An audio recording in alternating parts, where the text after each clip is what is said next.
The Athenian Empire by George William Cox. Chapter I. The Confederacy of Delos and the Foundation of the Athenian Empire. Part I. The Persian Wars, of which the battles of Plataea and Mycale practically decided the issue, acquire their supreme importance as a struggle in which the spirit of voluntary obedience to law triumphed over the arbitrary rule of an irresponsible despot. This triumph was won by the inhabitants of a number of cities for whom independence meant generally little more than suspicion and jealousy of all other cities, breaking out not unfrequently into open war. But it was ensured, as Herodotus emphatically asserts, chiefly, if not wholly, by the skill, wisdom, and energy of the Athenians. Circumstances had indeed long been combining to give to Athenian policy a character essentially different from the narrow and short-sighted exclusiveness which ruled absolutely elsewhere. Had it not been for the wider and more generous aims of her great general Themistocles, the enterprise of Xerxes would, in the opinion of the historian, have assuredly ended in success. And but for the previous political education of the Athenian people, the career of Themistocles would have been an impossibility. Not 100 years had yet passed away from the time when Athens, still a comparatively insignificant city, seemed to lie beyond hope of deliverance under the yoke of the great Eupatrid houses. Shut out from all political power and placed by the rigid exclusiveness of caste under a ban which made their admission to such power a profanation, the main body of the people, without energy because without a purpose, submitted themselves to each faction as it gained ascendancy, or to the despot who availed himself of the rivalry of those factions to compass his own ends.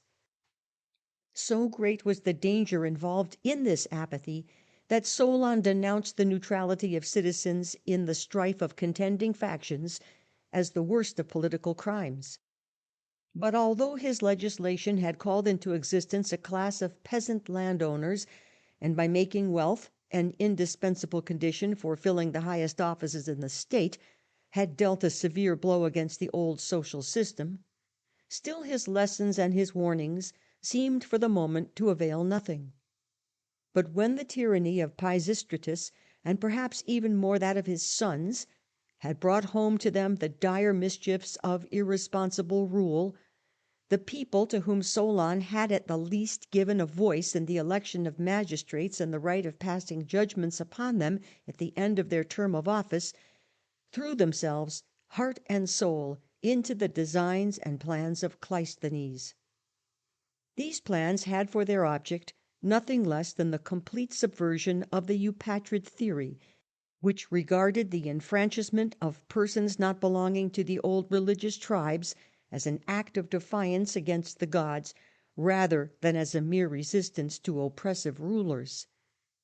By suffering these tribes to exist simply as religious societies, while he created a new set of tribes, taking in the whole free population of Attica, or possibly, as it is said, some also who were not free, he introduced a new order of things which was followed immediately by a marvellous wakening of popular energy, and within 15 years the people who had submitted to the despotism of the Pisistratidae dared to answer with a flat refusal the order of the Persian satrap Artaphernes, who charged them, if they valued their safety, to admit Hippias once more into Athens. But neither the reforms of Cleisthenes nor those of Solon assailed or weakened the conviction that the city was, and must be, that which the nation is for us, the ultimate unit of political society. Men on whom the Eupatrids looked down with contempt and disgust had now a share in making the laws which they obeyed, but no approach was made to the wider view which would look upon Spartans, Athenians, Thebans, and Corinthians as members of a single state with common interests and common duties. This mighty change was not to be accomplished for centuries, and when it should come, it was to be accomplished neither by any Greek city nor by the Hellenic people collectively. Yet for nearly 3 generations the world was to see a maritime empire, which seemed to give promise of effecting this beneficial consummation. And this empire was the direct and immediate result of the Persian wars. The mere fact that the ruin of the Persian fleet and army brought the Athenians into new relations with the Asiatic Greeks and their former masters quickened at once their sense of duty and their promptitude in action. They were no longer dealing with matters affecting the independence of city communities, and the Spartans, far from being jealous of the influence which the Athenians must acquire, were for the time rather eager that others should undertake a responsibility which in plain terms they could scarcely with decency decline. With the consequences of their withdrawal they seem not to have concerned themselves, nor probably had the Athenian leaders any clear foresight of the jealousy and animosity which their maritime ascendancy would speedily awaken in Western Hellas. On one point alone Themistocles insisted with unshaken persistency, and this point was the paramount need of putting out the full powers of the Athenian state to secure to itself the dominion of the sea. The results of these efforts he was content to leave to the future. But in the meanwhile the duties which the Athenian generals had to discharge were precisely those which would weaken in them the feelings of city exclusiveness, and rouse them insensibly to larger aims and a more generous policy. Having declined peremptorily the Spartan proposal to transfer the Asiatic Ionians to lands west of the Aegean Sea, they found themselves compelled to protect their ancient colonists against Persian tax gatherers; in other words, to set up and to maintain an orderly government with a hostile and watchful power in the rear. They were compelled to lay down rules to be obeyed by each member of the new alliance, to assign to them severally their places and their duties, and to see that none reaped the benefit of the new state of things without performing his own share in upholding it. They had to provide further for the administration of justice. Wrongs would be committed not only by the people of one allied city against the inhabitants of another, but by Athenian citizens against their new allies. For all such cases the aggrieved persons must have access to tribunals whose impartiality they should have no reason for calling in question, but more especially they must learn for themselves and enforce on others the great lesson that the common interests of large numbers of men can never be promoted except by the sacrifice of that independence which, if not curbed, runs into lawlessness, and that the voluntary restraint thus imposed is a real enlargement of freedom. In short, they were putting together the machinery of a great confederacy consisting of cities, some powerful, some insignificant, and their whole task raised them above the confined atmosphere of men intent on furthering only their own local interests. One of the first consequences of the work thus begun was a course of action which virtually set at naught the doctrine most precious to Greek statesmen generally. When once the new alliance was formed, the adhesion of the several members could no longer be a matter of choice. Whatever benefit must result from the Delian confederacy must of its very nature be shared by every Hellenic city on the western coasts of Asia Minor, and more particularly by all the inhabitants of the Aegean islands. No satrap must be suffered to vex the continental Greeks with his exactions. No Persian tribute ships must be permitted to enter the ports of the allies of Athens. These great ends could be attained only by the common efforts of all the Greeks who lay within the reach of the Persian power, and although the adhesion of these Greeks was in the first instance voluntary, the step was practically forced on all. In the eyes of their former masters they had sinned beyond forgiveness, and the only refuge open to them lay in the protection of that great city, without which, according to the emphatic assertion of Herodotus, the yoke of the oppressor would never have been broken. If then any members of this new confederacy should retain and exercise the right of quitting it at their own will, a gross injustice would be done not only to the Athenians but to their nearer neighbours. The burdens needed to carry out the purposes of the new alliance must be borne.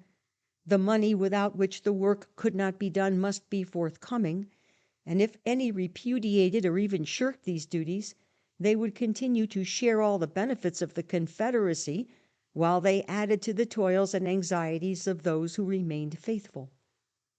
It was not merely the duty but the interest of Athens to secure these benefits as completely to the meanest as to the most important members of the confederacy, and these members must in their turn be taught that restrictions upon the independent action of individuals are indispensable in the interests of large societies, and that in the Delian alliance the position of the cities was pretty much that of the individual citizens of an autonomous town. This was a great lesson indeed, and unless some opposing force should counteract it, the inevitable result would in the end be the growth of a real Hellenic nation. Unfortunately, this opposing force, at no time lacking, was soon to be brought into violent action. While the Athenians were resolved to insist at all costs on the obedience of their allies to the rules which they cheerfully obeyed themselves, it was no part of their plan to interfere with the internal arrangements of the confederate cities, nor in fact can such interference be at any time laid to their charge. But Aristides, like the Athenian statesmen of earlier generations, had felt instinctively that the growth of maritime enterprise must foster ideas fatal to the exclusive theories of the Eupatrid nobility, and by these the seafaring mob of the Piraeus was regarded as the seed bed of democracy. The Athenian seamen now brought into direct contact with the citizens enrolled in the new confederation formed a natural intimacy with those whose political faith most nearly resembled their own. In other words, with the Democratic party, or, as the oligarchs would term them, the democratic faction or rabble in each city. The speedy result was the strengthening of democratic feeling to a degree which awakened the liveliest alarm in all cities where an oligarchy still retained power. And a new motive for secession was thus added to the more natural motives which gradually cooled the zeal of some who had been most earnest in the early days of the alliance. In these cities the oligarchs looked necessarily to Sparta, the supposed stronghold of Eupatrid intolerance, and Spartan dullness in discerning the shadows of coming events was more than compensated by the clear-sightedness of the Corinthians, who had now learnt the lesson preached to them in vain by the exiled tyrant Hippias. End of section 1. Chapter 1: The Confederacy of Delos and the Foundation of the Athenian Empire, Part 2. There was, in truth, a general gravitation in the Greek cities to two distinct centres, the democratic citizens looking to Athens, the rest regarding themselves as the natural allies, if not the subjects, of Sparta. The fuel was thus prepared which might at any time be kindled into a fatal conflagration, and from the first it was certain that the conflict of these opposing principles must come, and would probably be not long delayed. 50 years, it is true, passed away after the overthrow of the Persians at Plataea and Mycale, before the antagonism between Sparta and Athens was brought to a head, and nearly 30 years more were needed for the demolition of the great fabric of Athenian Empire. But practically this whole period of nearly 3 generations was spent in the efforts of oligarchical statesmen to upset and destroy a system which, as they felt, must be fatal to the autonomy of each separate Hellenic city. It cannot be said that their instinct deceived them. The only question is whether the empire of Athens was or was not more to the benefit of her allies than the supremacy of Sparta, and whether it might or might not in the end have welded the city communities of Greece into a nation. There are at least indications that such a result would have been achieved but for the sleepless animosity of the Corinthians and the more stolid hatred of the Spartans. At the outset there was little indeed to rouse the jealousy either of Sparta or of Corinth. Athens was little better than a heap of ashes. Its temples were burnt, its fields ravaged, its farm buildings taken down or demolished. A disaster affecting still more gravely the prosperity of the country was the departure of the metoikoi, or resident foreigners, who would not be persuaded to bring back their capital and their skilled workmanship to a land which could offer them no security either of person or of property. Without their wealth it was impossible that the country could retrieve its losses, or that Athens should become supreme on the sea as Themistocles had determined that she should be. He saw therefore that nothing less than the adequate fortification of Athens could induce them to return, and he saw not less clearly that the true interests of the people would best be promoted by transferring the city from Athens to Piraeus, leaving the Acropolis to serve as the homes of the ancient gods, whose temples should be there maintained in fitting splendour. But neither now nor yet a little later, when he proposed the fortification of the Piraeus, could he venture in plain terms to propose the abandonment of the old city with all its time-honoured associations, and for the moment a serious difficulty seemed likely to hinder even the lesser enterprise of restoring the walls of Athens. Following the old type of Aryan civilization, the city of Sparta consisted of 4 unwalled hamlets, and with honest stupidity or with excellent craft, the Spartans now began to speak of walls as rather a luxury for robbers than a necessity for honest freemen. The fortifications of Thebes had done nothing but strengthen the hands of Xerxes or Mardonius, and the Corinthian isthmus could be made to serve as a screen for the defence of the whole peninsula, and therefore of all who might there seek a refuge. If such arguments were to be accepted, it was clear that the policy of all the extra Peloponnesian cities was to be directed by the chances of a Persian invasion of the Peloponnesus itself, nor was Themistocles a man to hesitate in condemning the unwarrantable tyranny which would enforce such a notion, or in ridiculing the stupidity which seemed to believe that the conditions of war must remain for ever unchanged. But at the moment he was compelled to be wary and measured in speech, and when the Spartans requested that the Athenians, instead of rebuilding their own walls, should join with them in dismantling the walls of all other cities to the north of the isthmus, he contented himself with taking no notice of the proposal, at the same time urging the Athenians to send him as ambassador to Sparta, but not to dispatch his colleagues until the walls had reached a height which would enable them to bid defiance to attack. In obedience to his earnest pleading, the work was carried on with the speed almost of magic, while Themistocles at Sparta expressed himself at a loss to understand why his colleagues failed to put in their appearance. When at length the irritation of the Spartans seemed to threaten serious consequences, Themistocles, again professing his ignorance, urged them to send envoys to Athens and satisfy themselves as to the facts. But he had taken care to ensure their detention, and he no sooner heard that they were in safe keeping than, throwing off the mask, he told them all that had been done, insisting that Athens had a full right to be girt about with walls, unless this right was to be denied to every city in the Peloponnesus. Anything like freedom of speech, he argued, would be impossible if any one city stood on a vantage ground with respect to the rest, and the allies of Athens must extend to her that freedom of action which, if thwarted by Athens, they would assuredly claim for themselves. But Themistocles felt that his work was still only half done, or rather that the most essential part of it was not even begun, so long as Athens was left without the direct protection of her navy. There was something almost absurd in claiming a maritime supremacy, for a city the inhabitants of which had been compelled twice within the same year to leave their homes and seek a refuge elsewhere. The dominion of the sea would render any such disasters impossible.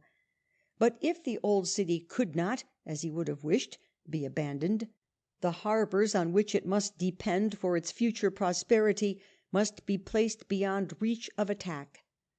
According to this plan, the harbours of Piraeus and Munichia, the open waters of Phaleron he regarded as unsuitable for his purpose, were to be surrounded by a wall so strong and high that even in time of war old men and children should suffice to guard it. It was raised only to half the height which he had designed for it, but even thus his end was effectually attained. Everything was thus tending to place Athens amongst the foremost of Hellenic cities, and for the time everything seemed to disconcert the devices of her enemies. The Spartans were not easily stirred to active enterprise, and in their own generals they found the most effective hindrances to any schemes of pan-Hellenic supremacy, if we are to suppose that any such schemes had been formed. At Plataea, Pausanias, if we may believe the story, had expressed his amazement at the folly of the luxurious tyrant who cared to conquer a barren land and a hardy people. But even while he spoke he was, it would seem, dazzled by Persian wealth and enamoured of Persian pleasures. In any case, the fact of his treason is as little open to question as the traditional details of its execution are worthy of credit. There is no doubt that on the fall of Byzantium he sent to the Persian king the prisoners taken in the city, spreading the report that they had escaped. He forwarded at the same time, we are told, by the hand of the Erythraean Gongalos, a letter in which he informed Xerxes that he wished to marry his daughter and to make him lord of all Hellas, adding that with the king's aid he felt sure of success. The spirit of Cyrus or Darius would have been roused to rage at the presumption of the petty chief who aspired to an alliance with the royal house of Persia, on the score not of what he had done, but of what he hoped to be able to do by and by. The letter was certainly brief enough to come even from a Spartan, but it may certainly be set aside as spurious. Conspirators do not usually keep about their persons dangerous papers, when these papers are moreover quite unnecessary, and least of all would a Spartan conspirator be tempted to do so. If again we cannot suppose that Pausanias would keep copies of his own letters to the great king, it is altogether less likely that he would preserve the letters from the king, which if discovered must bring about his condemnation. The text of Thucydides contains, it has been said, copies of some of the letters addressed by Pausanias to Xerxes before the final missive which his Argilian slave, suspecting mischief to himself, placed in the hands of the ephors. This letter contained the charge that the bearer should be put to death. The letters carried by the previous bearers had contained, we are told, the same injunction. How then were the contents of these letters made known? They could be recovered only from the archives of Susa, and to the unlikelihood that such letters would be preserved at all must be added the far greater unlikelihood that they would ever be given up to the king's professed enemies. But further, there is no reason to suppose that Pausanias was himself able to write, and we may well ask where he could find a scribe so trusty as to be made acquainted not merely with his treacherous schemes, but with the injunction that the bearers of his letters should be put to death. In short, these letters, as we possess them, are forged, and the fact of their forgery has a most important bearing on the alleged conduct of a more illustrious man than Pausanias. But keeping ourselves for the present to the case of the Spartan general, we can scarcely help thinking that the gratitude of Xerxes was easily earned, if the deliverance of a few captives from Byzantion could wipe out the memory of the carnage at Plataea. However this may have been, reports reached Sparta that Pausanias, clothed in Persian garb, was aping the privacy of Oriental despots, and that when he came forth from his palace it was to make a royal progress through Thrace, surrounded by Median and Egyptian bodyguards. Recalled to Sparta and deprived of his command, he made his way again to Byzantium, and established himself in a fortified position from which he was forcibly dislodged by the Athenians. But the Spartans, hearing that the victor of Plataea was busy hatching his treasons at Colonnae, sent a message bidding him to obey their summons on pain of being declared the enemy of the people in case of refusal. Whatever trust he may have placed in the kindly feelings of the Ephors, he had more confidence in the power of money, while he found even a better stronghold in Spartan law, which could trust nothing less than the actual confession of the prisoner. The facts thus far ascertained furnished nothing more than presumption against him, and even when his Argilian slave brought to the Ephors the letter which made death his recompense for the delivery of it, they could only advise him to take refuge in the Temenos, or sacred ground of Poseidon at Cape Teneron, in the hope that Pausanias, following his servant thither, might, in the hearing of some of the Ephors hidden between the double walls of the hut, say something to criminate himself. Their hope was not disappointed.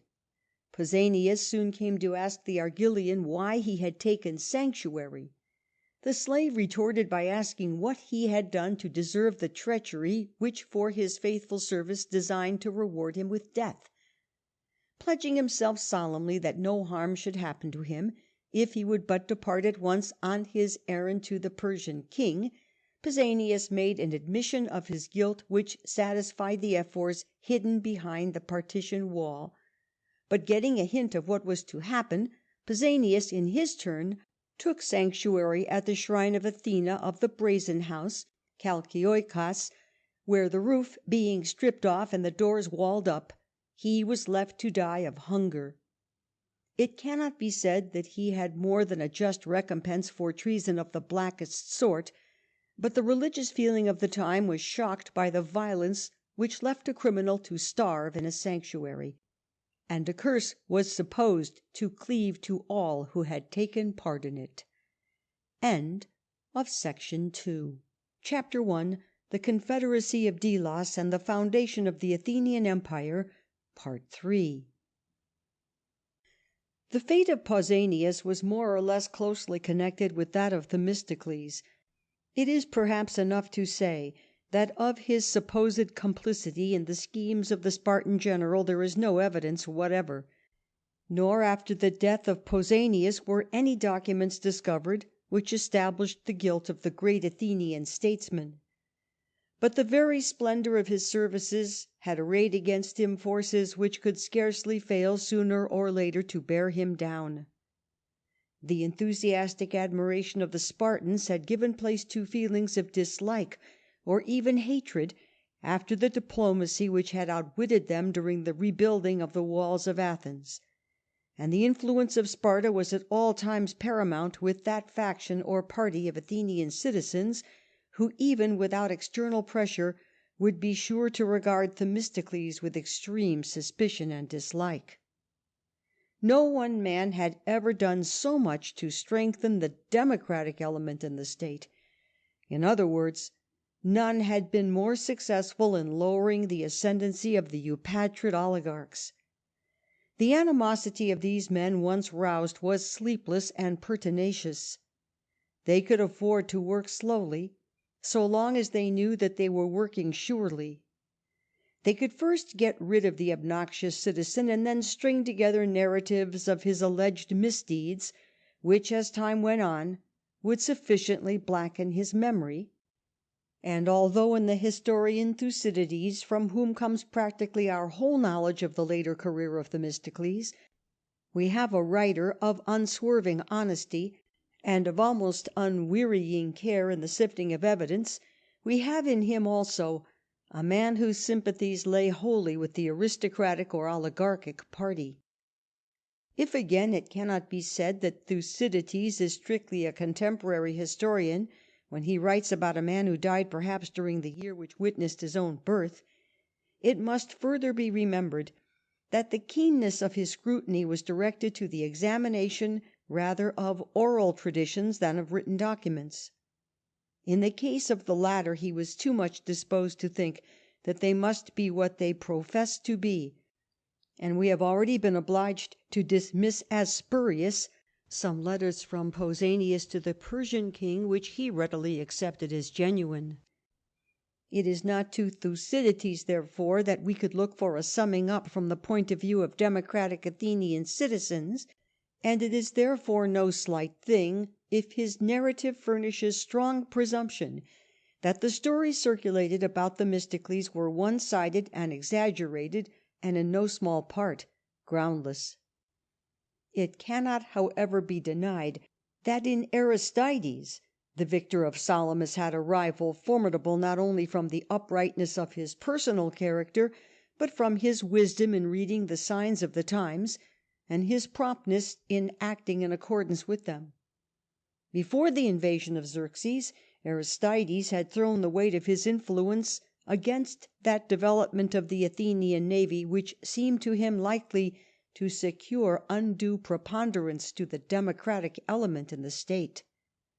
But the conduct of the people when the storm burst upon them convinced him that the lowest class of citizens, who by the constitution of Cleisthenes were left ineligible to the archonship, were not less deserving than the rest of filling the higher offices in the city, and he had the good sense to propose the abolition of a restriction which the excluded class would probably not long tolerate.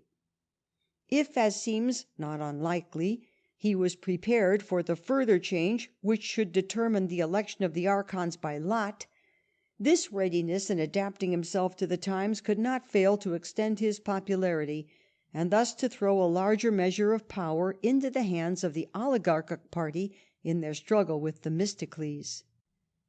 This illustrious man was now accused of complicity in the schemes of Pausanias by some citizens who were bribed by the Spartans to bring the charge. But the time for their triumph had not yet come, and for the present Themistocles not only escaped, but was more popular than ever. Diodorus, it is true, speaks of his countrymen as forgetting his services and desiring his humiliation, partly through fear, partly through envy.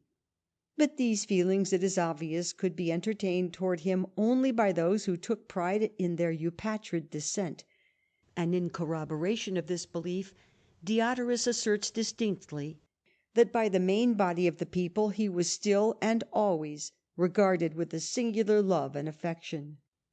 Nor is this fact in the least discredited by his ostracism in 471 B.C., which only proves that his absence from Athens appeared to 1/4 of the citizens a measure desirable in the interests of the city. Leaving Athens, he betook himself to Argos, but here the Spartans would not leave him undisturbed. By their means he was again charged with sharing in the treason of Pausanias, and hearing that orders had been issued for his arrest, he fled to Corcyra, and thence passed over into the country of the Molossian chief Admetos.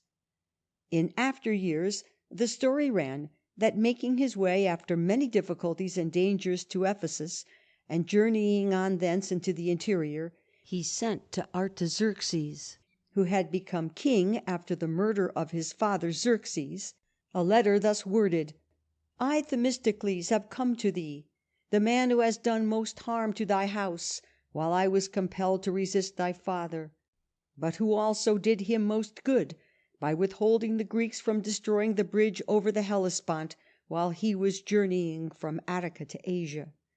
And now I am here, able to do thee much good, but persecuted by the Greeks on the score of my goodwill to thee. But I wish to tarry a year, and then to talk with thee about mine errand." The young king, we are told in this version of the tale, at once granted his request, and when at length, having thoroughly learnt the Persian language, Themistocles went to Susa, he acquired over Artaxerxes a prodigious influence, resting on the promise that he would make the Persian ruler monarch of all Hellas.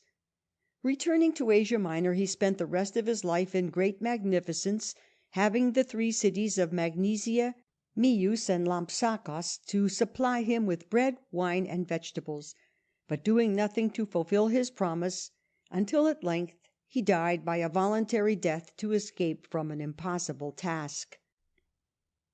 The story refutes itself by asserting that nearly 20, or perhaps more than 20 years after the formation of the Delian confederacy, two cities lying almost under the shadow of Mount Mycale, and a third on the shores of the Hellespont, at the very gate of the Propontis, could be made by a Persian king to furnish a revenue for his favourites. If he could bestow these towns as appanages, he might put any others along the Aegean coasts to the same use, and thus the work of the Greeks in destroying the fleets and the armies of Xerxes would have gone for nothing. If the resources of these towns were at the disposal of Artaxerxes, there was no reason why his tribute gatherers should not be seen in every Ionian city, and therefore no reason why his armies should not take ample vengeance for the revolt which followed the fight at Mycale. In short, if this story is to be believed, the account given of the assessment of Aristides in 477 B.C. must be summarily rejected. Fully 15 years earlier the confederate leaders had been called upon to determine the proportions in which the allies should contribute men, ships, and money for the common cause. The sum total of this assessment on the allies amounted to 460 talents. The items are not given, but it seems to have been based on the amount of tribute which the cities on the eastern shores of the Aegean had paid to the Persian king. And thus, as the tribute for the nomos or district, which included the Ionians, Magnesians, Aeolians, Lycians, and some others, amounted to 400 talents in silver, the remainder would represent the contributions of the islanders.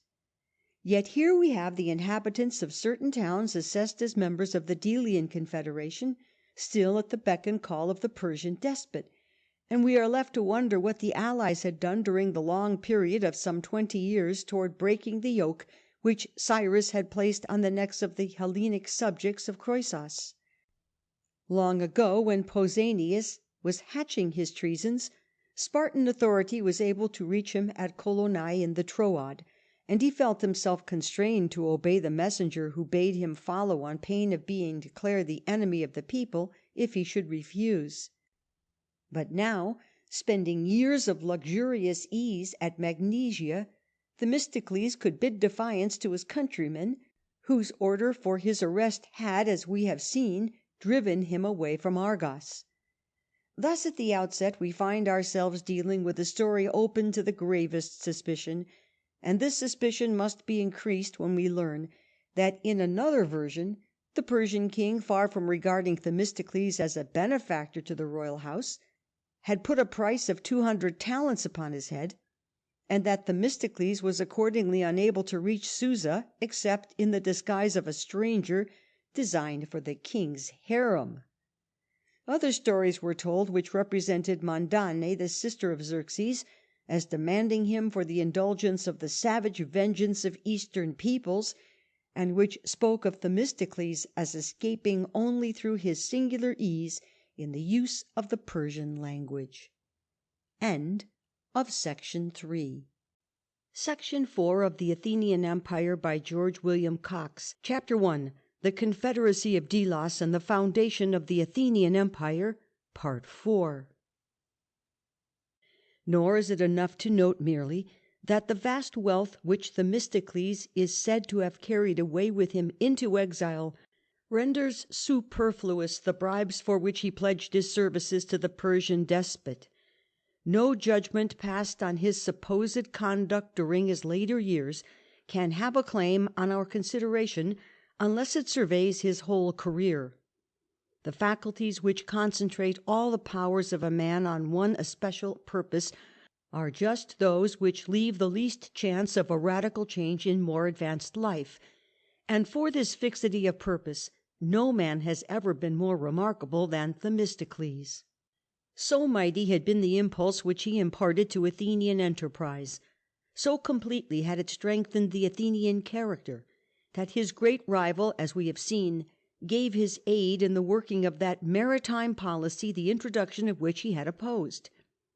In this business of his life he had displayed a rapidity of perception which gave to his maturest judgments the appearance of intuition, a fertility of resource, and a readiness in action which were more than equal to every emergency. He had kept those about him in some degree true to the common cause, when a blind and stupid terror seemed to make all possibility of union hopeless. Yet of this man the traditional history would have us believe, not that he yielded to some mean temptation, not that he began his career in poverty and ended it in wealth, but that from the beginning he distinctly contemplated the prospect of destroying the house which he was building up, and of seeking a home in the palace of the king, on whose power and hopes he was first to inflict a deadly blow. We are told that at the very time when, by an unparalleled energy of character and fixity of purpose, he was driving the allies into a battle which they dreaded, he was sending to the Persian king a message which might stand him in good stead when he should himself come as a suppliant to the court of Susa, and that he deceived his enemy to his ruin in order to win his favour in the time of trouble which he knew to be coming. We are yet further asked to believe that in the Persian palace he actually found the refuge which he contemplated, that his claim to favour was admitted without question, that he pledged himself to enslave his country, and for 12 or 14 years received the revenues of large towns to enable him to fulfil his word, and yet that during this whole time he made not a single effort to fulfil even a part of his promise to the Persian king. When we look further into the case, we find that the Spartans merely spoke of the proofs which had satisfied them of the complicity of Themistocles in the treason of Pausanias. We are not told that they exhibited these proofs to the Athenians, or that they could be exhibited. And if the genuineness of the letter entrusted to the Argilian slave be granted, this only proves the spuriousness of the previous letters in which Pausanias expressed his desire to marry the daughter of Xerxes, and shows still more clearly that the letter of Themistocles, placed in the hands of Thucydides, is a forgery. In short, there is nothing in the case of Pausanias which will help us to any conclusion in that of Themistocles. The work of the former was ended on the field of Plataea. The mind of Themistocles, after the victory of Salamis, was turned to the harder task of building up the Athenian confederacy, and of imparting something like a fixed principle of union to a mass of atoms which were at any time ready to fly asunder. For Pausanias's withdrawal from command meant a return to the life of a mere citizen, in a place where he felt that he ought to be king, and to a rigid and monotonous routine which to him had manifestly become intolerably irksome. Conscious of possessing not merely the esteem, but the love of the main body of his countrymen, Themistocles had in Athens everything that could make life worth living for: the sense that a great future lay before the state which he had saved from ruin, and that the coming empire of Athens was in great part his own work. Nor must we forget for a moment that this work needed the fullest concentration of mind and will. It was one which had to be carried out in the face of overpowering difficulties, and which a divided heart and wavering purpose could never have accomplished. Nor do the charges of bribery brought against him furnish much presumption of his guilt. Beyond the sums which he is said to have bestowed on the Spartan and Corinthian leaders, we are not told that he made any use of the money given to him by the Euboeans, although we might well suppose that a bribe would have turned the scale in more than one emergency. In these instances the corruption lay with the recipients of the bribe, not with Themistocles, who never swerved in his purpose, and the other charges brought against him of extorting money for his private use from the Aegean islanders may be fairly set aside as unproven, if not as false. With his messages to Xerxes before and after the battle of Salamis we may deal not less summarily. If the first was sent, it was superfluous, except as a device for hastening on a battle which Xerxes had no intention of declining, or perhaps even of delaying. The second would have been regarded by the despot as a stupid and malicious trick, while if we look upon it as a device for securing himself a home when he should have turned traitor, it compels us to believe that a man engaged in saving his country from dangers seemingly overwhelming, and struggling with the jealousy, the selfishness, or the disaffection of his colleagues, was actuated at one and the same moment by two entirely distinct and conflicting motives. Bent on setting his country free, he was, on this hypothesis, not less bent on securing a place of retreat among the very enemies whom he was driving out. The idea is ludicrous. Such a condition of mind could assuredly have produced nothing but distraction of purpose and weakness in action, a turmoil of contrary desires with which the calm judgment and the profound energy of the man stood out in incomprehensible contrast. Of the treachery thus imputed to him we may perhaps form some notion if we should suppose that before the fight of Trafalgar Nelson had already done his best to secure the goodwill of the tyrant Bonaparte, whose fleets he was advancing to encounter. In short, wherever we turn, we are met by inconsistent or contradictory statements, by shadowy inferences or unwarranted assumptions. We may take the two letters in which Pausanias and Themistocles respectively make their overtures to the great king. The former may have been too presuming and boastful to be altogether agreeable to an Eastern monarch, but it was at least free from the falsehoods which form the substance of the letter of Themistocles. The plea that the instinct of self-preservation alone had led him to resist and repel the invasion of Xerxes must to his son Artaxerxes, who could not be altogether ignorant of the phenomenon of Medeism, have appeared not less ridiculous than false. The boast that as soon as he could safely do so he had compensated his injuries with greater benefits must have seemed an extravagant and wanton lie. More than any other man he had toiled to destroy the Persian fleets and armies, and even to ruin the Persian Empire by raising up against it the most formidable confederacy which it had ever encountered. For any good service done by him to the Persians we shall assuredly look in vain. It is useless to go further. It is just possible, though most unlikely, that some sort of agreement may have been made by him with Artaxerxes, but the terms of it we shall never discover. It is enough to know that no definite results followed, and we may therefore safely infer that it pledged him to no direct enterprise against the freedom of Athens or of Hellas. The story of his suicide was disbelieved by Thucydides. By Diodorus it was regarded as a crowning stratagem to prevent all further attempts on the part of the Persians against Greece. That Themistocles, had he chosen, might have inflicted great damage on the growing empire of Athens we cannot for a moment doubt. That not a single injurious act can be alleged against him proves, not that he cheated the king by a train of gratuitous falsehoods extended over a long series of years, but that Artaxerxes imposed no such obligations as the price of his hospitality. We are thus brought to the conclusion that from first to last Themistocles well deserved the warm affection which his countrymen generally felt for him during his life, and with which they honoured his memory after his death. That his ostracism was due to the exertions of the oligarchic party, stimulated by the menaces or the bribes of the Spartans. That the order for his arrest, which made him fly from Argos, was in like manner the result of Spartan intrigues acting on the animosity felt towards him by his personal enemies.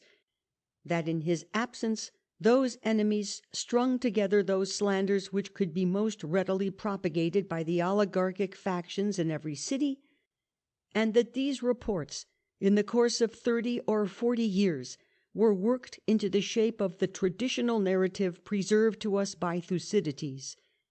We may well feel a legitimate satisfaction in this result of an inquiry which acquits the greatest of Athenian statesmen not merely of treason, but of any attempt to injure his country, and exhibits the Athenian Empire as a fabric raised by men whose moral consistency may command our respect, while their political sagacity must win our admiration.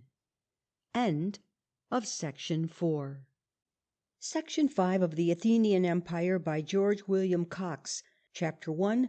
The Confederacy of Delos and the Foundation of the Athenian Empire. Part 5. If, then, there is no evidence that Themistocles desired and deliberately pledged himself to undo the work of his life, we may well suppose that he regarded the rapid growth of Athenian power with mingled exultation and pride. Anger and resentment he may or must have felt, but these feelings would have for their object only that party among his countrymen whose enmity persistently followed him, not the main body of the people by whom he knew himself to be beloved. The obstacles to be surmounted, even when the Persian fleet had been ruined at Mycale, were formidable indeed. The story which represents Artaxerxes as giving 3 Hellenic cities to Themistocles may be absurd, because it attributes to him the absolute ownership of a vast territory in which, at best, he could have possessed only a few military strongholds. Probably by that time he retained not a single post in that long and beautiful strip of land which had formed the brightest jewel in the crown of the Lydian kings.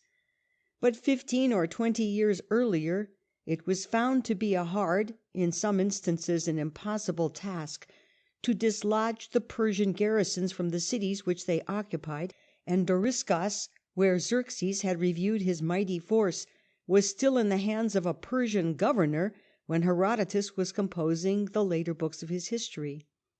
The carrying on of the struggle must, in short, involve a serious strain for those who might persevere in it, and Sparta felt neither bound nor inclined to incur it.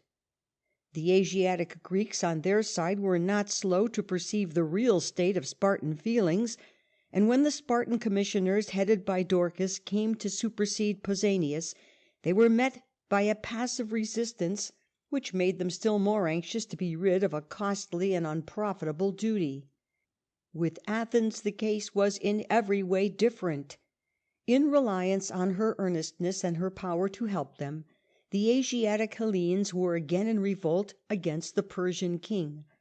Nor could she fail to see that interest and duty alike called her to place herself at the head of the cities which were willing to submit to her guidance while they rejected the supremacy of Sparta.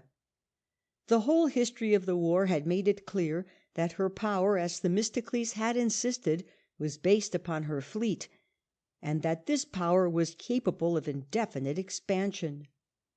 The security of Attica, which was bringing back to the city the wealthy and skilled population of alien residents, could be maintained only by her command of the sea, and this command secured further the benefits arising from the whole commerce of the Aegean, together with the trade, chiefly in corn, which streamed from the Black Sea through the gates of the Hellespont. So wonderful was the progress made, and so great was the ambition roused by this success, that Athenian statesmen began to dream of a land empire for their city, not less brilliant than their supremacy at sea. But Themistocles assuredly never supposed that within a few years the power of Athens would extend from the harbours of Megara to the pass of Thermopylae, and if he could have foreseen it, he would have deprecated these conquests as mischievous, if not fatal, to her real interests. The fact that Delos was chosen as the centre of the new confederacy is sufficient proof that no such schemes were at the time entertained by others. The events which led to these results were shaped by circumstances which could not have been anticipated, but of the course of these events we have unfortunately a singular bare and meagre record. It is not that the history of this important time has been lost, but that it never was written. From Thucydides we learn that the confederacy of Delos was at first an association of independent states, whose representatives met in the synod on terms of perfect equality, but that 10 years later a change became manifest in the attitude of Athens towards her allies; that at first all contributed ships and men for the common service, whether with or without further contributions in money; and that the change in the relative positions of Athens and her allies was brought about wholly by the acts of the latter. It was absolutely necessary in the presence of a common danger that these should faithfully keep to their engagements. It was not less necessary that Athens should compel them to the performance of their duty in case of slackness or of failure. But with the Ionians it was the old story. The Athenians were for them hard taskmasters only because they hated the very idea of long continued strenuous exertion. But they were dealing now with men who were not to be treated like the Phocian Dionysias in the days of Aristagoras, and as in some shape or other they must bear their full measure of the general burden, the thought struck them that their end might be gained if they paid more money and furnished fewer ships and men or none. Their proposal was accepted, and its immediate result was to enhance enormously the power of Athens, while in case of revolt they became practically helpless against a thoroughly disciplined and resolute enemy. To this end they were rapidly hastening, and the measure in which they were freed from the fear of Persian exactions marked the degree of their impatience under a confederation of which they felt themselves to be no longer voluntary members. With this change of feeling the Delian Synod was doomed. Its members could no longer meet as equals, its deliberations became a mere waste of time, and Delos was obviously no longer a fit place for the common treasury. Hence the Synod ceased to meet, and the funds were transferred to Athens. The days of the Athenian hegemony or leadership were now ended. The empire of Athens had begun, and neither in laying its foundations nor in raising the fabric can the Athenians be charged with any lack of promptitude. The victory of Cimon in 466 B.C.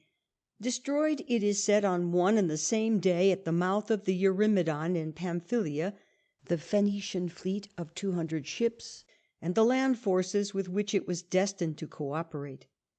Not many months later a quarrel with the Thasians about their mines and trade on their Thracian settlements ended in open war. Not content with blockading Thasos, the Athenians in 465 B.C. sent 10,000 men as settlers to the spot called the Nine Roads, the site of the future Amphipolis. But these, advancing rashly into the inner country, were cut to pieces by the Edonians, to whom the Milesian Aristagoras had fallen a victim. Undismayed by this disaster, the Athenians in 463 B.C. still blockaded the Thasian port. The siege had lasted 2 years when the Thasians resolved to ask aid from Sparta.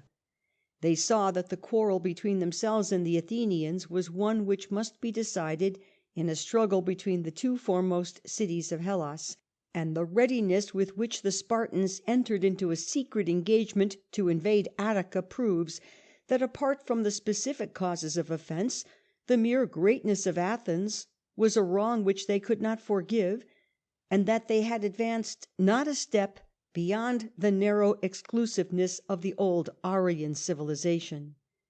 To this fear and consequent hatred of Athens, and to this alone, we must trace the outbreak of the Peloponnesian War. But for the present their power to aid the Thasians was not equal to their will, and the Thasians, subdued at last, were compelled to pull down their walls, to give up their ships and their Thracian settlements, and to make up the contributions which they would have paid if they had not revolted. The inability of the Spartans to invade Attica arose from a revolt of the Helots, who construed an earthquake which followed the death of Pausanias as a sign calling upon them to rise against their masters.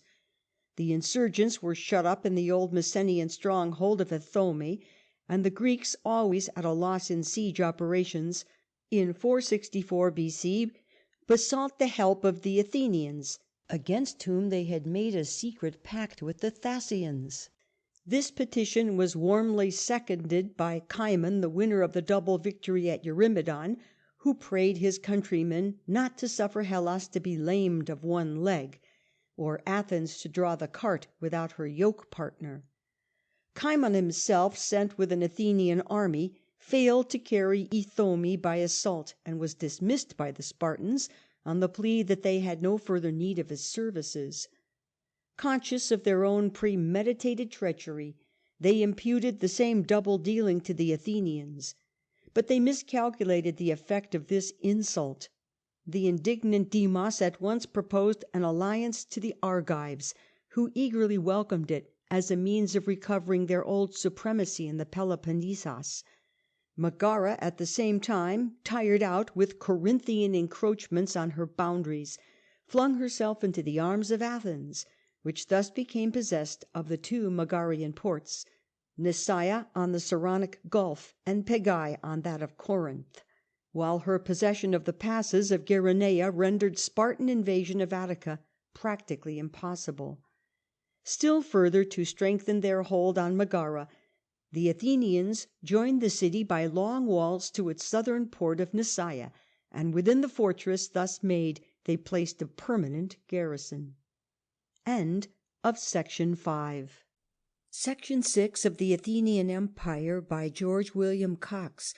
Chapter 1: The Confederacy of Delos and the Foundation of the Athenian Empire. Part 6. This enrolment of Megara in the new league, to which the Thessalians were also admitted, roused the fiercest wrath of the Corinthians and of their allies Epidaurus and Aegina. A defeat of the Corinthians made the Aeginetans resolve on measuring their full strength with the men who had robbed them of their ancient maritime supremacy. They went into battle relying on the tactics which had proved successful against the Persians at Salamis and Mycale.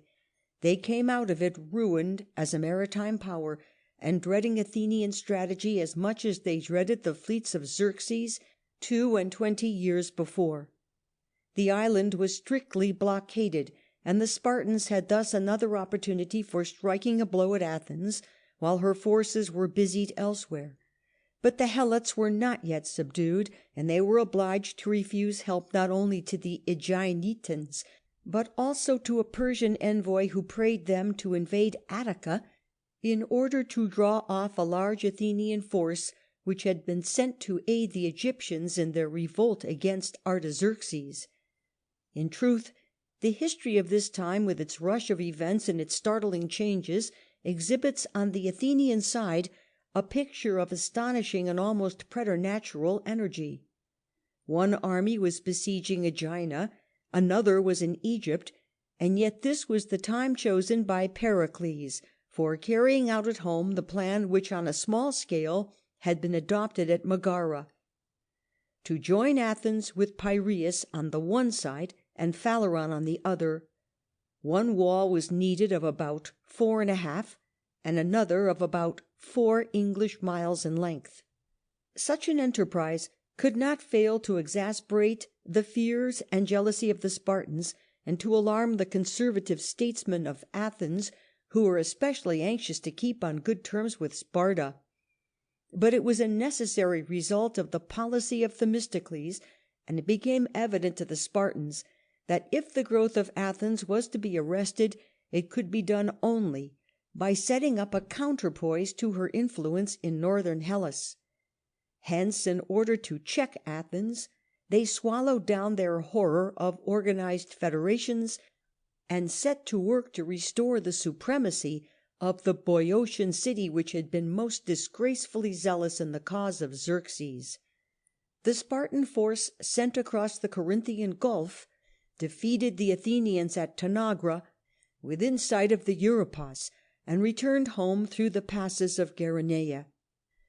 2 months later, the Athenian Myronides marched into Boeotia, and by his splendid victory in the vineyards of Oinophyta raised the empire of Athens to the greatest height which it ever reached. The Boeotians and Phocians became the subject allies of the Athenians, the natural consequence being that in each city the Demos rose to power and drove out the oligarchic party. This great success, which made Athens supreme from the harbours of Megara to the passes of Thermopylae, was followed by the humbling of Aegina in 455 B.C. The walls of this ill-fated city were razed, and her fleet was taken away, while a tribute was imposed on her for the maintenance of the Athenian confederacy. But the enterprises undertaken by the Athenians at this time were by no means attended with uniform success. The fact to be chiefly noted is the energy which remained undiminished even by serious reverses. Of these reverses the most terrible was the disaster which deprived them of the whole fleet sent to help the Egyptians in their revolt against the Persians. But even this great catastrophe was in some measure compensated by the event which enabled them in 452 B.C. to place at the entrance of the Corinthian Gulf a population bitterly hostile to the Spartans. After a gallant resistance of 9 years, the Helots in Ithome were obliged to surrender on condition of departing forthwith from the Peloponnesus. The Athenians offered them a refuge in Naupactus, and in the expelled Messenians they found always the most trusty and devoted allies. 3 years later the Spartans, by making a truce for 5 years, enabled the Athenians to turn their whole mind to operations against the Persian king. The carrying out of this was the great work of Cimon's life. At home his influence was waning before the ascendancy of Pericles. At the head of a fleet he might not only strike fresh terror into an enemy often already defeated, but enrich both his country and himself. We may be sure, therefore, that he went out on a welcome errand when, in 450 B.C., with 200 ships, he sailed for Cyprus.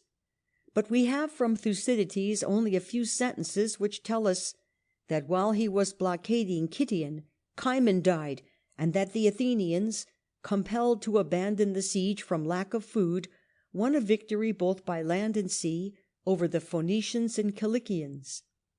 Later historians tell us that the Persian king, dismayed at the long run of ill luck which attended his arms, sent to Athens ambassadors charged with proposals for peace, and that the Athenians in their turn sent Callias to Susa, and through him concluded the treaty which bears his name. By this convention the Persian king, it is said, bound himself to send no ships of war beyond the eastern promontory of Lycia, and to respect the Thracian Bosphorus as the entrance to Hellenic waters. The reality of this treaty has been called into question by the fact that it is unnoticed by Thucydides, although by the orators of a later generation it was regarded as among the most splendid of the Athenian achievements.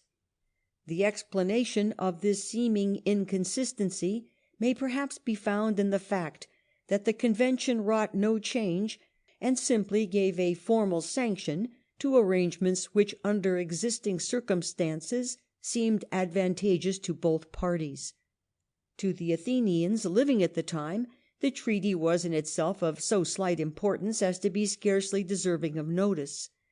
To those of later generations it became the evidence of political conditions which had become things of the past, and to which they looked back with a jealous and sensitive pride.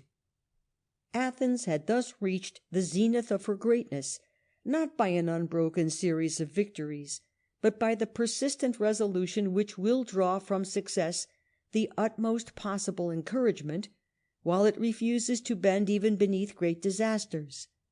On a foundation of shifting and uncertain materials, she had raised the fabric of a great empire, and she had done this by compelling the several members of her confederation to work together for a common end.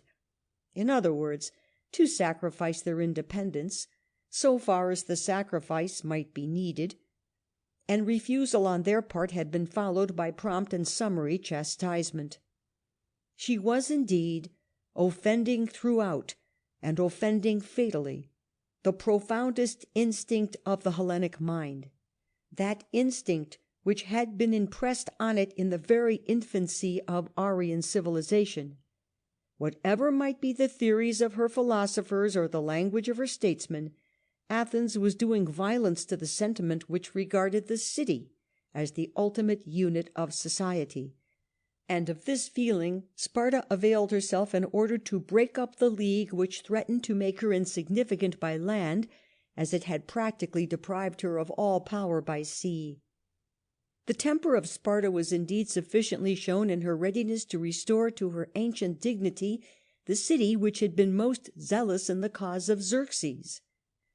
The designs of Athens were manifested by the substitution of democracy for oligarchy in the cities subjected to her rule.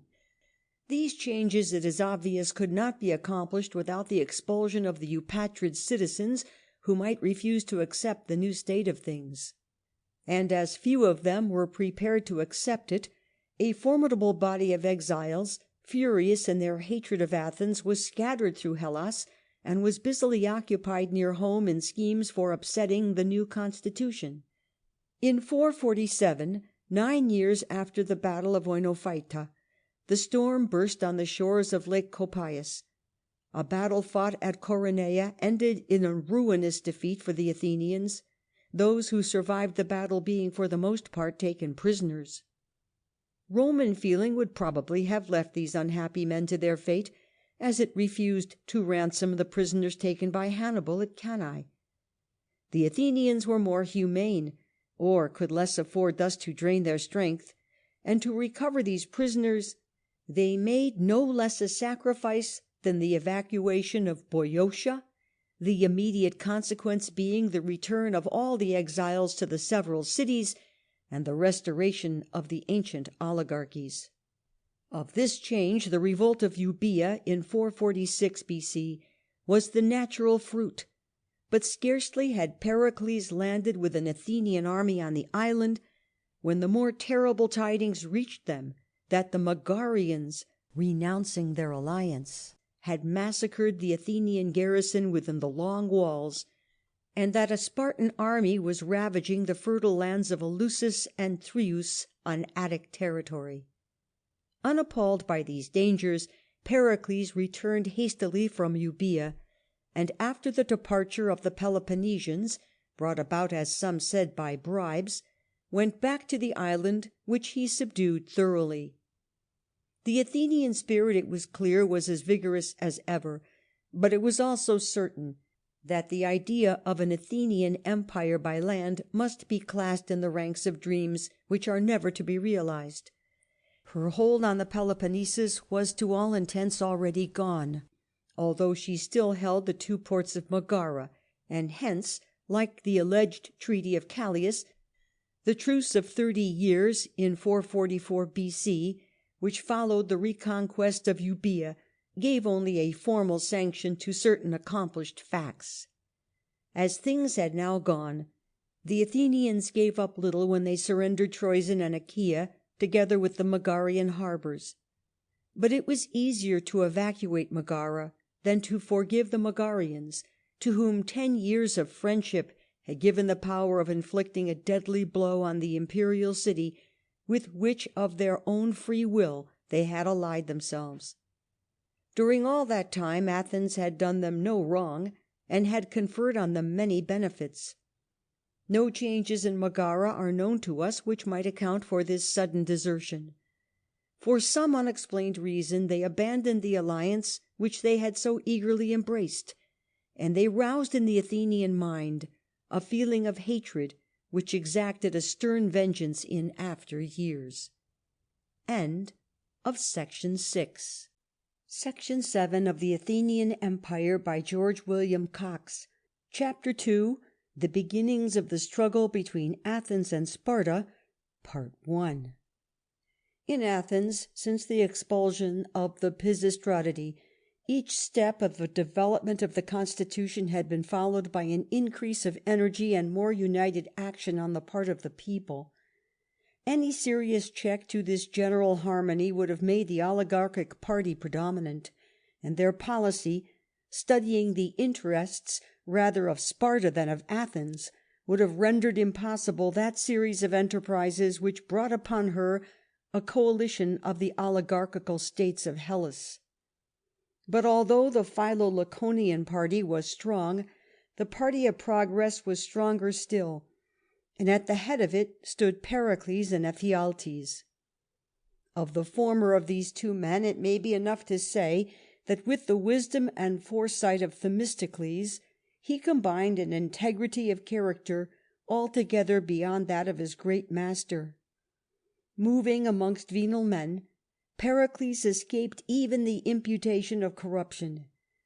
Seeing clearly from the first that Themistocles had turned the energy of his countrymen in the right direction, he set himself to the task of carrying out his policy with unswerving zeal. Like Themistocles, he saw that Athens must keep hold of the sea, and the long walls which he built made her practically a maritime city. Like him also, he could see when the bounds had been reached beyond which Athenian Empire ought not to pass, and he enforced on himself and urged with all the strength of his eloquence on others the principle that only at the peril of her existence could Athens commit herself to a career of distant conquests. With an earnestness equal to that of Pericles, Ephialtes joined a keener sense of political wrongs and a more vehement impatience of political abuses. All classes of citizens were now eligible for the archonship, but eligibility seldom, if ever, led to the election of a poor man. The public officers, though accountable to the people at the end of their term of office, exercised in the meantime a jurisdiction without appeal, and the virtually irresponsible court of Areopagus, consisting only of life members, possessed not merely a religious jurisdiction in cases of homicide, but a censorial authority over all the citizens, while it superseded the probulutic Senate by its privilege of preserving order in the debates of the ecclesia or great public assembly. This privilege involved substantially the power of choosing the subjects for debate, as inconvenient questions might for the most part be ruled to be out of order. To Ephialtes first, and to Pericles afterwards, it became clear that attempts to redress individual cases of abuse arising from this state of things were a mere waste of time. The public officers must be deprived of their discretionary judicial powers, the Areopagus, retaining its functions only in cases of homicide, must lose its censorial privileges and its authority in the ecclesia, while the people themselves must become the final judges in all criminal as well as civil cases. To carry out the whole of this scheme they had a machinery ready at hand.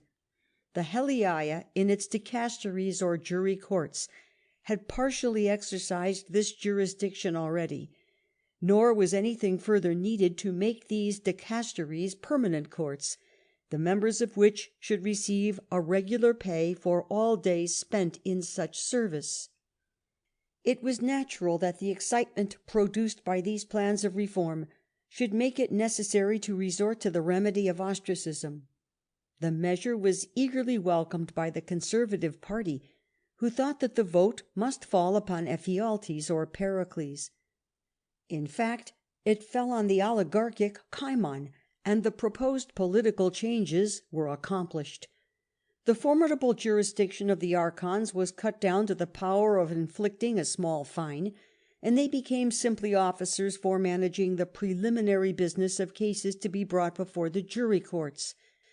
The Areopagus became an assembly of average Athenian citizens who had been chosen archons by lot.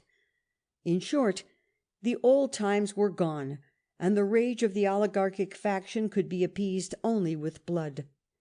Ephialtes was assassinated in 456, but the despicable deed served only to strengthen the hands of Pericles. Under the guidance of this great statesman, Athens reached her utmost glory. But although he could hold together a large empire and enforce that unity of action which was needed for its maintenance, it cannot be said that his mind grasped the idea of anything like national union in the sense which those words bear for us. The judgment of the allies was not to be asked in any course of action on which Athens had resolved, and any unwillingness to take part in such action was treated as rebellion.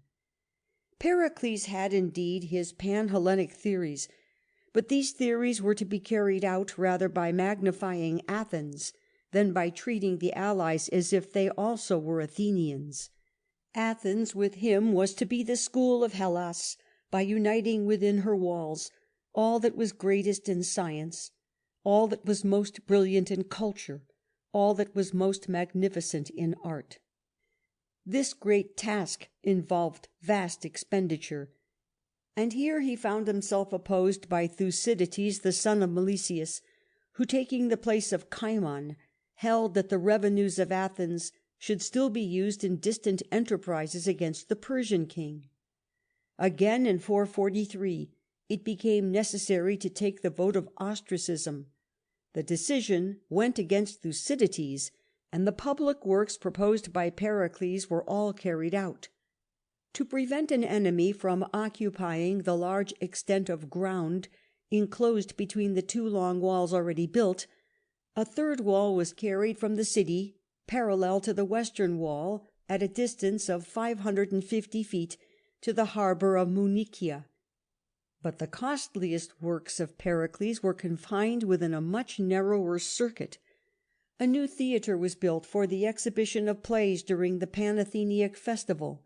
Huge gates called propylaea guarded the entrance to the summit of the rock in which art of every kind achieved its highest triumphs, while high above all towered the magnificent fabric of the Parthenon, the home of the virgin goddess, whose form, standing in front of the temple, might be seen by the mariner as he doubled the Cape of Sunion. The great aim of Pericles was to strengthen the power of Athens over the whole area of her confederacy. The establishment of settlers, kleroukoi, who retained their rights as Athenian citizens, had answered so well that he resolved to extend it. The islands of Lemnos, Imbros, and Skyros were thus occupied, and Pericles himself led a body of such settlers as far as Sinope, which became a member of the Athenian alliance. At the mouth of the Strymon, where the previous effort had led to dire disaster, Hagnon in 437 succeeded in founding the colony of Amphipolis. But 2 years before the settlement of this city, Athens had to face the revolt of another ally. Urged on by resentment against the Demos, which at Samos as elsewhere made common cause with the Athenian people, the Samian oligarchs revolted in 440 and induced the Byzantines to join them. 9 months later the Samians were compelled to raze their walls, give up their ships, and pay the costs of the war. But in the meantime they, like the Thasians, had appealed for help to Sparta, and the Spartans, no longer pressed by the Helot war, summoned a congress of their allies to consider the matter. For the truce, which had still 20 years to run, they cared nothing. But they encountered an unexpected opposition from the Corinthians, who, in the synod convoked in favour of Hippias, had protested against all interference with the internal affairs of an autonomous city. In the same spirit they now insisted on the right of every independent state to deal as it pleased with its free or its subject allies, and the Spartans were compelled to give way. The relations of the Corinthians with their own colony of Corcyra were destined soon to change their opinion about the principle which they had thus laid down. The tradition which asserted that the first sea fight among Greeks was a battle between the Corinthians and the Corcyrians forecasts exactly the relations of these two great maritime states. The fierce hatred which divided them may have sprung from jealousies of trade, but it certainly cannot be traced to any deep political convictions. The city of Epidamnus on the opposite coast had been colonized from Corcyra, but these settlers from a democratic community seemed to have become oligarchs in their new abode. The strife of faction in the new colony was followed by expulsions of partisans on the losing side, and these exiles, allying themselves with their savage neighbours, did so much mischief that the Demos of Epidamnos appealed to Corcyra, and when their prayer was there rejected, to Corinth. A Corinthian army accordingly entered Epidamnos, and the Corcyrians, sailing thither in great wrath, demanded their instant departure. 436. Their demand being refused, the Corcyrians prepared to blockade the town. and the Corinthians retorted by making ready a large fleet for active operations. To avert the storm gathering over their heads, the Corcyraeans now sent envoys to Corinth, expressing their willingness to submit matters to arbitration. To the reply of the Corinthians that the proposal could not even be considered unless the siege of Epidamnos was first raised, they answered that it should be raised if the Corinthians would themselves quit the place, or that, failing this, they would leave matters as they were on both sides, a truce being entered into until the arbiters should decide whether Epidamnos should belong to Corinth or to Corcyra. However unprincipled the conduct of the Corcyraeans may have been, they had now, technically at least, put themselves in the right, and the Corinthians were wholly without excuse in the declaration of war by which they replied to these proposals. The immediate result of the contest was the surrender of Epidamnos to the Corcyraeans, and 2 years passed, B.C. 435 to 433, without any decisive operations.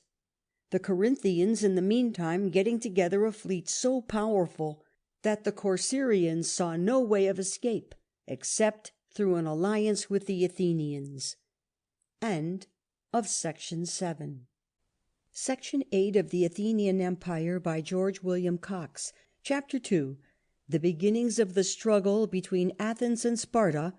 Part 2. To a great extent the speech of the Corcyraean envoys placed the Corinthian ambassadors at a disadvantage. By rejecting arbitration under conditions which were undoubtedly fair, the Corinthians had put themselves in the wrong, and to get rid of this difficulty they could only resort to hair-splitting. The arbitration they urged was proposed too late. It should have been offered before the Corcyraean blockade of Epidamnos was begun.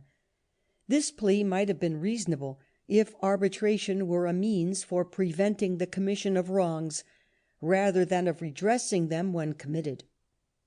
With more of truth, they dwelt on the selfish isolation of the Corcyraeans, who, having kept aloof thus far, now wished to obtain the alliance of Athens only because they needed help, and with even more force they reminded the Athenians of the service which they had done them in the recent synod by refusing to interfere between an imperial city and her free and subject allies, demanding that this principle should be observed by the Athenians in their turn. The fear of suffering a navy as powerful as that of Corcyra, and second only to their own, to be absorbed by a hostile confederacy, constrained the Athenians, somewhat against their will, to enter into a defensive alliance with the Corcyraeans, and the son of Cimon was dispatched in command of 10 ships only, with strict injunctions to remain neutral unless the Corinthians should attempt to land on Corcyra or on any Corcyraean settlements. The conflict which took place not long after, in 432, in the strait between Corcyra and the mainland, exhibited a scene of confusion which the Athenian seamen probably regarded with infinite contempt. The discovery that the ship itself should be the most effective of all weapons in crippling the enemy had so revolutionized their naval system that they had come to dread a combat within a narrow space as much as they had shrunk at Salamis from fighting in open waters. Their object had been to come to close quarters with the enemy in order to bring into action the hoplites and bowmen who crowded the decks of the triremes, and to this fashion the Corcyraeans still adhered. With the Athenians the warship discharged practically the functions of the modern ram, but with a delicacy and rapidity of manoeuvre scarcely attainable with the more bulky vessels of our own day. By skilful feints of attack they sought to distract or weary their enemy, and then the beak of the trireme was dashed with a fearful impact against his ship and as suddenly withdrawn. Hence they must have surveyed with some wonderment the confused throng of a battle resembling not a little a fight on land.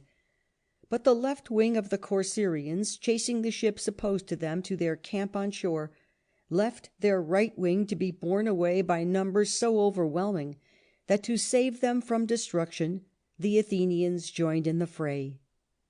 But further conflict was arrested by the approach of an Athenian squadron, on sight of which the Corinthians suddenly fell back.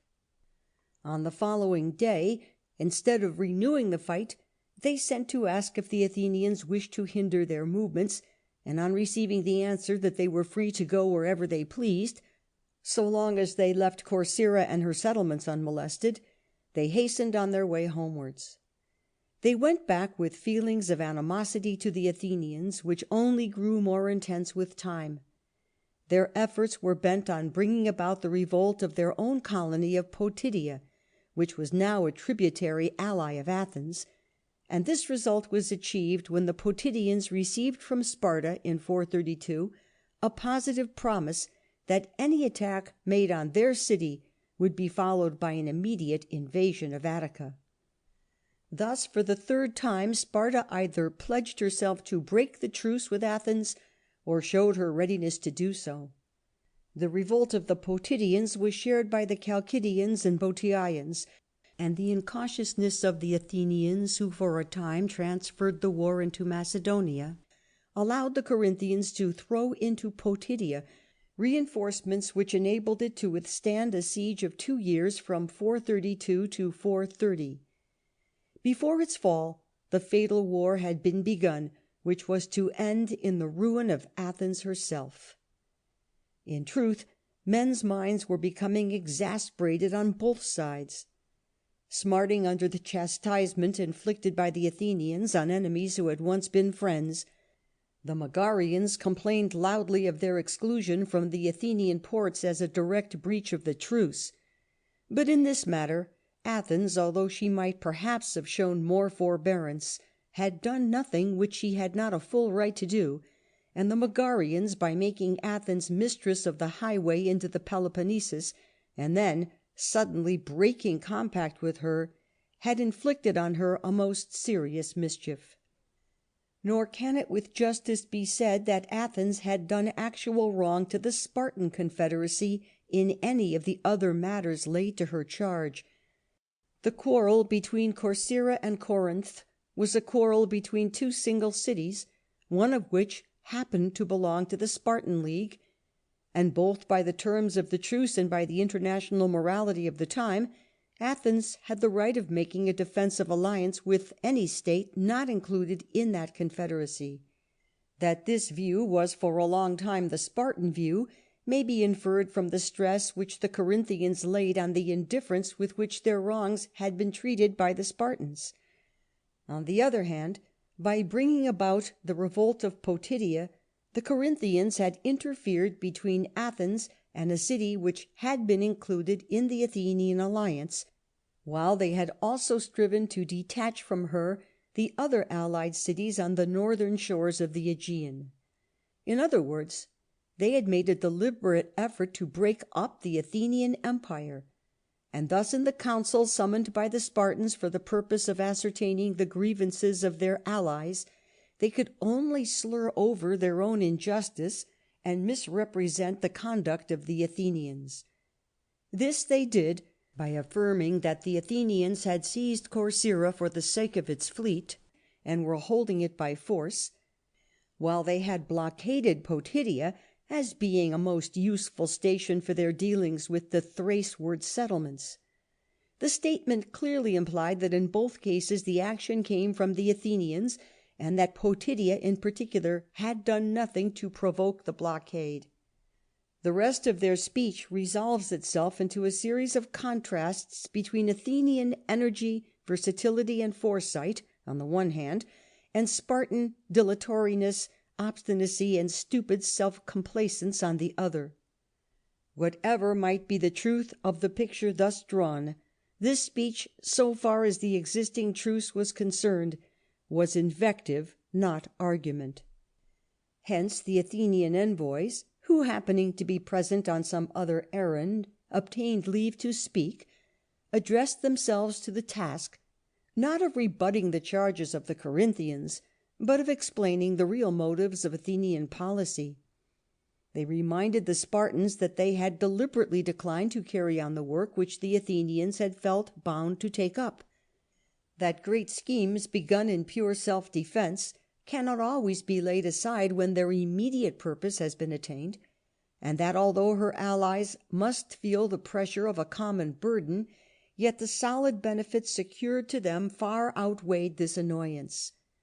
It was of course true that the allies had been constrained to sacrifice in some measure their independence, but unless they did so, the confederation could not be maintained at all, and Athens could not afford to let it be broken up, if only because she knew that if she did, the cities now in alliance with her would all gravitate to Sparta and make her absolutely despot of Hellas.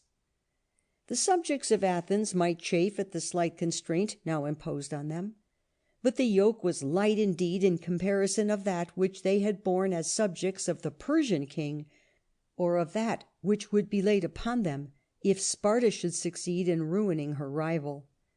They would then feel how vast was the difference between the system which allowed to all the allies, whether against each other or against their rulers, an appeal to a common law, and a system which, like that of Sparta, placed every city under the iron rule of an autocratic oligarchy. In the secret debate which followed this council, the wise and sober warnings by which the Spartan king Archidamos sought to dissuade them from coming to any hasty decision were neutralized by the insolent audacity of the ephor Sthenelaidas, who did his best to hound on his countrymen to take a leap in the dark. It was for wrongdoers, he said, to consider beforehand the effect of the crimes which they intended to commit.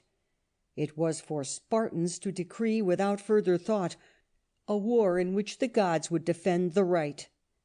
This doughty speech carried the assembly with him, and a formal synod of allies was accordingly informed that, in the opinion of Sparta, Athens had broken the truce, and was asked to decide whether this offence furnished a sufficient cause for war.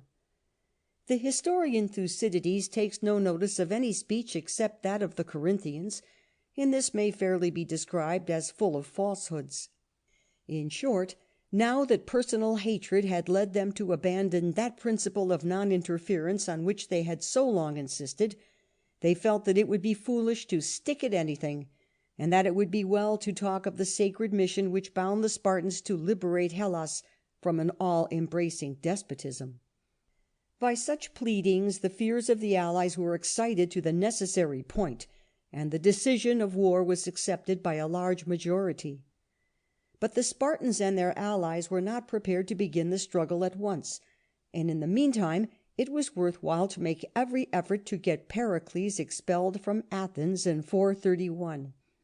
He belonged to the family of the Alcmaeonidae, to which the curse of Cylon, as the Spartans chose to say, still clave, but to their request that the Athenians should, as they phrased it, drive out this curse, the reply was that the Spartans must first get rid of the curse which rested on them for the matter of Pausanias.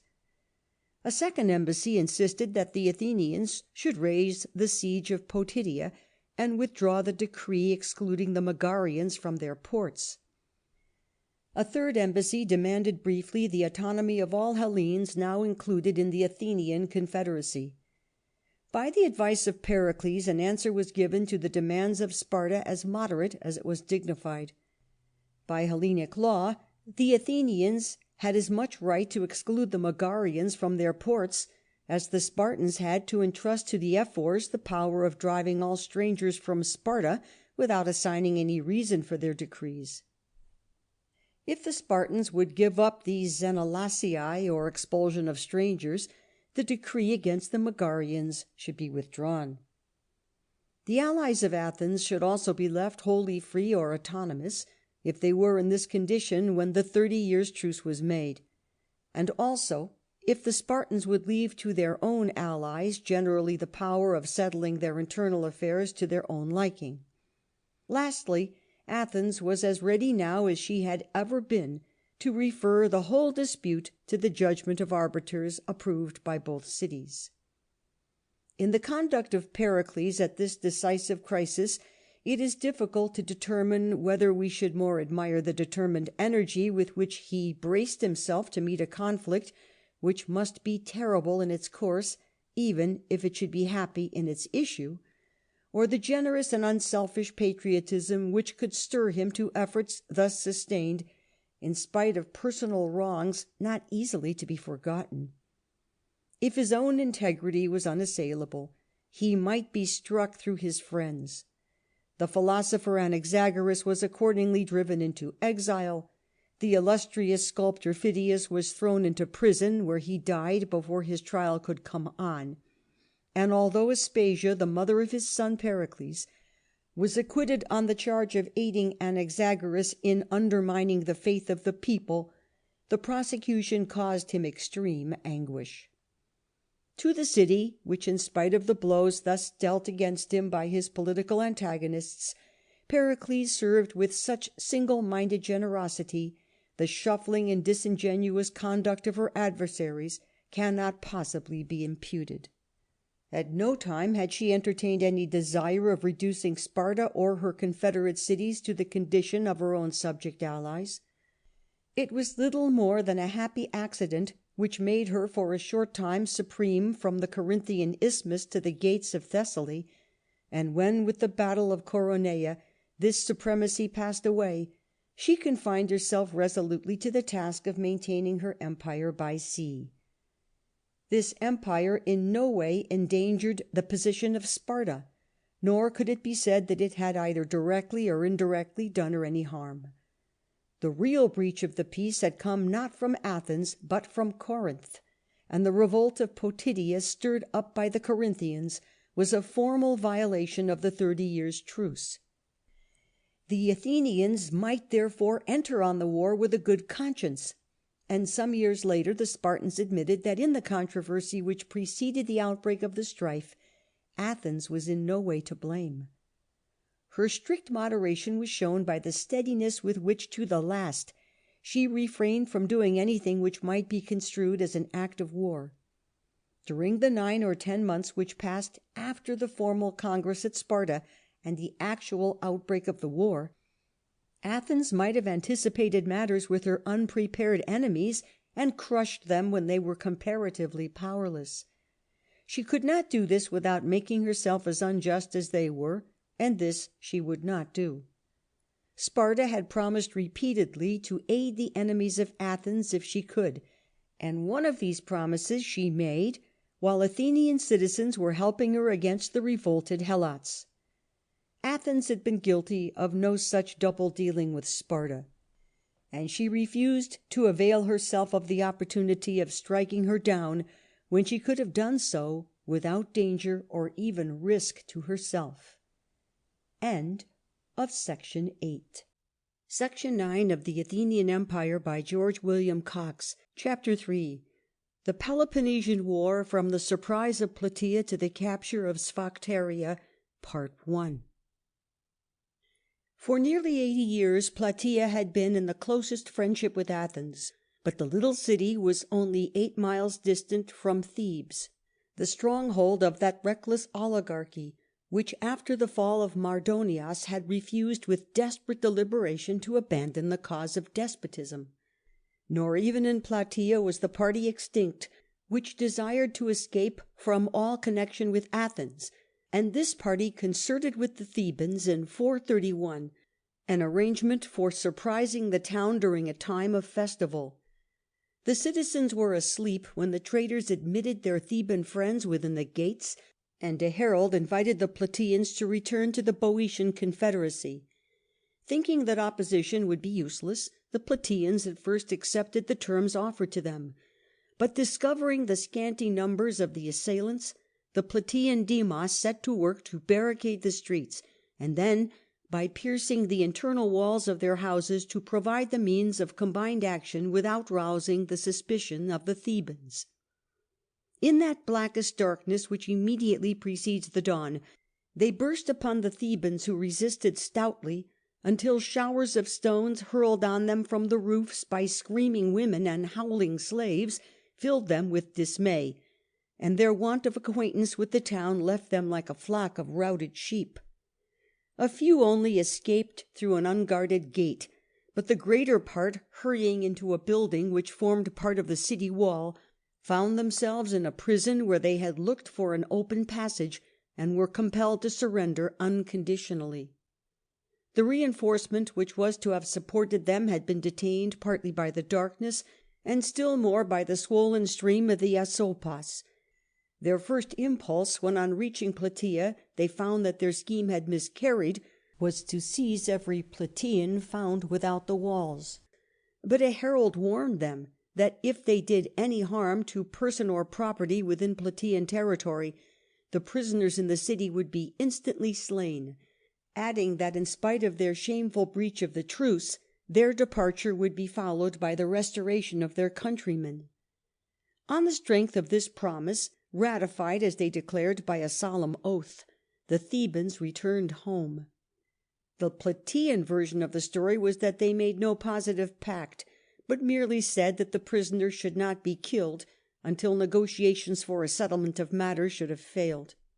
Even thus the Plataeans stand convicted out of their own mouth. They entered into no negotiations, but slew all their prisoners as soon as the Theban reinforcement had departed, and thus opened the floodgates for that exasperated warfare which was to leave Hellas little rest, so long as, it might almost be said, it was to have any history at all. On receiving tidings of the success of the Plataeans, the Athenians instantly sent a herald to warn them against hurting their prisoners until the matter should have been well considered. In the eyes of Pericles, these prisoners furnished a hold on Thebes, and through Thebes on Sparta, which was worth their weight in gold.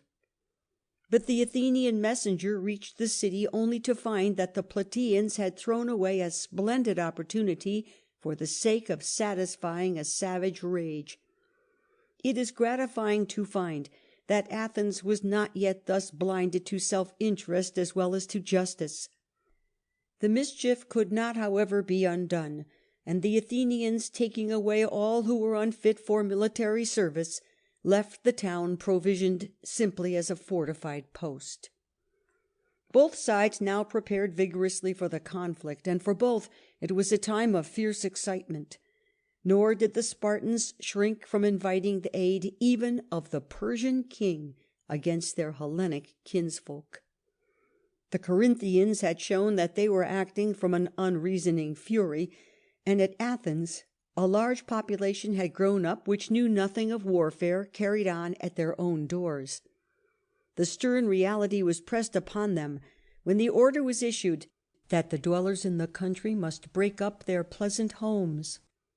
The city of Athens and the town of Piraeus, with the space within the long walls, were crowded with the immigrants, and when the Acharnians, in this wretched confinement, saw their luxuriant fields ravaged by the Peloponnesian army under Archidamas, they were with the utmost difficulty restrained from sallying forth to take immediate vengeance.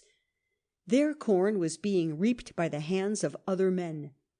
Yet Pericles, although he knew the fierceness of the resentment which his policy excited, would not swerve from the course which he had marked out for himself. But when at length the Spartans were moving to the coastland of Oropus, an Athenian fleet of 100 ships, sailing from Piraeus, was joined by 50 Corcyraean vessels off the Peloponnesian coast. Landing on the southwesternmost promontory of Messene, the Athenians had almost succeeded in carrying Methone by assault, when Brasidas, the son of Tellus, who held a Spartan outpost in the neighbourhood, dashed through the Athenian force and threw himself into the city. The promptitude now displayed by this young officer was an earnest of military exploits such as no other Spartan general ever equalled. But the Athenians were bent on doing sterner work before the summer should draw to a close. Aegina had long been called the eyesore of Piraeus, and so long as its old inhabitants were suffered to dwell in it, it would remain an eyesore still. The decree was passed for their expulsion, and the Aeginetans were cast out upon the Peloponnesian coast to find such refuge as the Spartans might give them in gratitude for their help during the Helot War. This refuge some of them found in Thurii, and thus it came to pass that the Spartans had a bitterly hostile population on the mouth of the Corinthian Gulf, and the Athenians a population not less resentful on the marchlands of Laconia and Argolis. On its return home the Athenian fleet effected a junction with the land army in the Megarian territory, which was now ravaged by 10,000 Athenian and 3,000 Metoikian hoplites. It was obvious that a struggle had begun which might bring either side to desperate straits before it came to an end. Hence the Athenians determined not merely to take all possible precautions for the protection of Attica, but to set aside a reserve fund not to be touched before they found themselves face to face with a supreme necessity. 1,000 talents were placed in the Acropolis under a solemn sentence that any citizen asking a vote to dispose of this money for any other purpose than that of resisting an attack on the Piraeus itself should be punished with instant death. The decree was a mere form, and was known to be nothing more. If any one should wish to divert the fund to other uses, he had nothing to do but propose a repeal of the existing ψηφισμα or decree, and then bring forward his motion. In the meantime the anathema expressed the sense of the people that the money was not to be used except in the last resort. And thus the act was one not of barbarism, but of the clearest foresight, and of the most judicious adjustment of means to ends. The year closed at Athens with the public interment of those who had fallen in the service of their country. The citizen chosen to deliver the funeral oration was Pericles, and he determined to address the people as if they were fresh from battles as momentous as those of Plataea, Salamis, and Mycale. It was of the first importance that at the beginning of the contest the Athenians should know what they were fighting for, and in fact during the year now coming to an end the people had made greater efforts than even those which had marked the struggle with Persia. If ever there was a time when the Athenians needed to be reminded of the self-devotion of their forefathers, that time was the present, and accordingly Pericles passed in rapid review the course by which the Athenians had created their empire and the results which had been thus far achieved. Within the space of 50 years Athens had pushed back the power of Persia beyond the limits of Asiatic Hellas, had raised up against the barbarian the barrier of her maritime empire, and had developed at home a genius in art, in science, and in government such as the world had never seen. 50 years later the fruits of this development were almost as splendid as ever, but the old spirit of indomitable perseverance was gone. In the age of Pericles alone could the union of the two be found, and thus his funeral oration becomes an invaluable picture of a state of things realized only by a few years, yet exhibiting in some respects a higher standard than that which we have reached at the present day. The contrast was necessarily pointed at Sparta, and the picture which it presented was that of a state which trusted rather to the spirit and patriotism of her citizens than to a rigid and unbending discipline. In the assurance that when the time for effort and sacrifice should come, they would be found fully equal to the needs of the moment, Athens could afford to dispense with the network of rules and the inquisitorial system which tormented the Spartan from his cradle to his grave. As to the measure of self-sacrifice, Athenians falling on the battlefield gave up infinitely more than the Spartans. The latter scarcely knew the feeling of home. The home of the former was associated with all that could fill his life with beauty and delight, and inspire him with the most earnest patriotism. He had received the highest political and judicial education, and he found himself the member of an imperial society whose greatness took away from its subjects all the bitterness of servitude. Well, therefore, might Pericles rise to a strain of enthusiasm when, after his sketch of their political and social life, he addressed himself to those who were mourning for brothers and kinsfolk fallen in battle. These had shown themselves worthy of the men who had raised the fabric of Athenian Empire, and had left to their survivors the task of following their example, or if age had ended their active life, a memory full of quiet and lasting consolation. End of Section 9. Section 10 of the Athenian Empire by George William Cox. Chapter 3. The Peloponnesian War, from the surprise of Plataea to the capture of Sphacteria, Part 2. With this picture of sober resolution arising from the consciousness of a substantially righteous cause, the history of the first year in this momentous struggle comes to an end. The narrative of the second year opens in 430 B.C. with a startling contrast. The invading army of the Spartans had not been many days in the land when they learnt that their enemies were being smitten by a power more terrible than their own. For some time a strange disease had been stalking westwards from its starting point in Nubia or Ethiopia.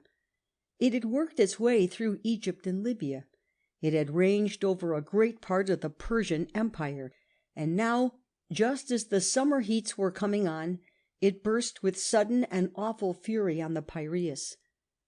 The crowded state of the city and of the space between the long walls added to the virulence of the poison, and the fearful rapidity of the disease taught the sufferers to accept as their death warrant the first sensations of sickness. The scenes which followed no Hellenic city had ever witnessed before. The evil indeed was almost too great for human endurance, and a people to whom at other times seemliness in all social and religious offices was the first concern, now cared nothing for decencies of ritual, and flung their dead as they passed along on funeral pyres raised for others. In the midst of all this suffering there were not wanting, as there never are wanting, some who carried out with literal zeal the precept which bade them eat and drink, because on the morrow they should die. But of these frightful horrors there was at least one alleviation. Those who had recovered from the plague were safe from a second attack, and far from abandoning themselves to an inert selfishness, they exhibited a noble rivalry in kindly offices, and, unwearied in their tender care for those who were less happy than themselves, showed that consciousness of good attained may be a more powerful stimulus to well-doing than the desire of conquering a crushing evil. For 40 days Archidamas ravaged the lands of Attica, but before he left it, the Athenian fleet, in spite of the misery going on within the city, was retaliating along the Peloponnesian coast. The plague followed the crews on board their ships, but the losses thus caused were as nothing in comparison of those which ensued when, later on in the summer, the ships were sent to aid in the reduction of Potidæa. The infection brought by the new troops spread with such terrific speed amongst the Athenians, who had preceded them in besieging the place, that in less than 6 weeks 1,500 died out of 4,000 hoplites. At Athens the malady seems to have crushed utterly the energy of the people. While envoys were sent to Sparta to sue for peace, the people with vehement outcries laid all their sufferings at the door of Pericles. Summoning the assembly by the authority which he possessed as general, this great man met the people with a more direct rebuke of their faint-heartedness, and a more direct assertion of his own services than any to which he had in more prosperous times resorted. For the present disasters, he told them, he could take no blame to himself, unless they were ready to give him credit for every piece of unexpected good luck which might befall them during the war. Sudden calamities, he allowed, must shake the strongest mind, and a painful effort is needed to restore the balance. For Athenians such an effort was not merely their duty, but it would assuredly bring with it its own reward. There was in truth no excuse for their losing heart. Far from having any fears for the result, they were fully justified in facing their foes with a lofty sense of superiority, while there was only one danger which they could not afford to encounter, the danger involved in the abandonment of their imperial power over their allies. The reasonings of the great statesman led the people at once to resolve that they would make no more proposals to the Spartans, and that the war should be carried on with vigour. The plague had now laid its hand heavily on his house. His sister and his 2 sons, Xanthippus and Paralas, were dead, and his grief when he had to place the funeral wreath on the head of his younger son showed that at length the iron had entered into his soul. There remained still the son of Aspasia, who bore his own name, and the people allowed him to enrol this surviving child, although his mother was an alien, amongst the number of Athenian citizens. But although he lived for 2 years and a half after the surprise of Plataea, we hear no more from this time of the man who more than any other saw what the capabilities of his own countrymen were, and seized the best means of bringing out their good qualities. No Athenian, according to the testimony even of his enemies, ever carried more weight in the councils of his countrymen, and none ever eschewed more the arts by which demagogues are supposed to seek popularity. The picture drawn by Thucydides exhibits him as a leader who has no reason to fear and nothing to hide from his countrymen, and whose policy was throughout justified by results. The keynote of that policy was the indispensable need of sweeping away all private interests, if these should clash with the interests of Athens in this great struggle. The resources of the state were not to be wasted or risked in enterprises which at best could tend only to the benefit of individuals, while enterprises to which the state was committed were not to be starved or mismanaged in order to further the purposes of factious politicians. Nothing can be more severely emphatic than the sentences in which Thucydides insists that on these 2 rocks the Athenians made shipwreck. Pericles worked for the welfare of Athens, and for that alone. Those who came after him were bent first on securing each the foremost place for himself, and, as we shall see, the inevitable consequences followed. Their powers and the resources of the city were not concentrated on the great tasks which without such concentration could never be accomplished.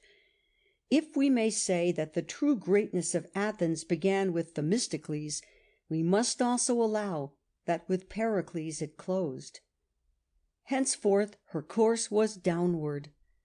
The social and political conditions which made Athens what she was in the days of Pericles were such as must arise when the theory of the independent polis or city, educating all her citizens to the utmost, was carried to its logical results, aided by the genius of a people keenly sensitive to all impressions of art and science, of poetry, music, painting, and rhetoric.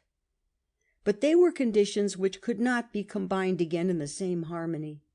Hence the age of Pericles stands preeminent as the most brilliant phase in the history of mankind, and the genius of this splendid age is embodied in Pericles himself.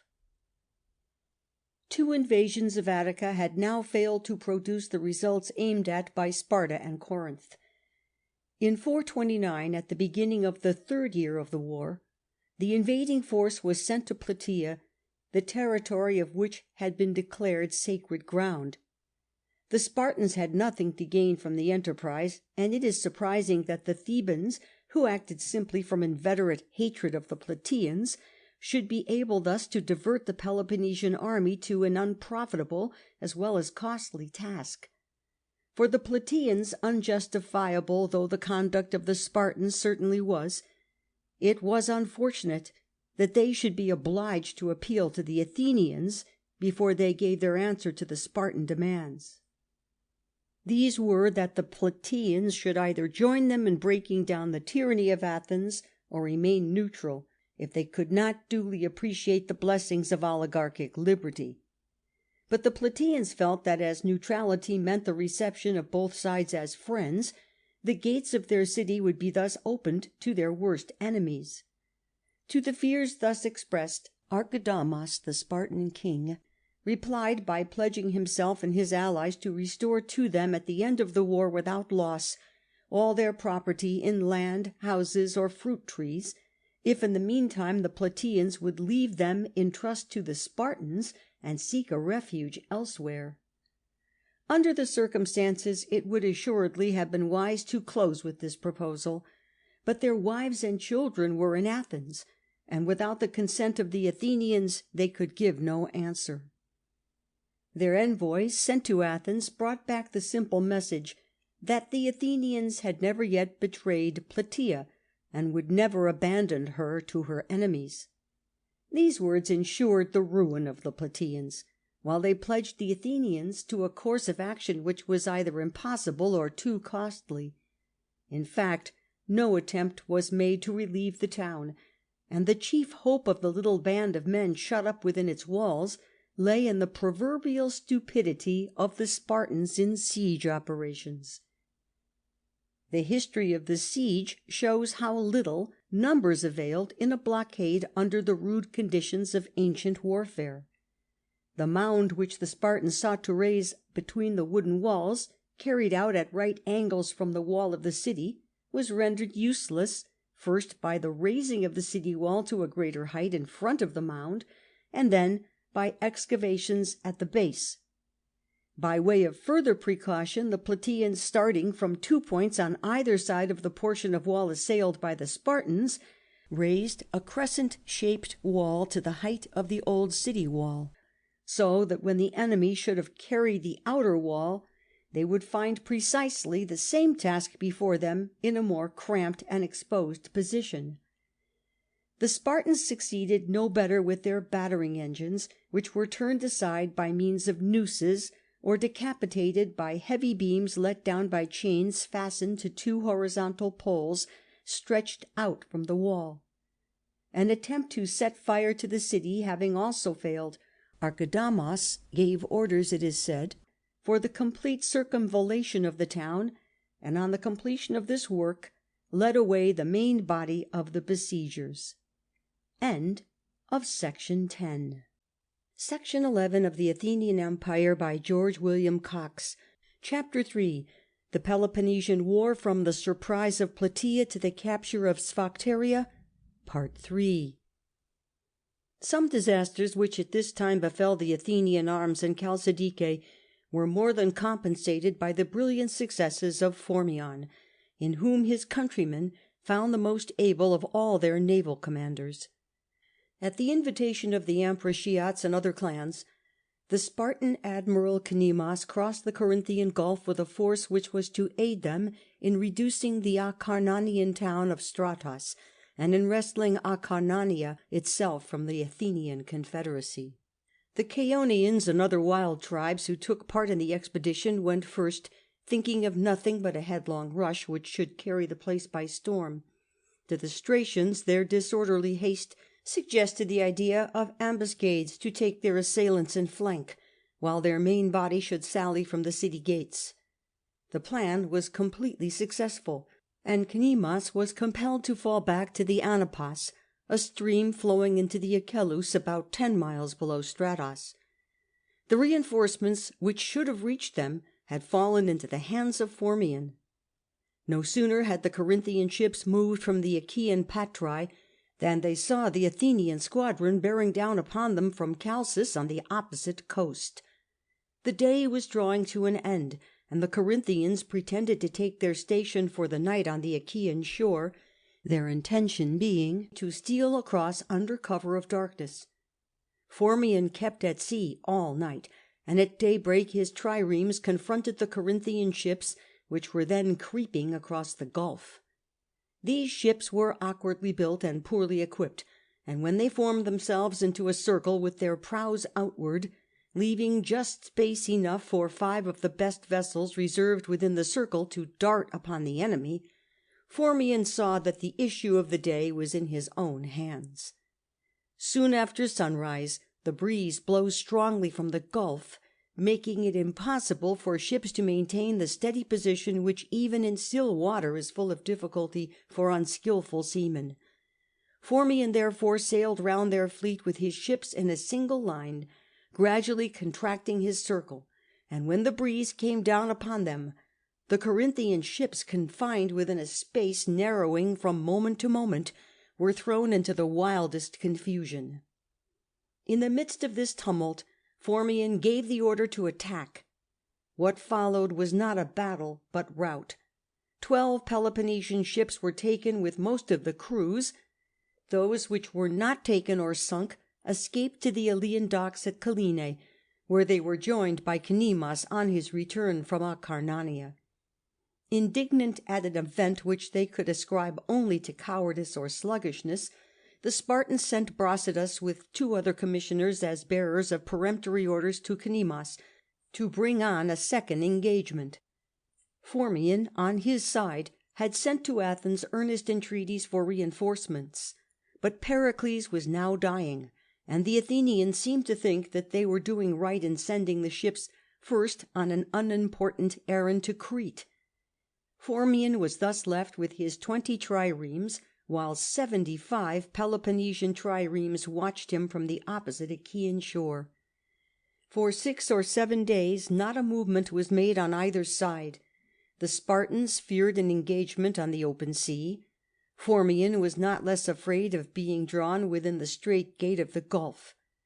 But the fear of Athenian reinforcements at length led the Spartans to resolve on action, and when their fleet began at daybreak to move in lines 4 deep from Panormus to the northern coast of the Gulf, Phormio supposed that they were bearing on Naupactus, and felt that he dared not allow so large a force to approach it.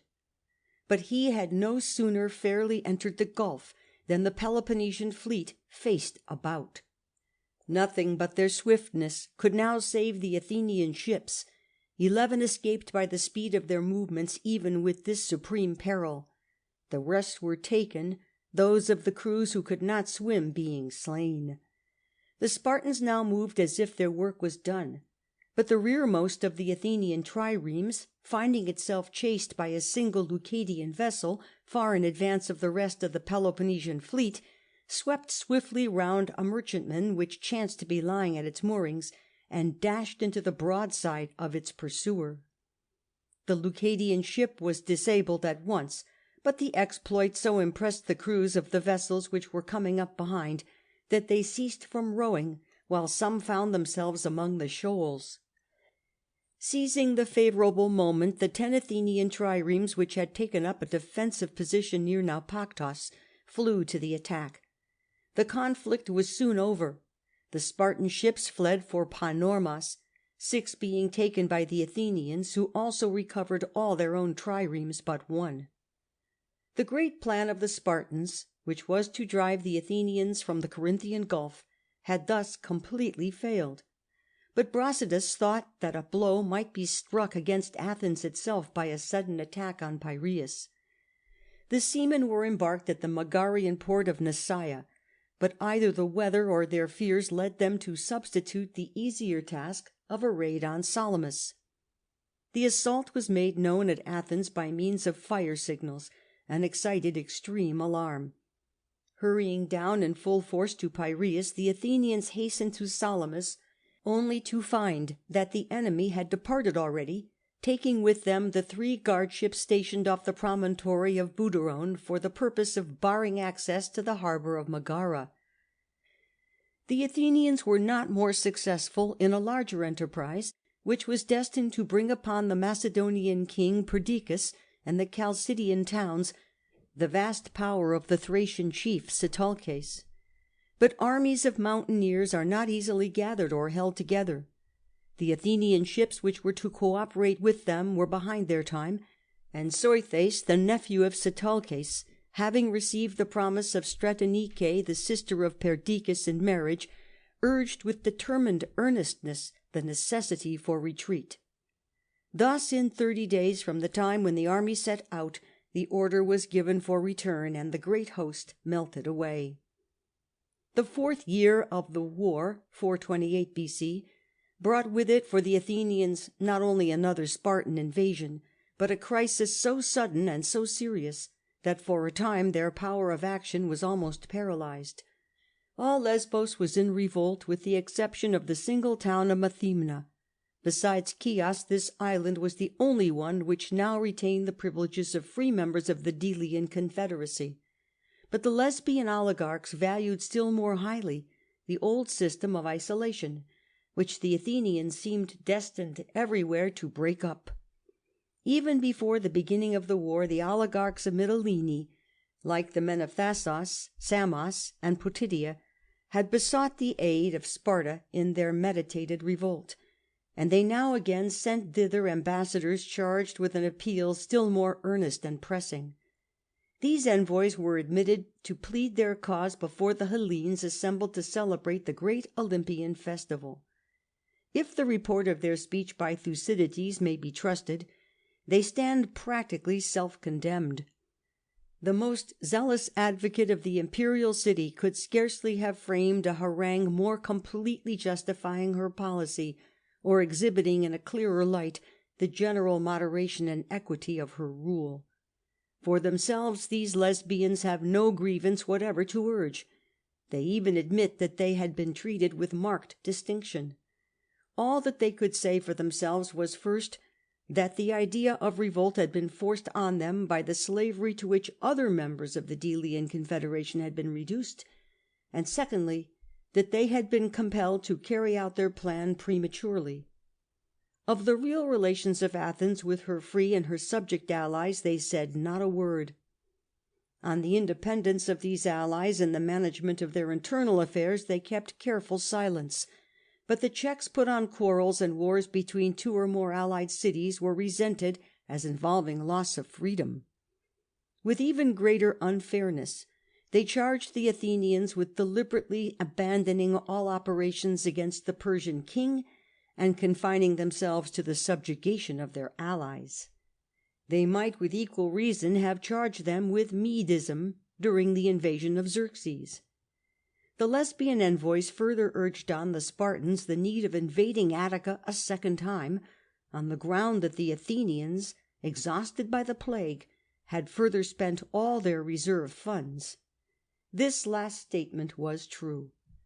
Of the 6,000 talents stored in the treasury at the beginning of the war, 1,000 only remained, the sum namely of which, under pain of death, no one was to propose to make use except for the defence of the city itself from invading armies or fleets. But the Athenians were resolved to show that in spite of the plague and of poverty they were still able to hold their ground and to deal hard blows on their enemies. 1,000 hoplites were sent to Lesbos under Agis, who completely invested the city of Mytilene.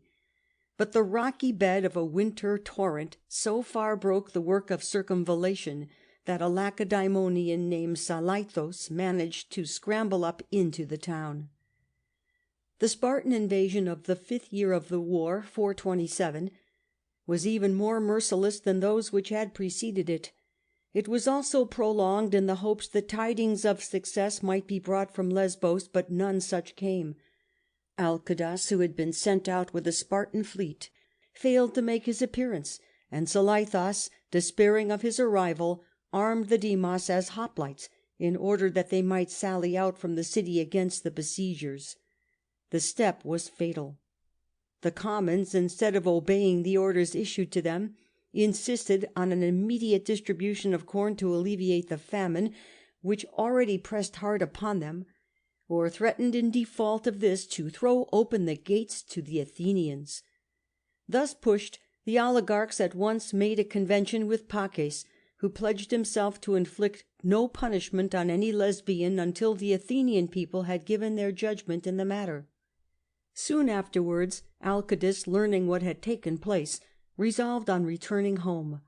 On his way he signalised himself by a savage massacre of the prisoners whom he had seized in the merchant vessels, which, under the impression that any fleet in Aegean waters must be Athenian, had approached his ships without suspicion.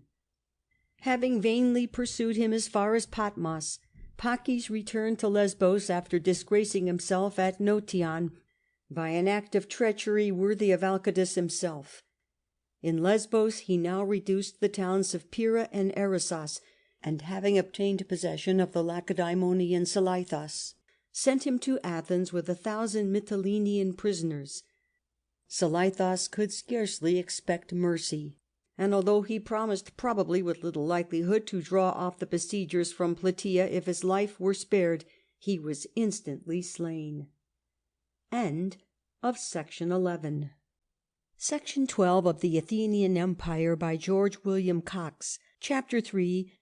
The Peloponnesian War, from the surprise of Plataea to the capture of Sphacteria, Part IV. No event had yet happened so seriously endangering the empire of Athens as the revolt of Lesbos. At no time, therefore, had the feeling of resentment and the desire for vengeance run so high. Moved by this mastering passion, the Athenians were in no mood for drawing distinctions between the guilty and the innocent, and accordingly they welcomed the proposal of murdering the whole adult male population of Mytilene, probably 6,000 men, in addition to the 1,000 prisoners already at Athens. Of the orators who spoke most vehemently in favour of this proposition, the most violent, if we may believe Thucydides, was Cleon. Although this man is here mentioned by the historian for the first time, he had long since gained some notoriety by his opposition to Pericles. In the broad and coarse pictures of the comic poet Aristophanes, he is the unprincipled schemer who wins influence by cajoling the people with the most fulsome flattery. No picture could be more untrue. If we may trust the narrative of an enemy, adulation of the Demos was the last sin which could be laid to his charge. It would be more true to say that he acquired power by blustering rhetoric, by boundless impudence, and by administering the harshest rebukes to the people, so long as there was some popular feeling to which these rebukes in the end appealed. His rudeness and grossness were thus forgiven by the aristocratic party, to whom the policy of Pericles was distasteful. In other words, he had in his favour a powerful sentiment in their dislike of the great statesman who had dealt the last sweeping blow against their ancient privileges. In the case of the Mytileneans, he had on his side a feeling still more powerful, and probably a large majority came to the debate vehemently eager to take the vengeance to which Cleon gave the name of justice. So vast, however, was the massacre proposed, that the feeling of anger was speedily followed by a feeling of amazement at the ocean of blood which was to be shed in order to appease it, and a resolution was carried to reconsider the question. On the following morning Cleon stood up again to administer a stern rebuke to the Demos, and to urge the paramount duty of giving full play to the instinct of resentment. That against the Lesbians he had a terrible indictment it is impossible to deny, but if the report of Thucydides may be trusted, he uttered a direct falsehood when he asserted that the oligarchs and the Demos had been guilty of the same crime, and therefore deserved the same punishment. The plea was palpably untrue. The Demos was not armed until the oligarchs felt that thus only could they escape imminent ruin, and no sooner had they grasped their weapons than they used the power thus gained in the interests of the Athenians. This distinction forms the keynote of the speech by which Diodotus sought to bring the people to a better mind. In all the states of her alliance, Athens had now beyond doubt a body of staunch friends, and even in Lesbos she had been overborne only by the violence of the oligarchic faction. By following the advice of Cleon, they would declare that no heed would be taken of shades of guilt, or of distinctions between guilt and innocence, and thus friends and foes alike would be goaded to desperate resistance, while money spent in blockades would leave the Athenians in possession only of heaps of ruins when the siege was ended.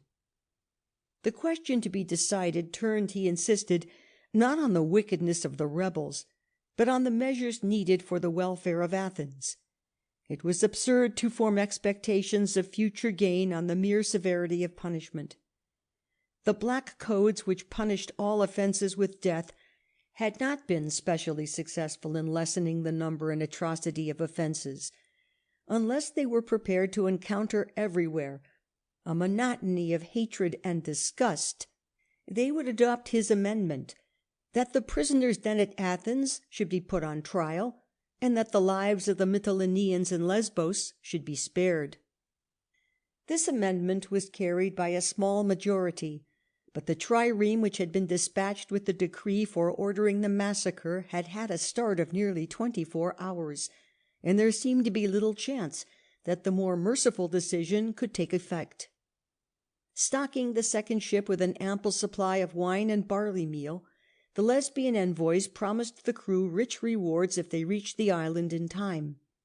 Their energy may have been still further quickened by the desire of saving Athens from a great crime and a great disgrace.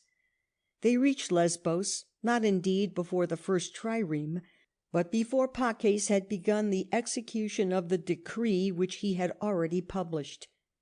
Here ended the repentance and the mercy of the Athenians. The 1,000 Mytileneans at Athens were put to death, the walls of Mytilene were pulled down, its fleet was forfeited, an annual tribute was imposed upon the city, and Athenian clerukoi were settled upon its territory. The subjugation of Lesbos proceeded only by a few days or weeks the destruction of Plataea. As the siege wore on and the hope of aid from Athens became more and more faint, the Plataeans resolved to make an attempt to force their way through the lines of the besiegers. Nearly half, however, drew back when the hour for action came, but the result proved the wisdom of the 220 men who still persevered. With wonderful patience they had made all possible preparations for ascending and descending the walls in possession of the besiegers, and with wonderful skill and good fortune they availed themselves of a dark and stormy night to carry out their enterprise. When at length, after surmounting 1,000 dangers, they found themselves in an open country, the flashing of torches showed that the patrols of the enemy were hurrying up the heights of Kithairon in the hopes of overtaking the fugitives. The Plataeans, thinking that they would scarcely be suspected of running toward the lion's den, marched straight for nearly a mile on the road to Thebes, and hastening thence from scenes associated with heroic devotion of earlier days, took the mountain road which led through Erythrae to Athens. For some months longer the Plataeans left in the city held out against an enemy more terrible than man, but although famine was fast doing its work, the Spartan leader had a special reason for arresting it before its close. If the Plataeans could be brought to a voluntary surrender, there would be no need, in the event of either truce or peace, to give up the place along with others which had been forcibly occupied. The Plataeans were invited, therefore, to submit themselves freely to the judgment of the Spartans, who would punish only the guilty. They were in no condition to refuse these terms, but they could at once see what was to come, when, on the arrival of the special commissioners from Sparta, they were called upon to answer simply the one question, whether during the present war they had done any good to the Spartans and their allies. The very form of the question showed that no reference would be suffered to their previous history, but only by such reference was it possible to exhibit in its true light the injustice of their present treatment. They were to be sacrificed, in spite of all that they might urge, to the vindictiveness of the Thebans, and these took care to paint in glaring colours the crime of which the Plataeans had been guilty after the surprise of their city. They had promised to keep their prisoners unharmed until they had tried the effect of negotiation. They made no attempt to try it, but straightway slew all the men in breach of a solemn promise. The retort brings us back to the monster evil of this horrible war, the exasperated and vindictive spirit which forgot prudence, reason, and policy in the blind longing for revenge. It matters not whether we take the Theban version of the story or that of the Plataeans. These, by their own mouth, stand on this point self-condemned. If one crime was to serve as the justification for another, the Thebans had full warrant for demanding the death of the Plataeans. But there was no need to urge a request with which the Spartans had made up their minds to comply. The prisoners were again called upon to answer, one by one, the question to which their speech had evaded a distinct reply, and as each man answered necessarily in the negative, he was taken away and killed. So were slain 200 Plataeans and 25 Athenians who had been shut up in the town, and so fell the city of Plataea in the 93rd year of its alliance with Athens, to rise once more and to be once more destroyed. The town was razed to its foundations, and its territory, declared to be public land, was let out to Boeotian graziers. The play was played out as the Thebans would have it. The facts can scarcely be described in any other terms, for awful though the drama may be, the existence or the ruin of Plataea could have no serious issue or meaning in reference to the war. End of Section 12. Section 13 of the Athenian Empire by George William Cox. Chapter 3. The Peloponnesian War, from the surprise of Plataea to the capture of Sphacteria. Part 5. The summer of the 5th year of the struggle between Athens and Sparta, B.C. 427, was marked by the capture of Minoa, an islet used by the Megarians as a post to defend their harbour of Nisaea. The general in command of the victorious force was Nikias, a man who is said to have filled the office of strategos, even as a colleague of Pericles, but who was first noticed at this time by Thucydides. From this moment he becomes one of the most prominent actors on the stage of Athenian politics, until his career closes under conditions thoroughly abhorrent to a nature singularly unenterprising and cautious. Deficient in military genius, possessed of not much power as an orator, caring more for the policy of his party than for the wider interests of his country, this strictly conservative and oligarchic statesman gained an ascendancy at Athens not much less than that of Pericles, and in part for the same reason. In all that related to money, Nikias, like Pericles, was incorruptible, and this fact, joined with the decency of his life, secured for him an influence with the people which, from every other point of view, was quite undeserved. Personally, indeed, he had much to recommend him to the affections of his countrymen. Endowed with ample wealth, he made use of his riches, not for indulgence in luxury and pleasure, but chiefly for the magnificent discharge of the liturgies or public offices imposed on the wealthiest citizens. The munificence with which at such times he exceeded the obligations of the law answered a double purpose. It soothed a sensitive conscience as a religious offering to the gods, and it procured for him a general respect which the purity of his life heightened into admiration. In no way tainted with the philosophical tastes of Pericles, Nikias spent his leisure time in listening to the discourses of prophets whom he kept in his pay, while both his temper and the need of attending to his property made him either unambitious of public offices or even averse to filling them. Here again a carefulness which took the form of modesty increased the eagerness of the people to place him in positions which he wished rather to avoid, and to comply even with unreasonable demands which he made in the hope of avoiding them. The 6th year of the war, 426, was comparatively barren in events affecting immediately the Athenian Empire.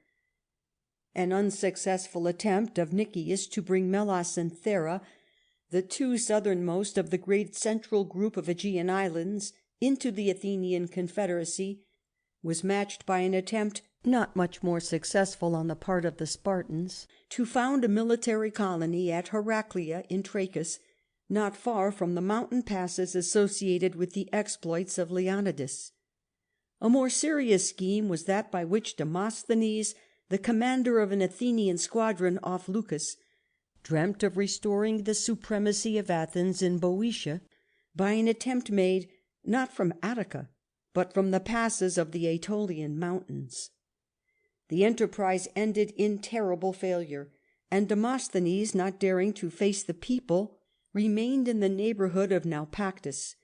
His help was soon needed by the Acarnanians, whom he had offended by insisting on his march through Aetolia when they wished him to engage in the siege of Leucas. They were now, at the beginning of winter, assailed by the Ambraciots, who seized Olpae. By the aid of Demosthenes they won a battle in which the Spartan commander Eurylochus was slain, while the Ambraciots were compelled to make a disorderly retreat to Olpae. Another body of Ambraciots, constituting in fact the main force of their state, was cut to pieces at Idomene, chiefly by means of the Messenians in the service of Demosthenes, and Ambracia now lay at the mercy of the Acarnanians, who might have carried the town on the first assault. To this step they were strongly urged by Demosthenes, but having gained their immediate end, they reverted to their old grudge and refused to follow his counsel. This campaign, marked by fearful carnage, had done little for Athens, but much for Demosthenes. Without calling on the state to aid him, he had won a victory which ensured him the condonation of his previous mistakes.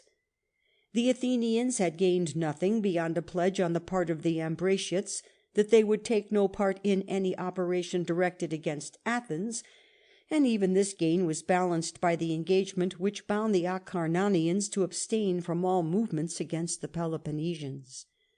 The 7th year of the war, 425 B.C., began with the usual invasion of Athens by the Peloponnesians, which during the previous year had been prevented by a rapid succession of earthquakes. But before they had spent a fortnight in the country, Agis, the Spartan king, son of the old Archidamas, received tidings which caused him to hurry homewards with all speed.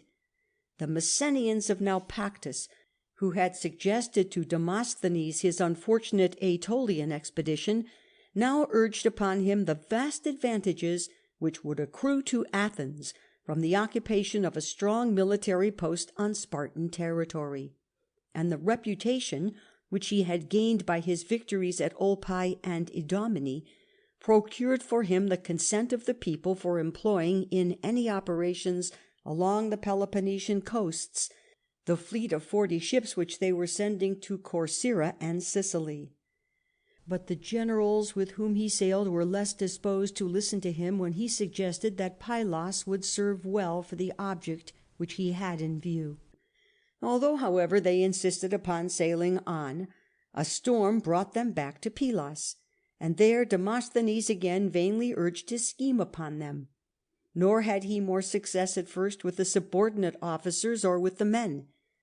The storm, however, lasted on 4 days, and the men began of their own accord to fortify the place by way of passing the time. They had no iron tools for shaping stone, and they had brought with them no vessels for carrying mortar. The blocks were therefore laid together so far as was possible without mortar, and in parts where cement was indispensable, they carried the mortar on their backs with their hands folded over the burden. They soon took a serious interest in the work which they had begun almost in sport. 6 days sufficed to complete the wall on the exposed land side, and Demosthenes was left with 5 ships to hold the place. The spot thus chosen is described by Thucydides as a rocky promontory separated from the island of Sphacteria by a passage wide enough to admit 2 triremes abreast.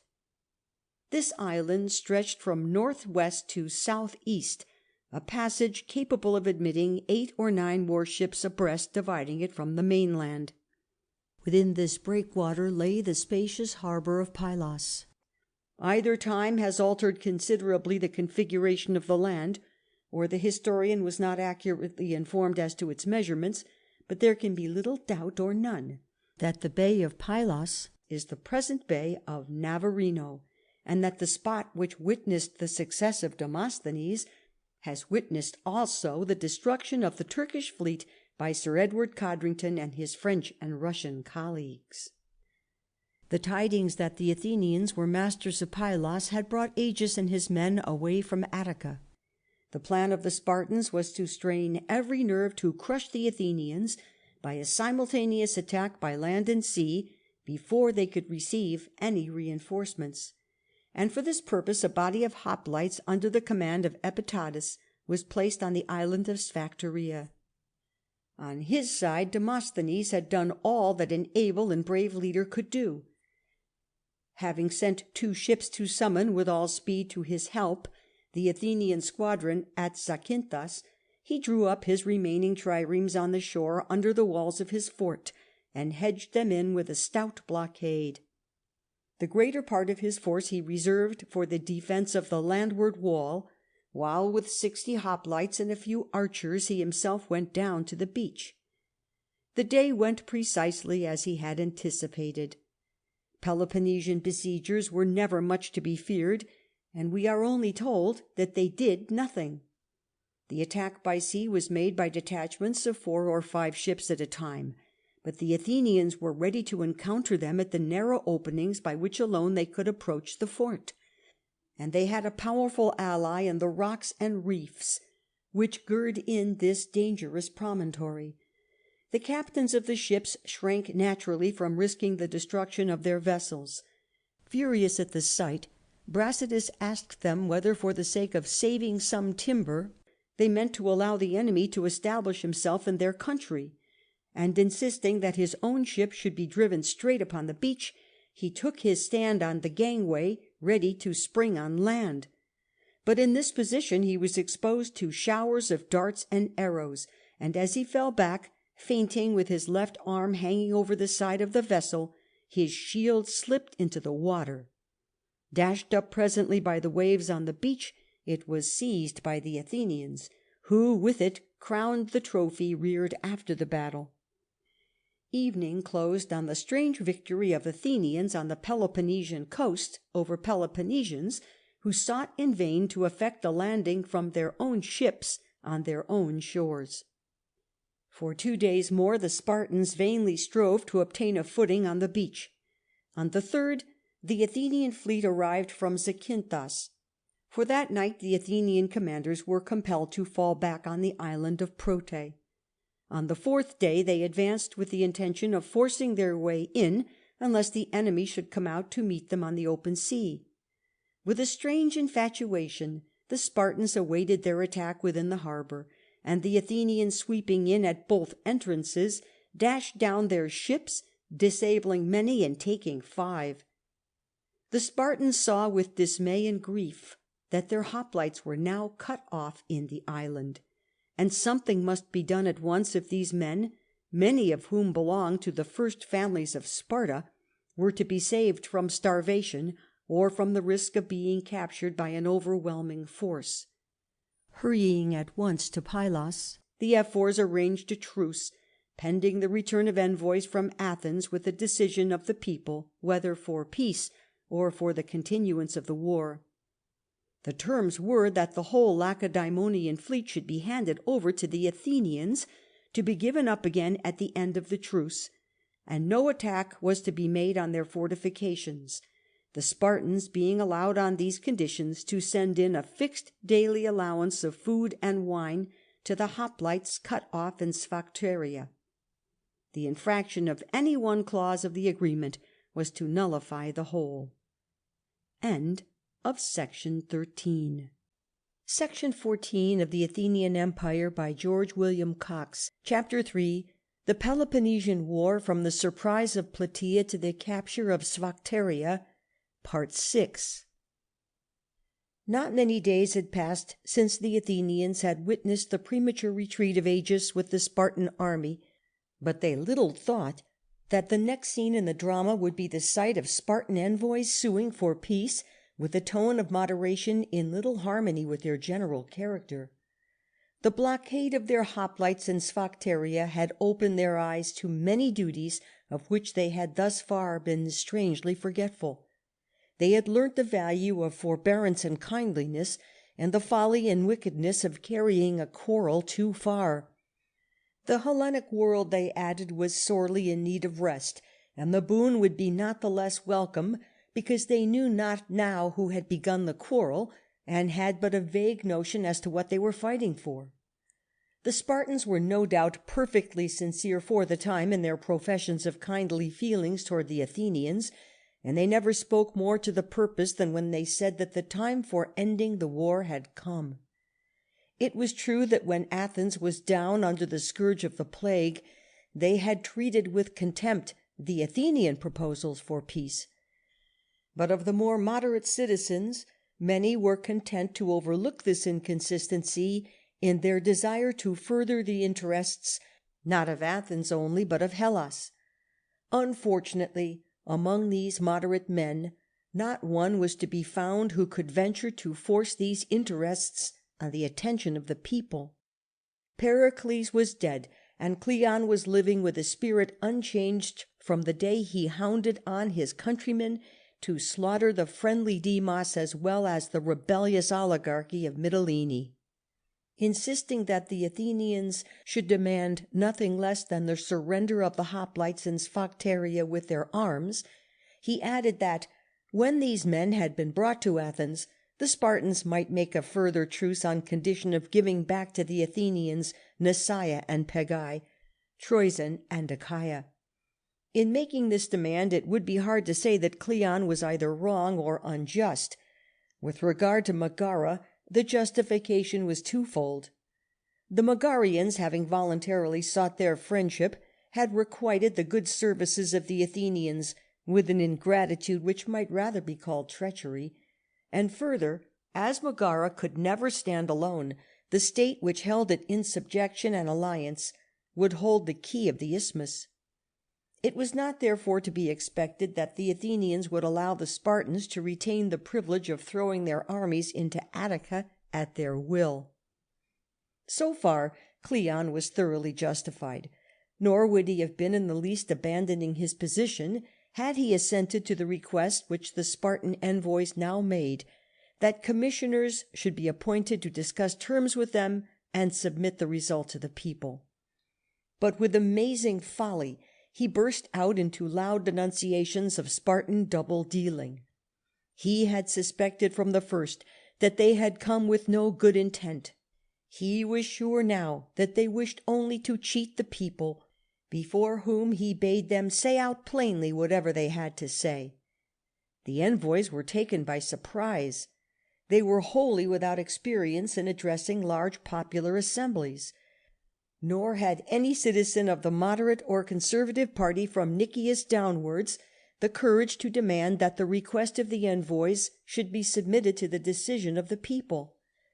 The Athenians chose to follow Cleon, and Cleon, in bringing about the contemptuous dismissal of the envoys, was emphatically in the wrong.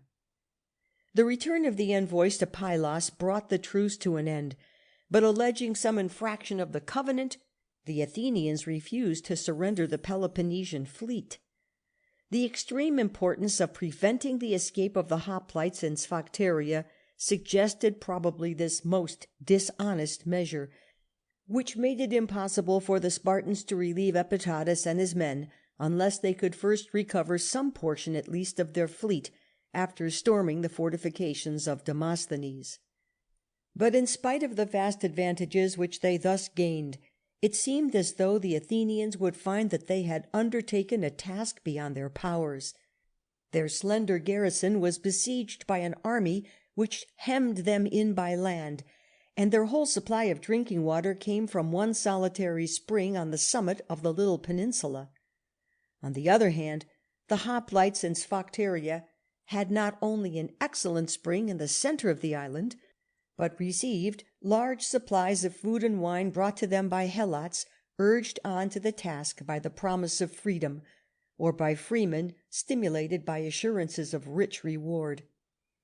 The next tidings which came to Athens told the people that at the beginning of the winter season the triremes must be all withdrawn, and that on their departure the imprisoned hoplites would at once make their escape. According to the Athenian fashion of shifting all responsibility upon advisers, popular indignation ran high against Cleon. The leather seller, for such was his occupation, was indeed sorely perplexed, while his opponents, moved by mere selfishness, were in the same measure delighted. On the spur of the moment he charged the messengers from Pylos with falsehood, but when he was chosen to go as a commissioner to ascertain the state of things at the spot, he felt that he would have to retract his words if they should be right, or be convicted of a lie if he should misrepresent matters. But he was none the less justified in telling the Athenians that if they believed the messengers, it was their business to send forthwith adequate reinforcements to Pylos, and that if the generals then present were men, they would go at once, as he should go if he were in their place. The reference to himself was at the worst only an indiscretion, but Nikias, instead of admitting that Cleon had simply pointed out to him his clear duty, answered that if the task seemed to him so easy he had better undertake it himself. Seeing that Nikias was in earnest, Cleon more than atoned for his fault by candidly confessing his incompetence for military command. With incredible meanness, if not with deliberate treachery, Nikias stuck to his proposal, and the eagerness of the people to ratify the compact was increased by the wish of Cleon to evade it. As for Nikias, it is enough to say that, regarding the matter as a fair trap for catching a political opponent, he could calmly propose to risk the destruction of an Athenian army by dispatching on an arduous, if not an impossible errand, a man whom he believed to be wholly incompetent. When at length Cleon said he would go, he added that he should set out with the assurance of bringing back within 20 days as prisoners the Spartan hoplites then in Sphacteria. Thucydides speaks of this promise as a sign of madness, yet Cleon had only asserted that Athens was able to do what Nikias pronounced to be impossible, and he had further taken care that his colleague should be the general who had achieved a harder task among the Acarnanian and Amphilochian mountains. He could scarcely have shown sounder sense or greater modesty, yet Thucydides tells us that his speech was received by the Athenians with laughter, and that sober-minded men were well pleased at an arrangement which would ensure one of two good things, either the defeat of Cleon or a victory over the Spartans, which might open a way for peace, the former being what they rather desired. In the judgment of Englishmen, these sober-minded men would be mere traitors, but it is not easy to avoid the conclusion that the laughter came not from the people generally, but only from the members of the oligarchic clubs, and from those who were afraid of offending them. Having reached Pylos, Cleon at once proposed to the Spartans to surrender the hoplites, who should be well treated until terms of peace should be arranged. But the Spartans would not hear of it, and Demosthenes, with Cleon's full consent, made ready for the attack. In fact, Cleon behaved throughout as the mere lieutenant of the general in whom he rightly placed implicit trust. The great aim of Demosthenes was to do the work by means of the light-armed troops. An encounter of hoplites would lead probably to the slaughter of many of the enemy, whom it was of great consequence to take alive. From the first the Spartans had no chance. All attempts on their part to reach the compact mass of Athenian hoplites were foiled by showers of weapons from the light-armed troops on either side. At length they began to fall back slowly to the guard post at the north-western end of the island, where the ground is highest, but this step of itself ensured their doom. They had abandoned the only spring in the islet, and in a few hours more or less thirst would do its work. But Demosthenes was specially intent on saving their lives, and a Messenian guide undertook to lead a large force by a secret path which should bring them to a higher position in the rear of the enemy. As soon as the Spartans were thus surrounded, Demosthenes sent a herald to demand their unconditional surrender. The circumstances admitted of no debate, and the dropping of their shields showed that they accepted the inevitable terms. Of the 420 hoplites who had been cooped up in the island, 292 lived to be taken prisoners, and of these not less than 120 were genuine Spartiati of the noblest lineage. The work was done. Within 20 days from the time of his departure, Cleon redeemed what Thucydides calls his mad pledge, by bringing to the Piraeus the costliest freight which had ever been landed on its shores. End of Section 14. Section 15 of the Athenian Empire by George William Cox. Chapter 4. The Peloponnesian War, from the surrender of the Spartans in Sphacteria to the massacre of Melas. Part 1. The success of Demosthenes and Cleon changed the public feeling of Athens from a desire for peace to a resolution of carrying on the war with energy. Nearly 300 Spartan hoplites were prisoners at Athens, ready to be brought out and slain if a Peloponnesian army should dare to cross the borders of Attica. The Spartans were in proportion lowered in their own self-esteem and in the eyes of the Greek tribes generally. Their humiliation was shown in more than one embassy for peace, but there was no Pericles now living to warn the Athenians against pressing good fortune too far. They had put one thorn in the side of their enemies by the occupation of Pylos. In the following or 8th year of the war they thrust in another by the seizure of Cythera, the island off the south-eastern promontory of Laconia, which had been for the Spartans a port for merchant vessels from Egypt and Libya, and a station from which they could with ease keep off all privateers from their coasts. The enterprise was concerted with a friendly body among the people, who wished to be free of the oligarchic rule of Sparta, and when Nikias and his colleagues arrived with 2,000 hoplites and some horsemen, the resistance was more nominal than real. From Cythera Athenian ships made descents on many places along the Laconian shores, and their troops landing at Dyraea, where the expelled Aeginetans had found a refuge, carried the place by storm. The Aeginetans taken within it were carried to Athens and there put to death. Thus was swept away the remnant of that people who had shared with the Athenians the glory of Salamis, and a catastrophe as horrible as that of Plataea attested the strength of the fatal disease which rendered impossible the growth of an Hellenic nation. Among those who risked their lives to convey food to the hoplites shut up in Sphacteria were the Helots, to whom they promised freedom as a reward. Other Helots, probably those who were not manumitted, deserted, it seems, to the Messenians at Pylos, or made their escape to Cythera. Fearing the extent to which these desertions might be carried, the Spartans, it is said, proclaimed that all who regarded their exploits on behalf of Sparta as giving them a title to freedom should come forward and claim it, under the assurance that if their claim should be sound, the boon would be granted. 2,000, we are told, were selected as worthy of liberty, and with garlands on their heads went round to the temples of the gods. A few days later, of these 2,000 men, not one was to be seen, and none was ever seen again. In the opinion of the historian Thucydides, the Spartans were suffering under a paroxysm of selfish fear, which had its natural fruit in cowardly and atrocious cruelty. The contrast of their own feeble policy with the energy of the Athenians made them sink lower in their own esteem, and their expectations for the future were not of victory but of disaster. Whether such a state as Sparta was worth the saving is another question, but there is little doubt that it must have fallen had it not been for the singularly un-Spartan genius of Brasidas.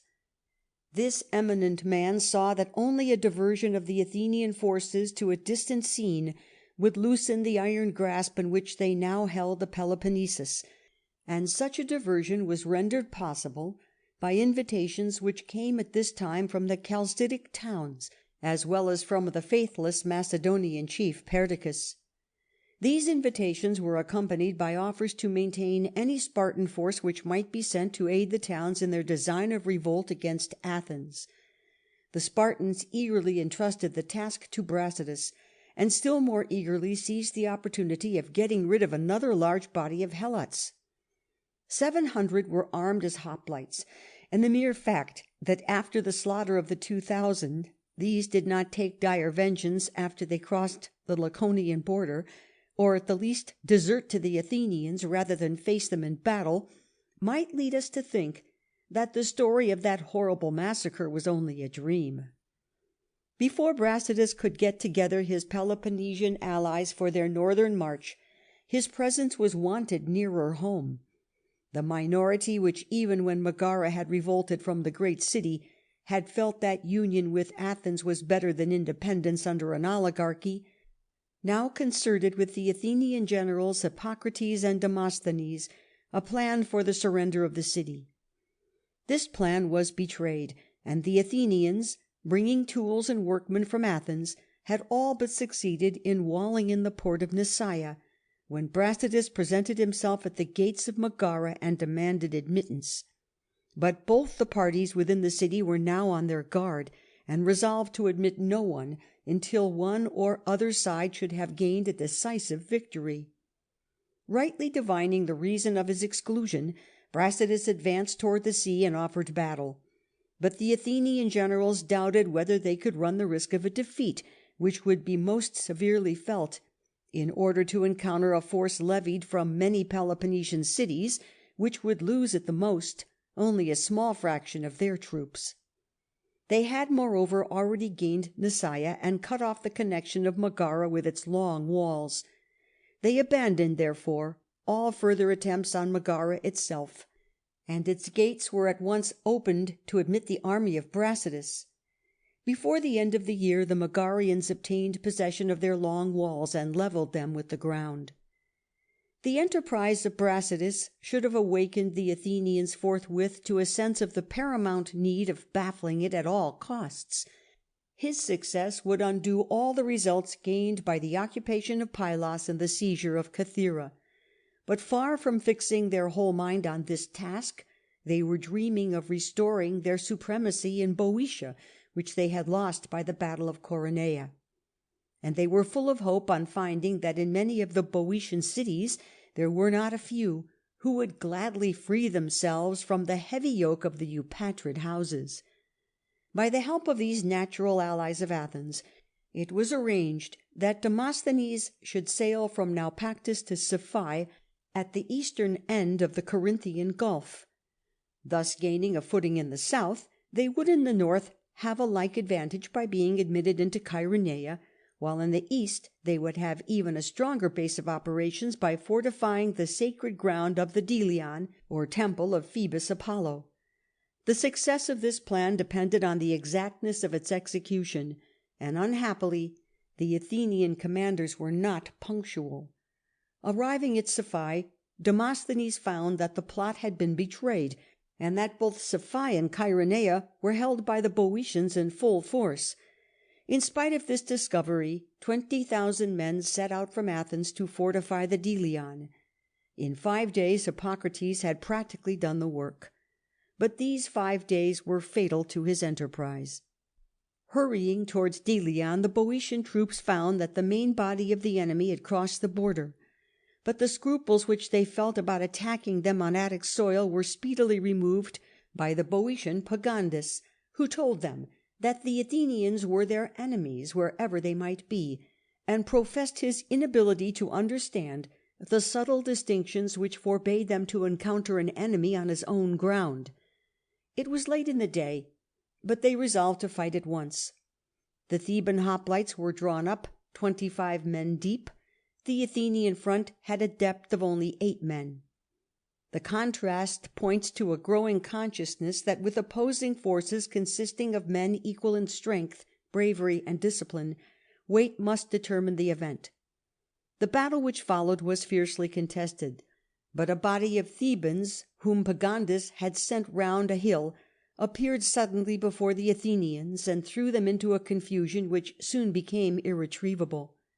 Nearly 1,000 Athenian hoplites with their general Hippocrates lay dead on the field, which the Thebans carefully guarded, while they made ready for the assault of Delion on the following day. After the battle, an Athenian herald, coming to demand the bodies of the dead for burial, was met by a Boeotian herald, who, going back with him to Delion, charged the Athenians with profaning a sacred site, and added that the dead should not be restored to them until they had evacuated the temenos, or close of the god. The obvious rejoinder, that Hellenic law allowed no conditions to be interposed for the burial of the dead, must have been followed by the surrender of the bodies.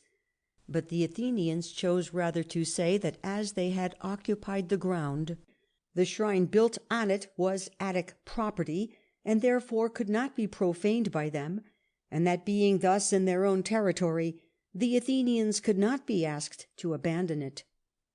To this absurd plea the Boeotians might have retorted that the conquest of a whole country, carrying with it the temples raised within its borders, was a very different thing from the occupation of a single sanctuary as a base of operations against the territory to which it belonged. But the temptation to repay the Athenians in their own coin was too strong to be resisted, and the Boeotians replied that if the Athenians were in their own land, they could take what they wanted without asking leave of any one. Even here the Athenians might have insisted that Attica did not extend beyond their entrenchments, and therefore that the dead must be yielded up unconditionally. But this reply was not made, and the Boeotians proceeded at once to attack the Athenian fortifications. These, built chiefly of wood, were set on fire by means of a large beam which, being hollowed out, served as a tube through which a current of air was forced from bellows at one end to a cauldron containing charcoal and sulphur, fastened by strong iron chains at the other end. The garrison fled, and the fort was taken, and when the Athenian herald again appeared, the bodies of the dead were surrendered without further demur. So ended a scheme which, so long as Brasidas was at large, ought never to have been taken in hand. By thus wasting their energies, they enabled that vigilant leader to reach Thessaly, and, in spite of the leaning of the main body of the people to the Athenian side, to carry his army through it into Macedonia. Nor until he had achieved this task were they awakened to a sense of their danger. Even then they merely declared war against Perdiccas, a superfluous manifesto against a chief who passed his life in betraying or deserting all his allies in turn. Nothing can show more clearly the fatal loss sustained by Athens in the death of Pericles than the weakness now displayed in their measures for maintaining that which they knew to be the very foundation of their empire. We may well doubt whether Pericles would have approved either of the attempts made by Demosthenes to re-establish the supremacy of Athens in Boeotia. That he would have staked the whole power of the state in encountering and crushing Brasidas is not to be doubted at all. End of Section 15. Section 16 of the Athenian Empire by George William Cox. Chapter 4. The Peloponnesian War, from the surrender of the Spartans in Sphacteria to the massacre of Melas. Part 2. The grapes were all but ready for the gathering, and the produce of the year was therefore at his mercy, when Brasidas appeared before the gates of Acanthus at the base of the great peninsula of Acte or Athos. He had looked for the eager welcome promised to him by the Chalcidian oligarchs. He was surprised to find that the gates were guarded, and that he could do no more than pray for permission to plead his cause before the Acanthians in person. With this request the Demos, whose whole substance was in his hands, reluctantly complied. His business was to convince them that they could secure their own welfare only by revolting from Athens, and he proceeded to address them after the following fashion. Assuring them that Sparta was honestly anxious to confine itself to the one task of putting down an iniquitous tyranny, he told them that he had come to set them free, and was amazed at not finding himself welcomed with open arms. He could not allow them to slight the proffered boon. Their refusal would tempt the other allies of Athens to think that the freedom which he promised was visionary, or that his power to secure it was not equal to his will. But when he sought to win their confidence by assuring them that he had bound the Ephors by solemn oaths that they should allow all the cities which might join him to remain absolutely autonomous, it may not have struck him that the need of imposing such oaths might leave on others the impression that the Spartan magistrates were not much to be trusted without them. He had, however, two further arguments in store, the one addressed to that centrifugal instinct which preeminently marked the Hellenic race in general, the other to their purses. He assured them that when he spoke to them of freedom, his words were to be taken in their literal meaning, and not as denoting mere liberation from the yoke of Athens. They were to be left absolutely to themselves, and they were free now to decide whether they would or would not join Sparta. But if they should say him nay, their ripe grapes would be trampled underfoot and their vineyards ravaged. This special pleading carried so much weight that a majority of the citizens voting secretly decided on revolt from Athens. The farce of free debate and free voting was ended, and Stagira soon followed the example of Acanthus in revolting from Athens. A few weeks later Brasidas appeared before the walls of Amphipolis, a post as easily defensible by the Athenians as it was important. On no object could care, time, and money have been better bestowed than on the safe keeping of this key to two vast regions. By a mournful infatuation it was allowed to fall without a struggle into the hands of Brasidas. On a stormy and snowy night the inhabitants learnt that his army was under their walls, and that their lands and all who happened to be without the city were at his mercy. In spite of this, the citizens not only insisted that the gates should be kept shut, but that the Athenian general Eucles should send a request for immediate aid to his colleague Thucydides the historian, who was then with his fleet off the island of Thasos, about half a day's sail from Amphipolis.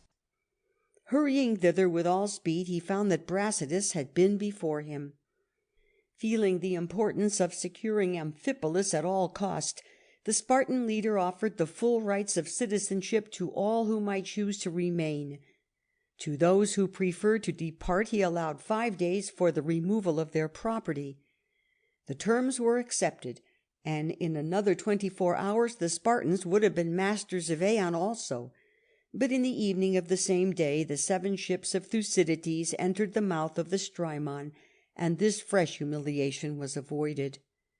The care with which he points out the greatness of the danger from which his arrival saved the city betrays the anxiety of a man who wishes to place himself right with those whose severer judgment he has good cause to fear.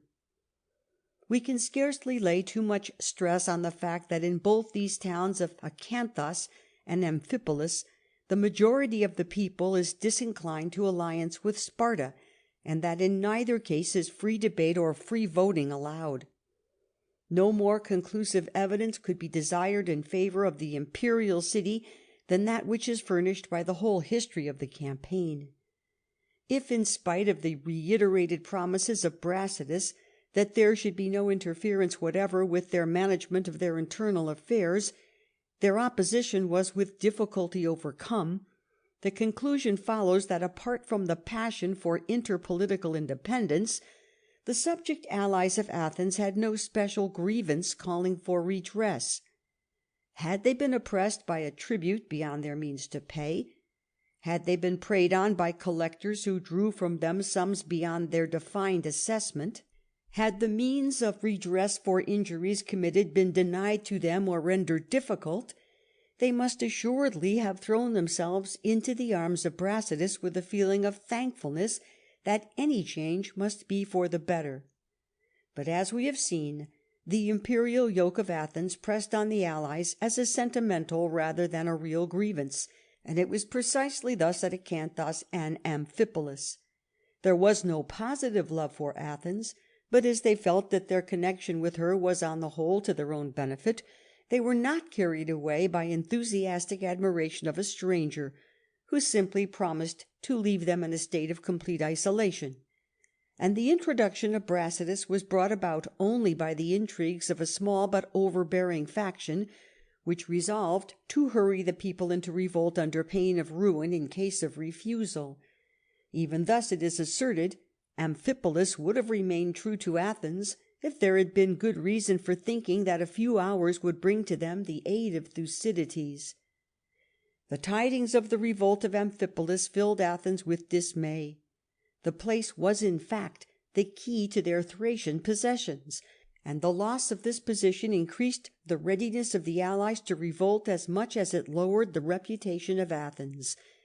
The urgency of the peril seemed rather to paralyze the Athenians than to rouse them.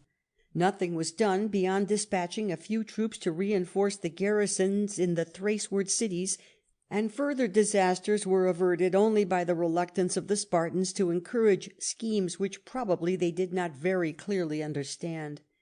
The story went that Cleon accused Thucydides of incapacity or wilful mismanagement, and that the historian, failing to defend himself, was sentenced to banishment. From his own words we do not learn that he was formally sentenced at all, but he admits that he spent 20 years in exile, and his silence on the share of Cleon in the matter seems to attest the self-condemnation of the general. Had he felt the injustice of the charge and the sentence, Thucydides was not the man to rest quiet under an iniquitous imputation. Far from defending himself, he leaves the facts to speak for themselves, and these show that he was one of the generals appointed to watch over the interests of Athens in Macedonia and Thrace, that his duty demanded his presence at Amphipolis, or at the least at Eion, which was only 3 miles further to the south, that he was found with his squadron off Thasos, an island which Brasidas could not attack because he had no ships, and that he was cruising off Thasos because his personal interests attracted him to the Thracian gold mines, of which he was a proprietor; that on hearing of the loss of Amphipolis he hastened to prevent the loss of Eion in no way lessens his fault. No one knew better than he that a general who has failed to keep a post entrusted to him, when with common care he might easily have kept it, is in no way more deserving of acquittal because he succeeds in preserving another post which, but for his previous negligence, would never have been endangered. In this instance, if Cleon had anything to do with the matter, he was perfectly right. Amphipolis was lost only through the carelessness of Thucydides and his colleague, and the absence of Thucydides from his post must be set down to a preference of his own interests over those of his country. The prospects of the Athenians were growing more and more dark, but the tale of the exploits of Brasidas was not yet full, and before the year ended they were to lose Torone, a town lying on the slope of a steep hill at the extreme end of the Sithonian peninsula of Chalcidice. This place Brasidas won, chiefly by assuring the inhabitants that thus far they had not been free agents, that he was come to give them liberty whether they liked it or not, and that those who opposed him should share the blessings not less than his most zealous partisans. In the following year his schemes were damped by his countrymen, who feared that his success might be for them scarcely less disastrous than his failure. The latter would assuredly assign either to death or to hopeless captivity the Sphacterian hoplites, for whose rescue they were most of all anxious. The former would probably bring them nothing more than they could now win without risk. Eager, therefore, to do all that they could to bring about a lasting peace, the Spartans agreed to a truce for 1 year, on the general principle that each side should retain its present possessions. But if the Athenians hoped that the truce would tie the hands of Brasidas, they speedily found themselves mistaken. The Spartan faction in Scione managed to coerce those who were opposed to revolt, and to send him an invitation which he eagerly accepted. The campaign of Brasidas had now acquired a romantic character, and when he told the Scionians that their boldness in defying Athens would be rewarded by the special confidence and esteem of the Spartans, they were carried away by their enthusiasm. In the public assembly a golden diadem was placed on the head of the deliverer of Hellas. In private houses he was crowned as an athlete who had reached the highest standard of Hellenic humanity. In the midst of these rejoicings the Spartan and Athenian commissioners arrived to announce the truce. After reckoning up the time, the Athenian commissioners refused to recognize the revolt of Scione as coming within the terms of the treaty, and Brasidas boldly antedated the day of its defection. This falsehood was believed at Sparta. At Athens it aroused an indignation which made it easy for Cleon to obtain a decree, carried out 2 years later, dooming the Scionians to the punishment which had been all but carried out at Mytilene. From these enterprises among the subject allies of Athens, Brasidas was called away by the terms of his contract with Perdiccas to an expedition against the Lyncestian chief Arrhabaeus. But Perdiccas, dismayed at hearing that a force of Illyrians whom he had hired to serve against the Lyncesti had transferred themselves to his enemy, retreated in all haste, leaving Brasidas to shift for himself. Here, as before, Spartan discipline and bravery prevailed against overwhelming odds, but the revenge taken by the Peloponnesians on the beasts of burden and baggage train left behind by the Macedonians so alienated Perdiccas that he resolved once more to seek the alliance of the Athenians, whom he had more than once betrayed. During his absence the Athenians had stirred themselves to more vigorous action, and Nikias had arrived with a fleet of 50 ships before Mende, which had followed the example of Torone. His arrival gave strength to the Philo-Athenian party, and when the Spartan commander ordered the Mendaeans to sally forth against the enemy, he was met by passive resistance. In an evil moment he ordered the arrest of a citizen who cried out that he had no intention of serving against the Athenians, and that the war was only a luxury for the rich. This insult drove the Demos to seize their arms, and the Athenians admitted within the town, left to the judgment of the Mendaeans those citizens whom they suspected to be the authors of the revolt. The defection of Perdiccas from the Spartan side came opportunely for the Athenians. His experience of his lies had shown Nikias how he should be dealt with. He was therefore told that if he desired the friendship of Athens, he must prove that he really meant what he said. Happily for the Athenians he could do this, and gratify his resentment against Brasidas at the same time. The reinforcement for which Brasidas had so long and so earnestly prayed was known to be on its way from the Peloponnesus, and a message from Perdiccas to the Thessalian chiefs cut short its march. End of section 16. Section 17 of the Athenian Empire by George William Cox. Chapter 4. The Peloponnesian War, from the surrender of the Spartans in Sphacteria to the massacre of Melas. Part 3. The year's truce had come to an end, but so anxious were both sides for peace, or so indifferent were the Spartans to the schemes of Brasidas, that nothing was done until after the celebration of the Pythian Games. No sooner, however, were these ended than we find Cleon in command of a fleet which Pericles would most certainly have sent to Thrace 2 years earlier, before Brasidas had crossed the Thessalian border.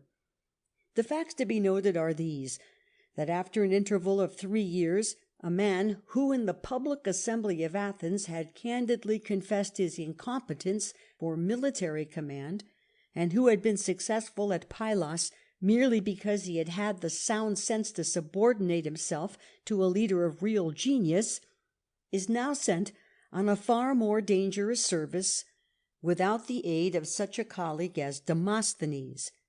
Why Demosthenes did not accompany him we are not told. He may at this time have been at his old station at Naupactus, and in this case the state of things at Athens becomes clear enough. Had Pericles lived, he must have insisted that the full strength of Athens should be put forth instantly for the recovery of Amphipolis. But throwing cold water on a policy which would have been not less prudent than vigorous, Nikias and his adherents had insisted that the schemes of Brasidas would most easily be foiled, not by sending out armies to fight him, but by making peace with Sparta. But Cleon cannot have failed to see that Brasidas had utterly disregarded the current truce, and therefore that there was no sound reason for thinking that he would respect a contract for a permanent peace. In truth, the mere fact that Cleon, whose non-employment since the capture of Pylos proves that he had not sought employment, was now sent to command on the Thracian coasts, shows that the old trick of Nikias and his adherents was repeated. The shameful policy which regarded his downfall as of more importance than the welfare of Athens had been openly asserted before he set off for Pylos, and the language of Thucydides justifies the conclusion that they were prompted by the same disgraceful motives now. We may therefore safely infer that Cleon went to Thrace merely because Nikias would not go. Throughout the whole quarrel the conduct of Nikias forebodes the crimes and the misery of which oligarchical selfishness was soon to yield at Athens an abundant and fatal harvest. Leaving Piraeus long after the summer solstice, Cleon succeeded in wresting Torone from Brasidas, the fall of the city being followed by the slaughter or captivity of the men and the selling of the women and children into slavery. But the real object of his expedition was the recovery of Amphipolis, and Cleon dared not attack the town without reinforcements from Perdiccas. While he was awaiting these at Eion, Brasidas took up his post on the hill of Cerdylion, on the western bank of the river facing the city. He knew that the Athenians had no confidence in their general, and that they resented his inaction. He could afford, therefore, to wait patiently for an opportunity of surprising him when discontent and want of discipline had thrown his army into sufficient disorder. Blunder after blunder followed, but the disgrace of these blunders lies not with Cleon so much as with those who sent him on an errand which he would far rather have seen entrusted to others. Whatever they were, we see them at their worst, for he had a merciless critic in the historian whom he helped to drive away from his country. Cleon, it is clear, was wholly at a loss how to act. His men were becoming impatient, and he was driven at last to the course which led him to success at Pylos. This course was seemingly nothing more than marching uphill for the purpose of marching down again, and even this manoeuvre, the historian adds with supreme contempt, Cleon regarded as a thing worth knowing. The wall of Amphipolis ran across the ridge which rises to the eastward until it joins the Pangaean range. This ridge Cleon ascended, but no sooner was his army in movement when Brasidas entered the city by the bridge over the Strymon, his object being to dupe Cleon by that semblance of inactivity and inability to act which, for a wary general, would carry with it the strongest suspicion. On reaching the top of the bridge, which commanded an unbroken view of the city and the river, Cleon was impressed by the silence and quiet of the scene. Through the vast extent of the country which he surveyed, no bodies of men were to be seen in motion. Not a man was visible on the walls. Not a sign betokened preparation for battle. Brasidas was offering sacrifice before sallying forth against the enemy. This ceremony was seen by the scouts of Cleon, who also told him that under the city gates they could discern the feet of horses and men ready to issue out for battle. Having satisfied himself of the truth of these tidings, Cleon fatally resolved to retreat to Eion. He had, in fact, no one to guide him, and his incompetence, which he had never sought to hide, now produced its natural result. Wheeling to the left, his army began its southward march, leaving the right or unshielded side open to the enemy. "These men will never withstand our onset," said Brasidas. "Look at their quivering spears and nodding heads. Men who are going to fight never march in such a fashion as this. Open the gates at once, that I may rush out on them forthwith." The sudden onslaught broke the Athenian ranks, but in the pursuit of the Athenians' left wing Brasidas fell mortally wounded. On the right wing the resistance of the Athenians was more firm, but Cleon, it is said, had come without any intention of fighting, and he soon made up his mind to run away. Flight, however, is more easily thought of than accomplished, and Cleon, abandoning his men, was slain by a Myrcinian peltast.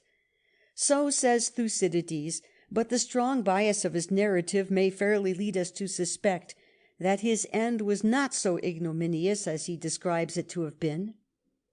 Brasidas lived just long enough to know that the Athenians were defeated, and the career of this thoroughly un-Spartan champion of Sparta was closed with a public funeral in the Agora of Amphipolis, where he received yearly henceforth the honours of a deified hero. The buildings raised by Hagnon were thrown down, and Brasidas was venerated as the founder of the city. Thus were removed the two great hindrances to peace between Athens and Sparta. But Thucydides makes no effort to show that peace, at the cost of sacrifices which Cleon was not willing to make, was at this time to be desired for Athens, or that the line taken by Nikias and his partisans was one which Pericles would have approved. nor indeed does he ask whether it is one against which Pericles would have protested as involving virtual treason.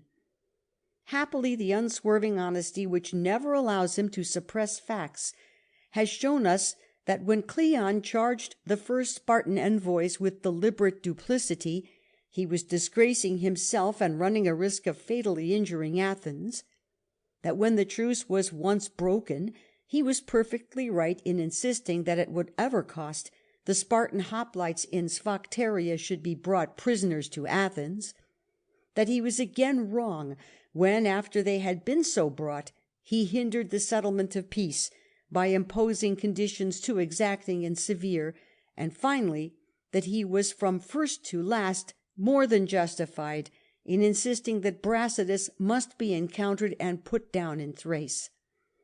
That he was left to carry out this policy by himself was his misfortune, not his fault. That he was feebly supported at Athens and sent without competent colleagues to Thrace redounds not to his own shame but to that of his adversaries. The negotiations for peace were now resumed in earnest, but it was not without difficulty that, according to the arrangement, probably of Nikias, by whose name this peace is generally known, 421 B.C., the contending parties agreed each to give up what they had acquired during the war. The Athenians thought that they should thus regain Plataea, but we have seen that the Spartans had provided against this by the subterfuge of a voluntary surrender.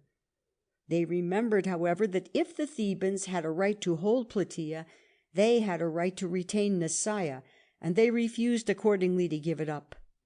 By the terms of the peace, which was to last for 50 years, Sparta was to restore Amphipolis, while Athens was to leave independent all towns in Chalcidice which had put themselves under the protection of Brasidas, subject to their paying to Athens the tribute due by the assessment of Aristides.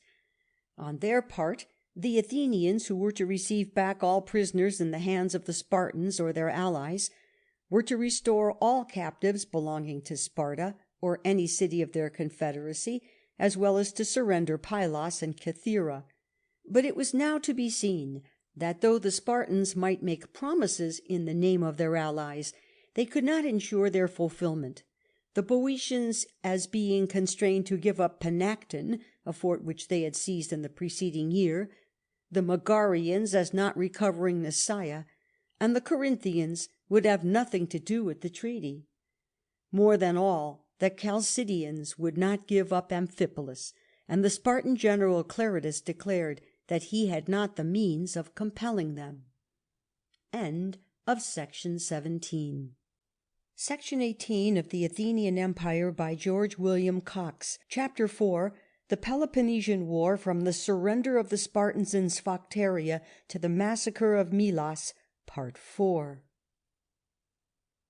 The Spartans were thus discredited with their allies, and they had a further cause for anxiety in the fact that the truce for 30 years with Argos was drawing to a close.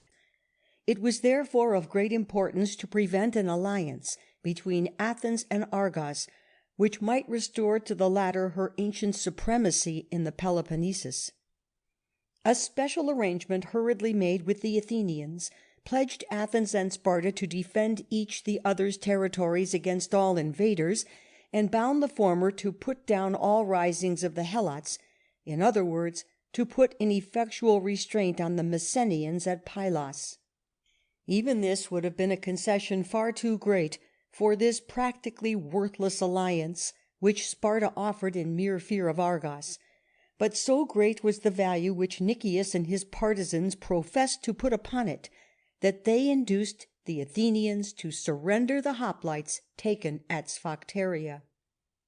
Such were the first fruits which Athens received from the Philo-Laconian policy of her oligarchic citizens.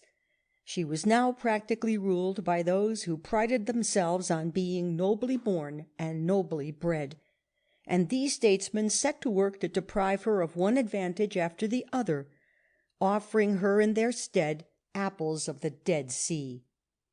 Nothing can excuse the weakness which could dispense with all tests for trying the sincerity of the Spartans. The continued detention of the Pylian prisoners, and a demand that a combined Athenian and Spartan force should be sent to reduce Amphipolis, would at once have compelled the Spartans to show themselves in their true colours, or, as is far more likely, have secured to Athens all that she wanted. As it was, the terms of the peace were not kept on either side, and the period which followed until the open resumption of the war was at best no more than a time of truce. Hence the whole period of 27 years, from the surprise of Plataea by the Thebans to the surrender of Athens, is rightly regarded by Thucydides as being taken up with one persistent struggle. In the irritation of the moment, the offended allies of Sparta turned naturally to Argos, with the language of flattery to which the Argives had long been unaccustomed. The confederacy to which the latter accordingly invited all autonomous Peloponnesian cities was joined in the first instance by Mantinea, then by the Eleans, and lastly by the Corinthians, whose zeal was suddenly damped on learning that Tegea refused to share the new alliance. The politics of the leading Greek states now assumed that complicated form which must result from the conflicting interests of a large number of autonomous cities seeking each its own supposed welfare alone. Among the tortuous intrigues which mark this time, we may note the engagement made privately in 420 between the Spartans and the Boeotians, who without this compact refused to surrender Panacton. The Spartans could not rest without regaining Pylos, and as the possession of Panacton was insisted on by the Athenians as an indispensable preliminary, the Spartans ended the 11th year of the great struggle with a measure which looked like deliberate treachery to the Athenians, to whom they were pledged to make no engagements without their knowledge and consent. The Boeotians, however, were resolved that no Athenian force should occupy the fort, and they spent the winter in levelling it with the ground. Much as they were annoyed at a deed which vastly increased the difficulty of their task, the Spartans still had the assurance to send envoys to demand from the Athenians the surrender of Pylos, on the ground that the surrender of a site was equivalent to the surrender of the fort which had been built upon it. But the Athenians were not in the mood for further fooling, and the envoys were dismissed after a reception which showed the depth of their indignation. This feeling was diligently fostered by Alcibiades, the son of Cleinias who fell at Coronea, and the grandson of that Alcibiades who had been one of the most strenuous opponents of the Pisistrati. To the possession of vast wealth, this man added a readiness of wit, a fertility of invention, a power of complaisance, which invested his manner when he wished to please with a singular charm. Magnificent in his tastes, and revelling in the elegance of the most refined Athenian luxury, Alcibiades shrank from no hardship in war, and faced danger with a bravery which was above cavil or question. He has been compared with Themistocles, but few comparisons could be more unjust. Professing no austere righteousness, Themistocles yet from first to last promoted the best interests of his country with unswerving steadiness, and carried out one uniform policy which laid the foundations of the Athenian Empire and continued to sustain its greatness. Alcibiades had no policy. Hating a demos in his heart, he was nevertheless as ready to destroy an oligarchy as to uproot a free constitution, and he was therefore justly dreaded by men of all political parties as one treading in the paths of the old Hellenic despots. To commit the people to his plans, he could act or utter a lie with only a feeling of self-complacence at his own cleverness. Utterly selfish and unscrupulous, Alcibiades, in company with scoundrels like Critias, sought the conversation of Socrates, but the society of this wonderful man only made him more dangerous. And if we are to believe the stories told of him, his youthful career was one unbroken course of gilded sensuality and of barbarous ruffianism, hidden by a veil of superficial refinement. Under any circumstances such a man must be infamous, But Alcibiades had opportunities of committing crime on a vast scale, and he availed himself of them to the utmost. To such a man a slight was a deadly offence, and Alcibiades had received a marked slight from the Spartans. His courtesies to their prisoners had not only called forth no public recognition, but had seemingly been forgotten even by the ransomed men. He therefore discovered that the true means for restoring the preponderance of Athens was to bring about an alliance with Argos. By his advice, accordingly, envoys from Argos appeared at Athens, in company with others from Mantinea and Elis. At the same time came a counter-embassy from Sparta, and the fears of Alcibiades for his new scheme were roused by their saying before the Senate that they had full power for the immediate settlement of all differences. Such a statement made before the assembly would jeopardize his alliance with Argos.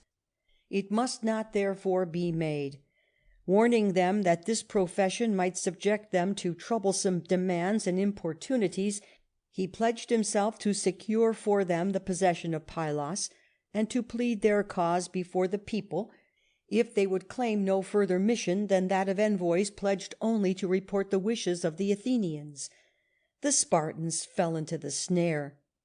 The answer, given according to his prompting, roused the deep resentment of hearers who could hardly believe their senses. More vehement than all the rest, Alcibiades burst into invectives against Spartan shuffling and lying, and was proposing that the Argive envoys should at once be admitted to an audience, when an earthquake caused the adjournment of the assembly. When the assembly met on the following day, Nikias insisted successfully that important interests were not to be rashly thrown aside, and that if alliance with Sparta was to the interest of Athens, it was their duty to send commissioners to ascertain the real intentions of the Spartans. Sent thither himself, he could obtain nothing more than the declaration that they were ready to renew the oaths of covenant with Athens. Dispensing with the superfluous and useless ceremony, he returned to find the Athenians ready to effect with Argos, Mantinea, and Elis a defensive alliance which distinctly recognized the imperial character of each of these states, thus introducing into the Peloponnesus relations among the allies or former subjects of the Spartans, which the Spartans could not consistently tolerate, and the existence of which they would prefer not to acknowledge. Under the guidance of Alcibiades, Athens was rapidly committing herself to schemes which completely reversed the policy of Pericles. New conquests alone could satisfy him, and the paramount need of re-establishing the Athenian Empire in Chalcidice was put aside in 419 for the acquisition of a new supremacy in the Peloponnesus. Of the schemes which he set on foot for this purpose, it cannot be said that any one brought any gain to Athens, while all tended to keep up and to multiply occasions of strife between the chief Peloponnesian cities.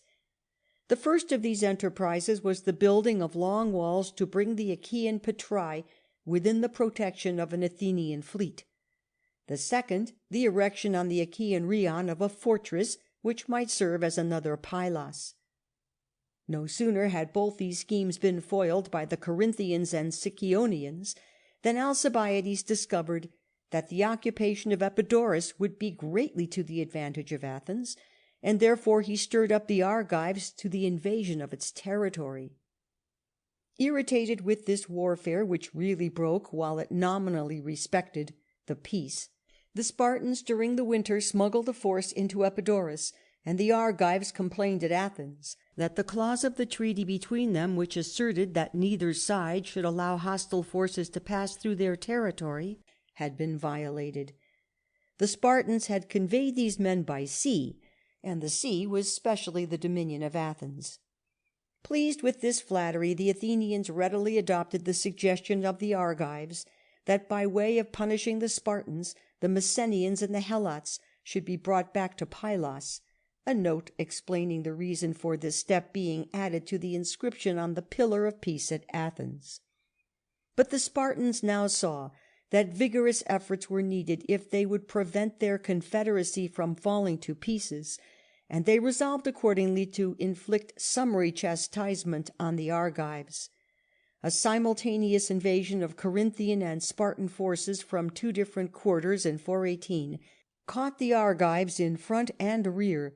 The latter, far from fearing the destruction, which if they fought was really inevitable, saw in their desperate position only an opportunity for taking ample revenge upon their enemies, and were fiercely indignant when at the last moment two of their generals, who saw how they were placed, obtained from the Spartan king Agis a truce for 4 months.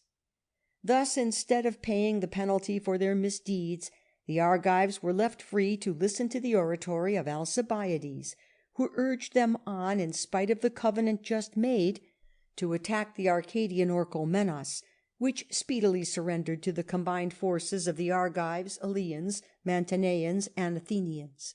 The Eleans now wished to attack Lepreon. The Mantineans were anxious to assail the more powerful town of Tegea, where a minority desired to throw off the alliance with Sparta. The Mantineans would not give way, and the Eleans went home. Thus hard was the task of securing the joint action of a number of autonomous city communities. These events excited at Sparta so deep an indignation against Agis that he narrowly escaped a sentence fining him 100,000 drachmas and decreeing that his house should be razed to its foundations. Asking only that he might be allowed an opportunity of redeeming his past error before the punishment was inflicted, he hastened with a rapidity never yet matched by any Spartan leader to the aid of the Tegeans, who sent to say that only instant help could prevent the loss of their city to the Spartan confederacy.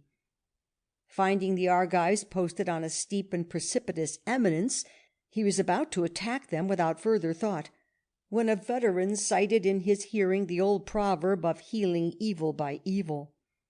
The retreat of the Spartan king again awakened the resentment of the Argives, who thought that their general had been allowing their prey to slip once more from their grasp, and the latter, taught by the peril which they had lately escaped, led their forces down to the plain.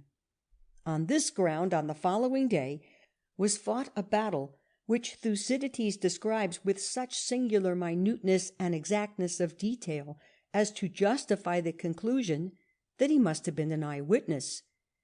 The partial victory of the Mantineans, with the Argive regiment of 1,000 on the right wing, was followed or accompanied by a crushing defeat of the other allies, with the Athenians and their cavalry on the left. The result did away with the impression which the surrender of the hoplites at Sphacteria had almost everywhere created, and it was at once acknowledged that, although they may have been unfortunate, Spartan courage was as great and Spartan discipline as effective as ever. End of Section 18. Section 19 of the Athenian Empire by George William Cox. Chapter 4. The Peloponnesian War, from the surrender of the Spartans in Sphacteria to the massacre of Melas, Part 5. The battle had further consequences at Argos. The 1,000 regiment had really been victorious in the fight. The Demos had been shamefully beaten. The former, representing the oligarchic party, resolved on allying themselves with Sparta, and with their approval the Spartans offered the Argives either war or a treaty, which was sent to them already drawn up, binding them to restore to Sparta such hostages as might be in their keeping, and to evacuate Epidaurus. A further covenant declared the autonomy of all allies, whether of the Argives or of the Spartans, while questions of peace or war were to be decided by the common vote of Sparta and Argos, which was to be binding on their allies. This treaty, which nominally allowed the imperial character of the Argive state, re-established in fact the supremacy of Sparta, and the Mantineans, seeing that they could no longer enforce their claim to supremacy over their allies, joined once more the confederacy of Sparta. The year closed with the upsetting of the democratic constitution at Argos, and the establishment at Sicyon of a stricter oligarchy than that which had thus far prevailed there. But the fabric thus raised stood on insecure foundations. The insolence of the Thousand at Argos became intolerable. In 417 the demos was restored, the alliance with Athens was renewed, and the people set to work to connect the city by long walls with the sea. The completion of this design would have enabled Argos to bid defiance to the attacks of any land army, as the Athenians could pour in from the sea any supplies which might be needed.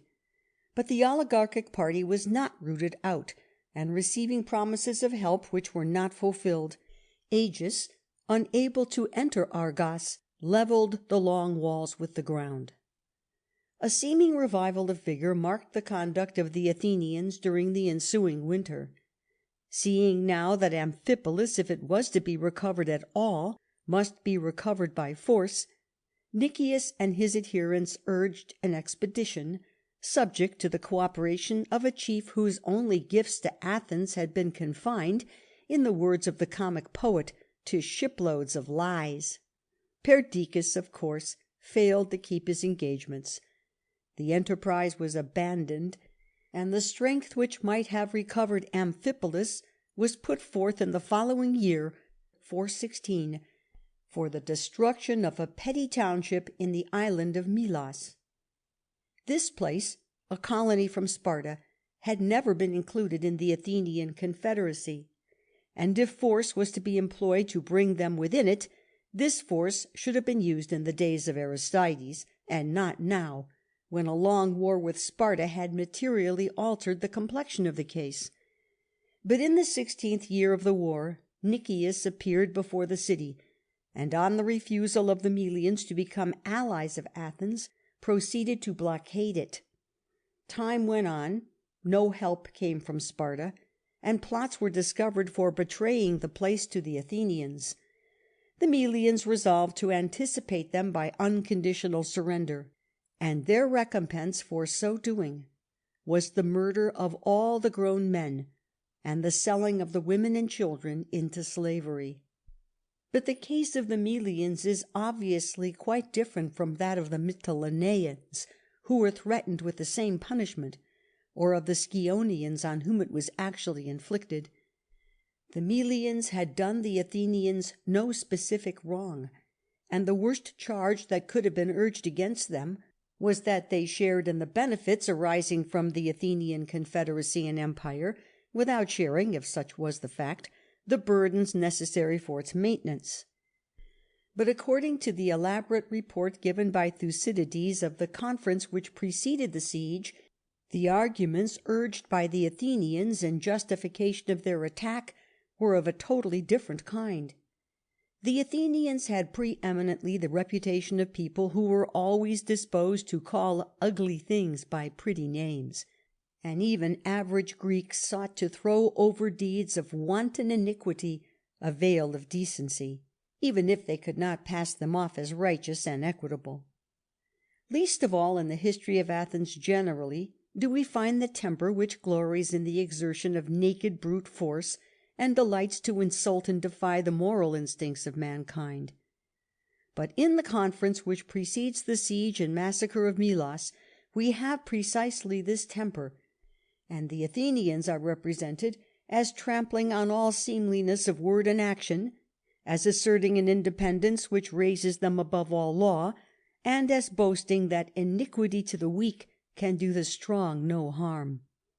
In short, the whole spirit of this conference stands out in glaring contrast, not merely with the earlier Athenian history, but with that which follows it. When we remember further that the massacre at Melos was a political crime, greater certainly and more atrocious than any of which they had yet been guilty, that it brought them no gain while it ensured a bitter harvest of hatred, and that this horrible and infatuated crime preceded only by a few months the fatal expedition to Sicily, we can scarcely doubt that in his account of this conference the historian has for once left us not a record of fact, but a moral picture, such as that which Herodotus has drawn of the Persian despot in his overweening arrogance and pride.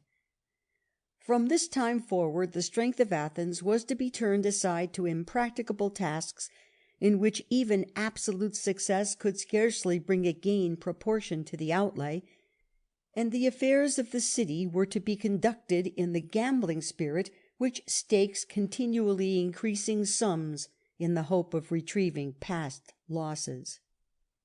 The supposed conference vividly enforces this contrast, and although Thucydides nowhere mentions his name in connection with this crime, the arguments put into the mouths of the Athenians are just those which might have come from Alcibiades, who was said by Plutarch to have vehemently urged on the massacre. The conduct thus ascribed to him was a fitting prelude to the treasons of his after life. End of Section 19. Section 20 of the Athenian Empire by George William Cox. Chapter 5. The Peloponnesian War, the Sicilian Expedition, Part 1. That the Empire of Athens depended on the maintenance of her supremacy in the Aegean Sea, and that this supremacy could not be maintained without a thorough hold on the Hellenic cities which studded its northern shores, and therefore that no efforts could be too great to reduce the towns that had revolted in that quarter, no sober-minded Athenian citizen could have doubted for a moment. It was the lesson which Pericles had preached throughout his political career, and his warnings against the folly of attempting distant conquests simply expressed his conviction that slackness in the recovery of a place like Amphipolis would be a crime or a blunder not less mischievous and ruinous. But for a long time there had been signs that for a certain class of politicians in Athens the idea of interference in the distant island of Sicily had special attractions. In 427, 12 years had passed since the celebrated rhetorician Gorgias had headed an embassy from Leontini to ask the aid of Athens against the Syracusans, who were at open war not only with them but with Naxos and Catani. The argument on which he chiefly laid stress was that if the Sicilian Dorians should be suffered to subdue their Ionian kinsfolk, the Spartans would not fail to receive from Sicily the succours on which the Corinthians had long been counting. The Leontine envoys found little difficulty in obtaining promises of help, but during the autumn of that year the Athenian generals sent to their aid accomplished little. In the following summer Messene became a subject ally of Athens, hostages being taken in 426 for its fidelity. But in spite of this caution, the generals of the next year found the place again in the hands of the Syracusans. They had been delayed on the way partly by the circumstances which led to the occupation of Pylos by Demosthenes, and partly by the frightful seditions which were at that time turning Corcyra into a shambles. Horrible as was the state of things there, and wantonly wicked as the conduct of Eurymedon, the Athenian general, may have been, the history of this desperate strife between the Corcyrian oligarchs and commons has no direct connection with that of the Athenian Empire, nor had it on public opinion in Sicily anything like the effect produced by the success of Demosthenes at Sphacteria. The conception and execution of the plan which left Sparta almost helpless brought home to the Sicilian Greeks the likelihood that their incessant quarrels and wars might leave the whole island at the mercy of a people who had shown a power of resistance and a fertility of resource far beyond any with which at the beginning of the war their enemies would have credited them. This fear was first felt by the citizens of Camarina and Gela, and probably was first expressed by the men of the weaker city. In a congress in 424 held at Gela, the Syracusan Hermocrates, forgetting that the Sicilian Dorians had seized on the beginning of the great struggle between Athens and Sparta as a convenient time for making an attack upon their Ionian neighbours, dwelt strongly on the necessity of settling their feuds in the presence of a danger which threatened all the Sicilian Greeks alike. The peace which he desired was made, but it was not likely to last longer than the general fear of Athenian ambition. a fear which was speedily dispelled by the disasters of the Boeotian campaign and the crowning catastrophe of Delion, while at the same time the suspicion was reawakened that in the city which Hermocrates represented the Sicilian Ionians might have an enemy more dangerous than Athens. But a quarrel between Selinus and Egesta, one of the two cities of the Elymoi in Sicily, was destined to produce greater results than the appeals of the Leontini for the help of Athens. The latter had come at a moment when the intrigues of Alcibiades to secure the supremacy of Athens by means of a new Argive confederacy, and the expedition for the recovery of Amphipolis, which was begun only to be frustrated by the remissness or treachery of Perdiccas, left to the Athenians no time for thinking of interference in Sicily. The envoys of Egesta appeared in 416, when only a small portion of the Athenian people were finding occupation in the siege which preceded the butchery of the Melians. The graciousness of their reception may also have been in some measure due to the fact that they rested their claim to help not simply on the Athenian feelings of compassion, but on the more constraining grounds of expediency. They could not, as they admitted, stand alone, but they pledged their faith not merely to bring their own men into the field if the Athenians should decide on helping them, but to take on themselves the whole costs of the war. Charmed at the prospect thus opened to them, the Athenians, instead of pausing to think whether under any circumstances they would do well to interfere further in Sicily, resolved to send ambassadors to test the resources of the Egestians and their prospects of success in the war with Selinus. The Egestians turned out to be impostors, but the trick was discovered too late. The envoys, of which Nikias ought to have been, but was not, one, returned with glowing accounts of the wealth of Selinus, and the crew of the trireme which conveyed them were loud in their expressions of admiration at the magnificence of the hospitality which they enjoyed. But the treasures of the temples were of silver, not gold, and the ornaments which made their feasts so splendid represented the collective wealth, not of Egesta only, but of other cities from which they were borrowed, the whole being transferred secretly from house to house for each successive entertainment. A trick like this clearly points to bribery, but the bribery of a whole ship's crew is a somewhat costly business, and if these are to be acquitted, the good faith of the ambassadors is still more seriously called into question. For the present, the Athenian people were convinced that the Egestians had spoken the truth when the envoys laid before them 60 talents of uncoined silver as a month's pay in advance for a fleet of 60 vessels, and a decree was passed appointing Alcibiades, Nikias, and Lamachus commanders of an expedition charged with maintaining the cause of Egesta and with the general furtherance of Athenian interests in Sicily. Nikias had done what he could to knock the whole scheme on the head, but when the assembly met again to discuss the details of the expedition, his language lacked force, because, while he suspected the ambassadors, he was afraid to reflect on the sincerity of the men who had accompanied them on their mission.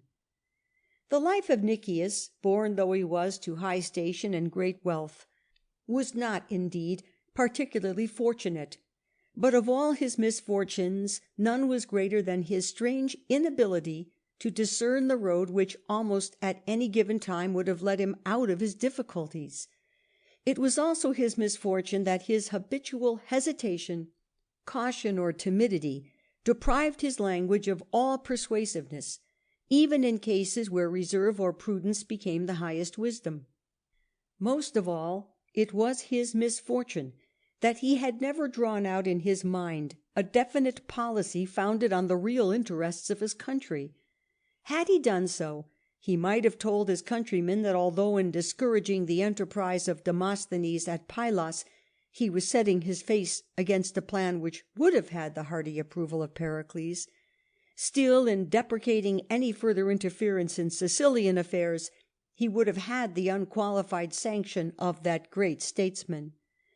As it was, he never uttered words more true than when he assured his countrymen that they owed no duties to barbarian inhabitants of a distant island, that the Spartans only nominally at peace with them would welcome the first opportunity for giving vent to their stifled wrath, that if Athens was bent on righting wrongs, her business was to redress her own, and that until Amphipolis was recovered and the Thrace-ward Chalcidians were again brought under obedience, it was madness to dispatch fleets and armies to aid the Egestians.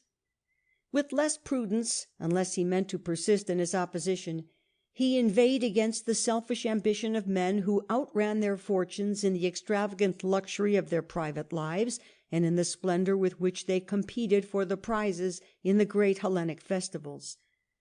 Expressing honestly the dread with which he saw this knot of disaffected citizens grouped together in the assembly, he besought the older men to discharge their duty by putting an effectual check on their folly, and lastly entreated the Prytanes or president to disregard an irregularity which would certainly be condoned, and once more to ask the assembly whether the expedition should be undertaken at all. The latter part of the speech of Nikias had been aimed at Alcibiades, and roused his vehement indignation. Foiled in his notion of setting up an Athenian Empire in the Peloponnesus, he had turned with eagerness to a scheme which seemed to promise a more tempting prize in Sicily, and therefore, making a virtue of necessity, he gloried in the acts which had called forth the censures of Nikias. He insisted that the splendour of his victories at Olympia had impressed the whole Hellenic world with a sense of the power and wealth of Athens, in which they had well nigh ceased to believe. He had even the effrontery to boast of his Peloponnesian intrigues, and to assert that although Sparta had won the stake at Mantinea, she had not yet recovered the haughty confidence of the times preceding the disasters of Sphacteria. More especially he pleaded that the Athenians had attained their empire by bestowing their help on all, whether Hellenes or barbarians, who chanced to ask for it, and slackness now in aggressive movements would be virtually an abandonment of the old imperial tradition.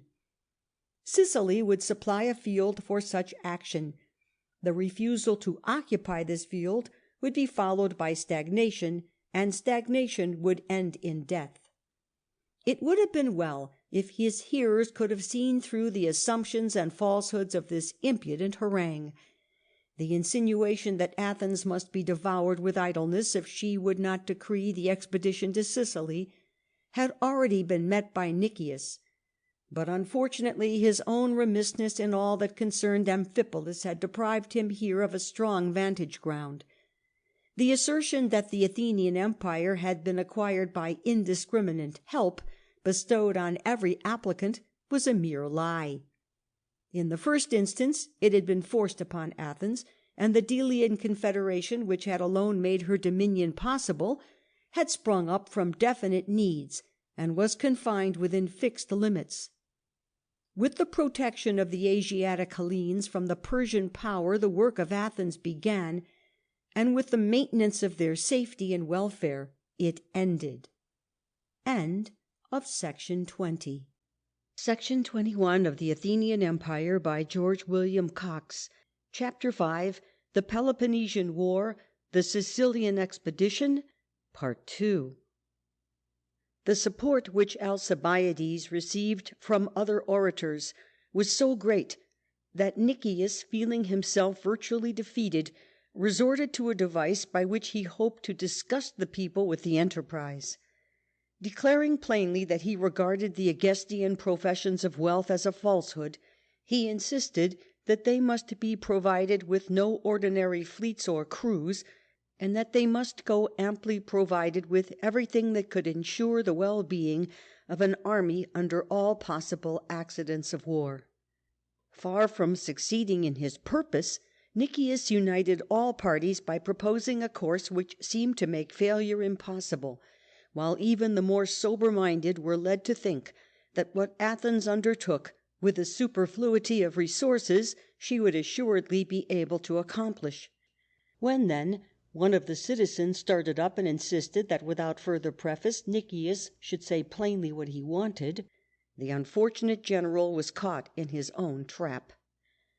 Like one passing sentence, not on himself, for his personal bravery was never questioned, but on his high-spirited, although mistaken, countrymen, Nikias said that he must have at least 100 triremes, and if possible more than 5,000 hoplites, with light troops in proportion. The die was cast, and the efforts of Nikias to bring about the abandonment of the enterprise had secured to Alcibiades a victory far greater than any which he could have hoped for, while it staked almost the very existence of the state on the issue of the enterprise. But in justice to Nikias, we must remember that his dissuasions were not founded on mere apprehensions of disaster. If he had made up his mind that the scheme must end in failure, we may be sure that he would have refused to command it as steadily as he had refused to take charge of the reinforcements for Pylos. His condemnation of the scheme was based on the ground that in such an enterprise victory would be not much less a calamity than defeat. The latter might cripple Athens for a time, but success would extend her empire to an unmanageable size, would involve her in a network of difficulties, and lead to schemes of aggression which would sooner or later be avenged in her downfall. The prospect for the present was singularly bright and alluring. An eager crowd of volunteers came forward, where the generals had feared that they might have to constrain men for an irksome service. The trierarchs vied with each other in the lavishness with which they provided everything necessary for the comfort of their crews, and the cheerfulness of the people was at its height when they awoke one morning to find that the figures of Hermes had, with scarcely an exception, been mutilated and defaced.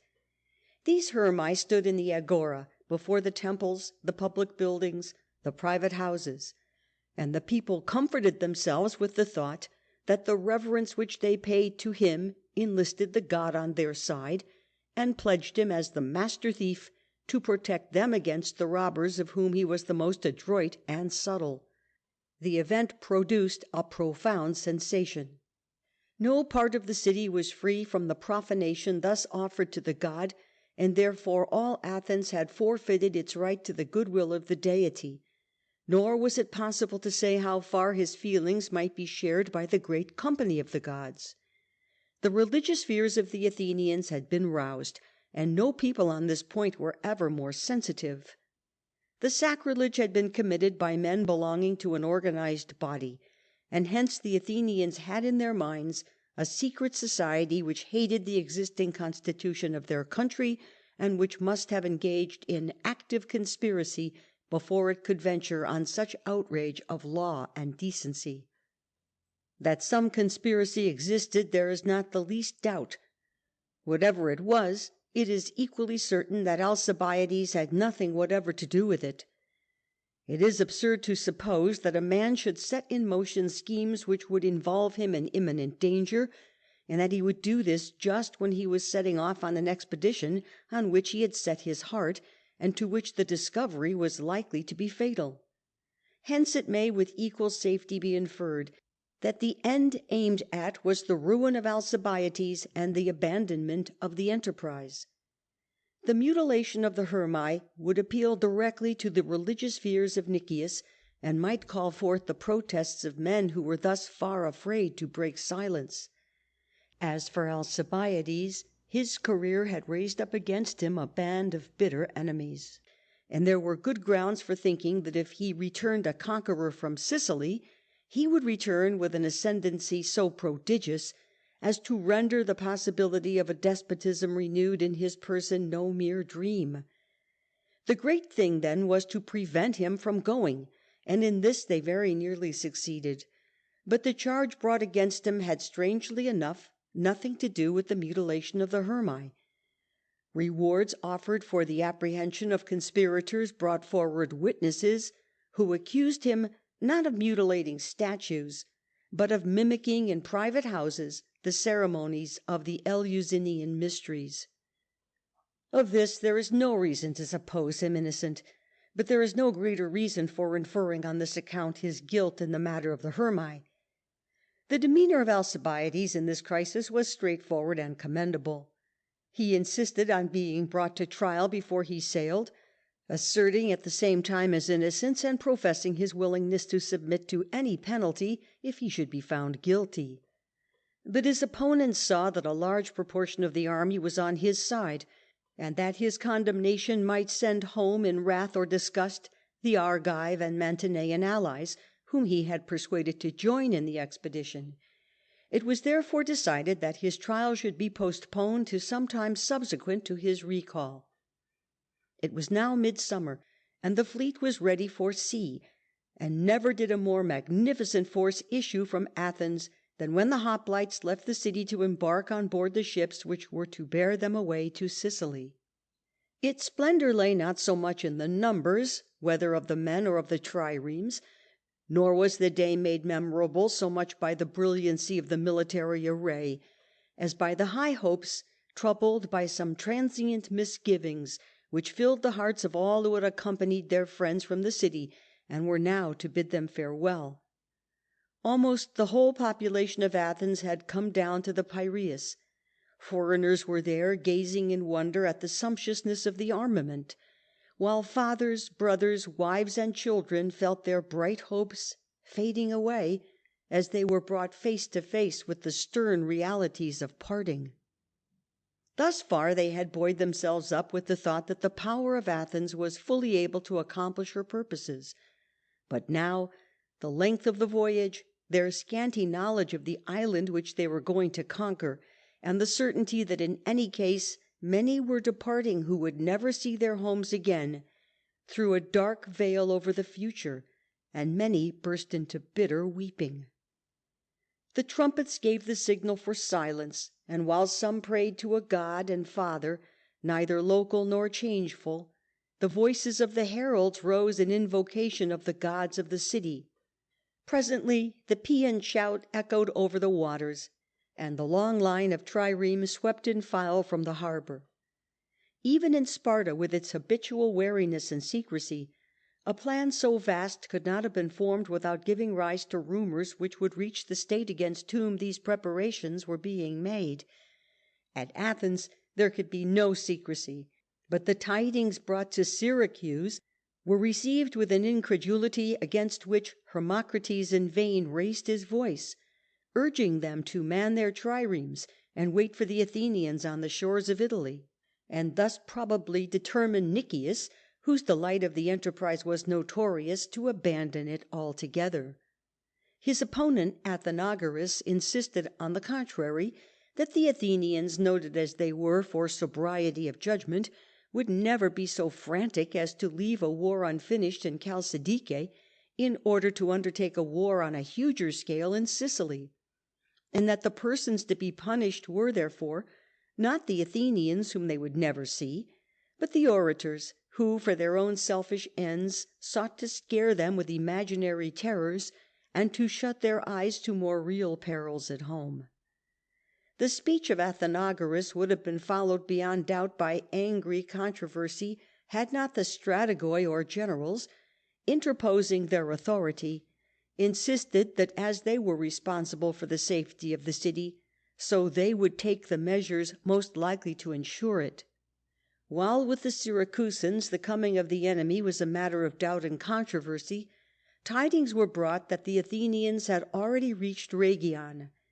Their progress was not flattering to their hopes. The Tarentines and Locrians would have nothing to do with them.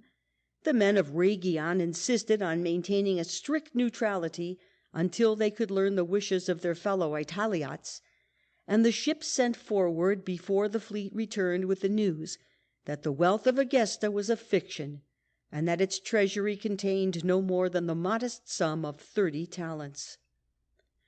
The discovery greatly disconcerted Alcibiades. To Nikias it was no disappointment, and his mind was soon made up. He proposed to act according to the letter of his instructions, and having displayed the power of Athens before the cities on the coasts of Sicily, to return home unless any fresh events should open a way for further operations. A course so honest had little attractions for Alcibiades, who urged that envoys should be sent to the Sicilian cities in the hope of detaching them from Syracuse, and to the Sicil tribes in the hope of securing their friendship as preliminaries to their attack upon Syracuse and Selinus.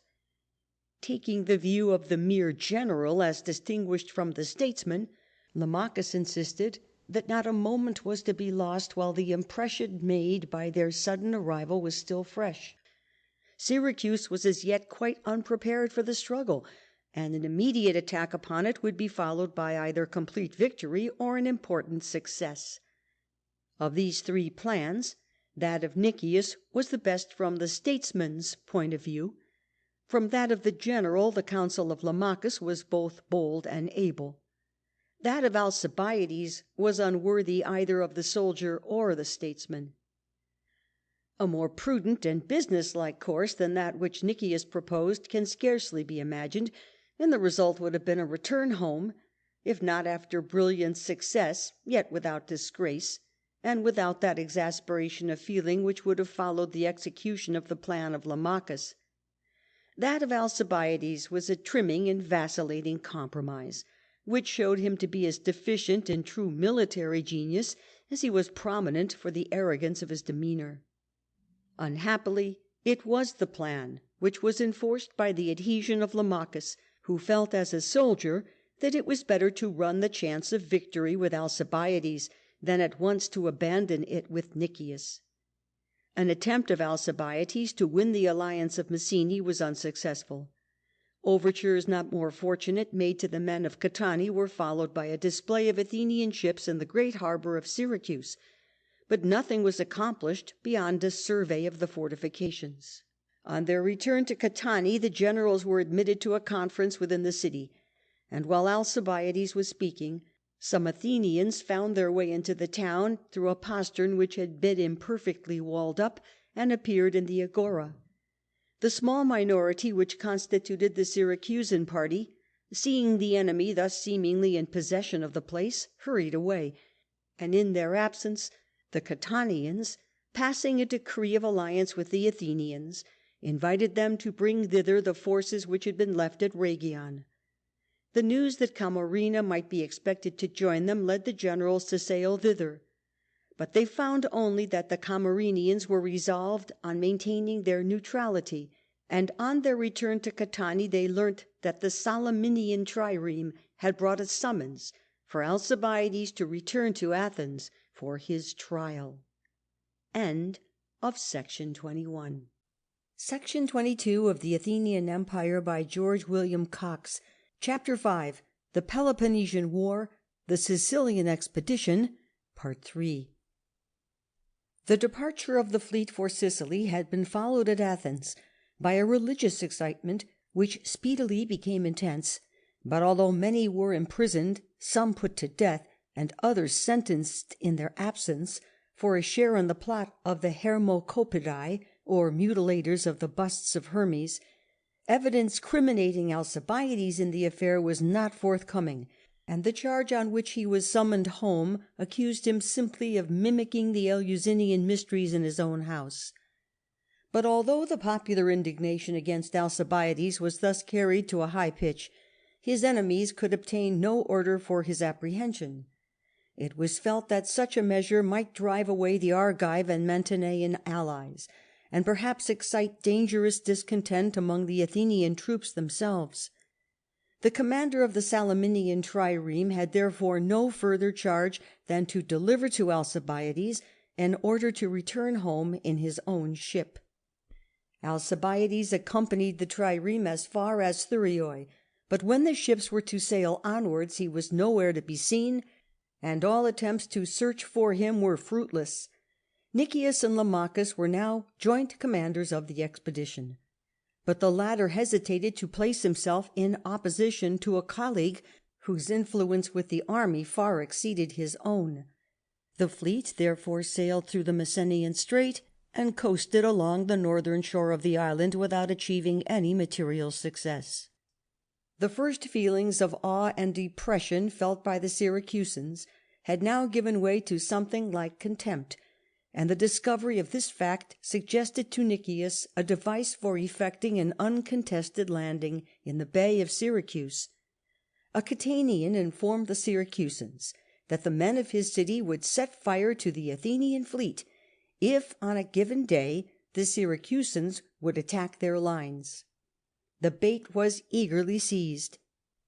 The whole force of the city was dispatched to Catani, but while they were on their march, the Athenian fleet had sailed round the island of Ortygia into the great harbour, and had landed its troops on the western shore near the inlet known as the Bay of Dascon.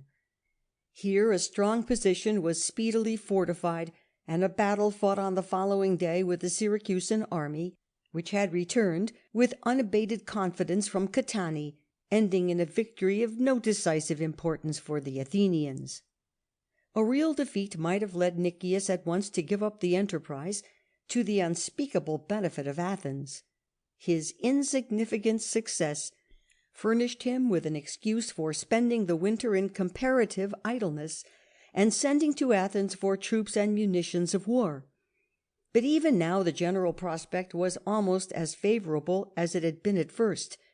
Between the great harbour and the Bay of Thapsos lay the inner city on Ortygia, joined by a bridge to the mainland, and the outer city on Acradina to the north, each with its own walls. Between the two, the little harbour afforded an unwalled landing place, and there was no reason why the Athenians should not at once have drawn their lines within the circuit of the wall which, during the winter now beginning, the Syracusans threw up from the shore of the great port, taking in the precincts of Apollon Temenites. But now, as before, the golden hours were wasted. The fleet sailed to Messene, and there they had the first practical experience of the hatred of Alcibiades. His countrymen had sentenced him to death. He had sworn that they should feel that he was alive. Warned by him of the intended betrayal of the town, the Syracusan faction put the Athenian partisans to death. During the winter the envoys both of the Syracusans and the Athenians appeared at Camarina, and it is especially remarkable that the Athenian Euphemos invites the adhesion of the Camarinians on just those grounds which Nikias had urged as reasons for abandoning the enterprise altogether, and which must have failed to awaken the enthusiasm of the Athenian people. For the time the Athenians were beyond all doubt smitten with the lust of conquest, and dreamt of an indefinite extension of their empire. But Euphemos nevertheless insisted that they had not come to effect any permanent settlement in Sicily, nor to make the island a part of their empire. Their objects were twofold. The one they would be glad to attain, the other must at all costs be achieved. They earnestly desired the friendship of Camarina and other Sicilian cities, but they could not afford to leave the Dorians of Sicily in a position which would enable them to give important aid to the Dorians of the Peloponnesus. The fact, however, still remained that the Athenians had no reason to fear aggression even from Syracuse, and that therefore the motives alleged by Euphemos for their presence in Sicily were not those which had really brought them. The envoys on both sides were dismissed with courtesy, but Camarina remained neutral, when the prompt action recommended by Lamachus might have secured her hearty friendship. In fact, during the winter the plan of action, such as it was that of Nikias, and it showed his incompetence as a general scarcely less than his previous career had shown his incompetence as a statesman. The fate of Athens at this time was indeed hard. Her aggressive instincts led her to put faith in the most profligate and lawless of men. The reverence which she paid to personal integrity seduced her into the not less fatal error of trusting a momentous task to a citizen whose only merit was his respectability. Meanwhile the evil genius of Athens was busy at work elsewhere. Having received a solemn pledge for his safety, Alcibiades presented himself at Sparta, the city whose power he had hoped to destroy on the field of Mantinea.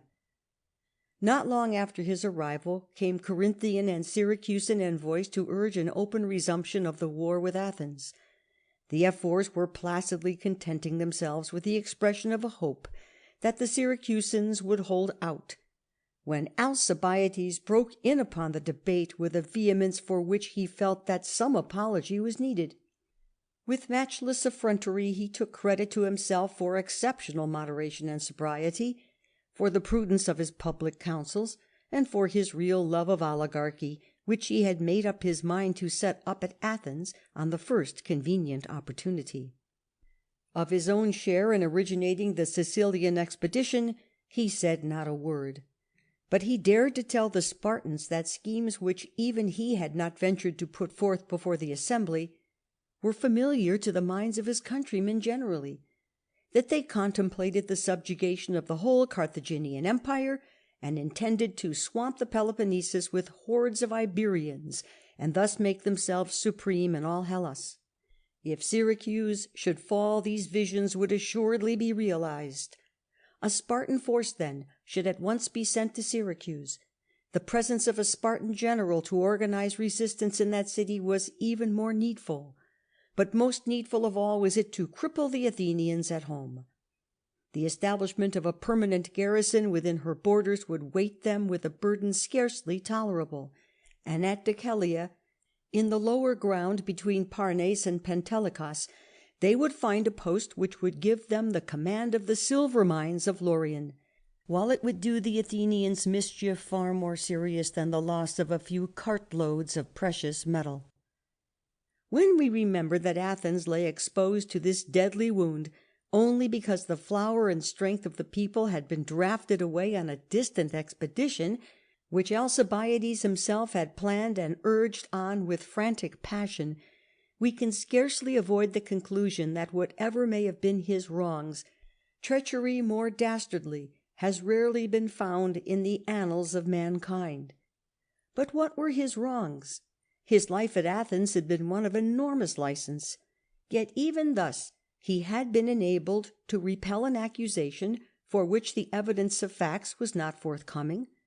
His recall had nothing to do with the mutilation of the Hermae. He had not even to answer any charge of political conspiracy. So great was the charm of his manner, and such were his powers of persuasion, that had he chosen, on first being charged with complicity in the schemes of unknown conspirators, to make a clean breast of it, and while asserting his ignorance of those plots, to express his regret for acts of profanity and irreverence which were never designed to be more than a private jest, and which ought not therefore to be regarded as an offence against the Athenian people or the public gods. The minor offence would in all likelihood have been condoned, and promising greater care for the time to come, he would have departed for Sicily free from all accusations and from all suspicion. But the armour of traitors is seldom invulnerable, and Alcibiades ensured his death wound when he asserted that no man was bound to look upon a state as his country any longer than he received from that state the treatment which he regarded as his due. Such a doctrine could be tolerated nowhere, least of all perhaps by the state which had cut short the career of Pausanias, and in due time it was remembered. But for the present his work was done. It was decreed that a Spartan army should seize on Deucalion, and that Gylippus should at once be sent to take the command at Syracuse (414). The choice was fully justified by the event. While Alcibiades was thus rekindling the war on the Peloponnesus, the trireme sent by Nikias for more men and money reached Athens. Both were granted without a word to express the disappointment which the Athenians must have felt, and the strength of the state was more dangerously committed to an expedition which it would have been infinitely better if they had from the outset starved. End of Section 22. Section 23 of the Athenian Empire by George William Cox. Chapter 5. The Peloponnesian War. The Sicilian Expedition. Part 4. For the present, Nikias, unenterprising and sluggish as he was, had the vast advantage of possessing a first-rate general in his remaining colleague Lamachus, and the change which comes over the conduct of the siege immediately after the death of Lamachus justifies us in attributing to him such success as the besiegers had thus far achieved. The occupation of the tableland of Epipolae by the Athenians neutralized the effect of the wall built by the Syracusans, enclosing the ground to the east of the temple of Apollon Temenites. The building of a fort on Labdalon was followed immediately by the erection of another work with a rapidity which amazed their enemies. This strongly fortified enclosure was to serve as a stronghold for the army, and as a centre and starting point for the blockading walls, which were to run thence eastward to Trogilas and westward to the great harbour. The first counterwork of the Syracusans, which, starting probably from Temenites and extending to the cliffs of Epipolae, cut the intended southern wall of the besiegers, was carried by storm. The wall itself was destroyed, and the materials were used by the Athenians in their work of circumvallation. The Athenian generals now resolved that the Syracusans should not have the opportunity of throwing out fresh counterworks, running like the last to the cliffs of Epipolae. The cliffs were themselves fortified, and the Athenians had thus an immense advantage in their task of carrying their southward wall to the great harbour. Meanwhile, the Syracusans were busied on a second counterwork, carried from the new wall of the city across the low and marshy ground stretching to the banks of the Anapus. The Athenians thus found themselves opposed by a fresh obstacle in their progress to the sea, and Lamachus determined to make himself master of this stockade and of the trench by which it was defended. The fleet was ordered to sail round from Thapsas into the great harbour, and an attack on the counterwork at daybreak was rewarded by the capture of almost the whole of it. The rest was taken later on in the day, but a picked body of Athenian hoplites, having hurried to the bridge across the Anapus in order to cut off some of the Syracusan fugitives, was attacked by a body of the enemy's horse and thrown into disorder. Seeing their danger, Lamachus hurried to their aid, and crossing a trench, was for a moment separated from his followers. In an instant he was struck down and killed, but the Syracusans gained no immediate advantage from his death, and the doom of Syracuse seemed to be sealed when the whole army retreated within the city, while the magnificent Athenian fleet, with all its splendid appointments, was seen sweeping round into the harbour which it was destined never to leave. Some weeks were yet to pass before Gylippus the Spartan could attempt to enter Syracuse, and the one thing of vital moment was that the city should be completely invested before that attempt should be made. A single wall carried from the great harbour to the central fort, and thence to the sea at the northern extremity of Acradina, would have amply sufficed for this purpose. But Lamachus was no longer at hand to urge the necessity of speed, and Nikias wasted time in building the southward wall double from the first, while much of the ground which should have been guarded by the north-eastern wall was left open. But although the Syracusans were thus able still to bring in supplies by the road which passed under the rock of Eurylas, their prospects were gloomy enough. They were beginning to feel the miseries of a state of siege, and their irritation was vented upon their generals. Hermocrates and his colleagues were deprived of their command, and the elation and consequent supineness of Nikias were increased when he learnt from the Philo-Athenian party within the city that the Syracusans were on the eve of surrender. The prospect of this unconditional submission probably made him turn a deaf ear to the proposals which were actually made to him for a settlement of the quarrel. The Athenians seemed indeed to be floating on the full tide of good fortune. Tyrrhenian ships were hastening to join their fleet, and Sicel tribes, which had thus far held aloof, were pressing forward to their aid. Meanwhile Gylippus, sorely discouraged by reports which purposely exaggerated the difficulties of the Syracusans, was working his way to Sicily. Far from giving him the help which he expected, the men of Thurii sent to inform Nikias that a Spartan general was approaching, more in the guise of a pirate or privateer than as the leader of a force which should command respect. The contempt implied in the phrase soothed the vanity of Nikias, who showed his sense of his own superiority by failing to send, until it was too late, so much as a single ship to prevent his landing in Sicily. But even when Gylippus had begun his land march, Nikias had only to block the roads by which he had himself seized Epipolae, and Gylippus must have fallen back to devise some other means for succouring Syracuse. Even in this he failed, and by a strange irony of fate, the Syracusans were discussing definitely in their public assembly the terms for a pacification, when with a single ship the Corinthian Gongalas made his way to the city, and told them that the aid of which they had despaired was almost at their doors. At once all thoughts of submission were cast to the winds, and they made ready to march out with all their forces to bring Gylippus into the town. To this Nikias interposed no hindrance. His workmen were busy on the few furlongs which remained unfinished at the end of the southern wall, where for the present there was no danger whatever, when Gylippus entered Syracuse almost as a conqueror. The Athenians were at once made to feel that the parts of the actors had been changed. The Spartan general offered them a truce for 5 days if they would spend this time in leaving not merely Syracuse but Sicily. The next day was marked by the loss of the fortress of Labdalon. At the same time a third Syracusan counterwork was steadily advancing, which would cut the northern blockading wall at a point about 500 yards to the east of the central fort, and the passing of this spot would render the whole work spent on the blockading walls mere labour lost. So far as Nikias could judge, the contest must be decided in the great harbour, and he resolved, while there was yet time, to fortify the promontory of Plemmyrion, which with Ortygia, from which it is 1 mile distant, formed the entrance to the port.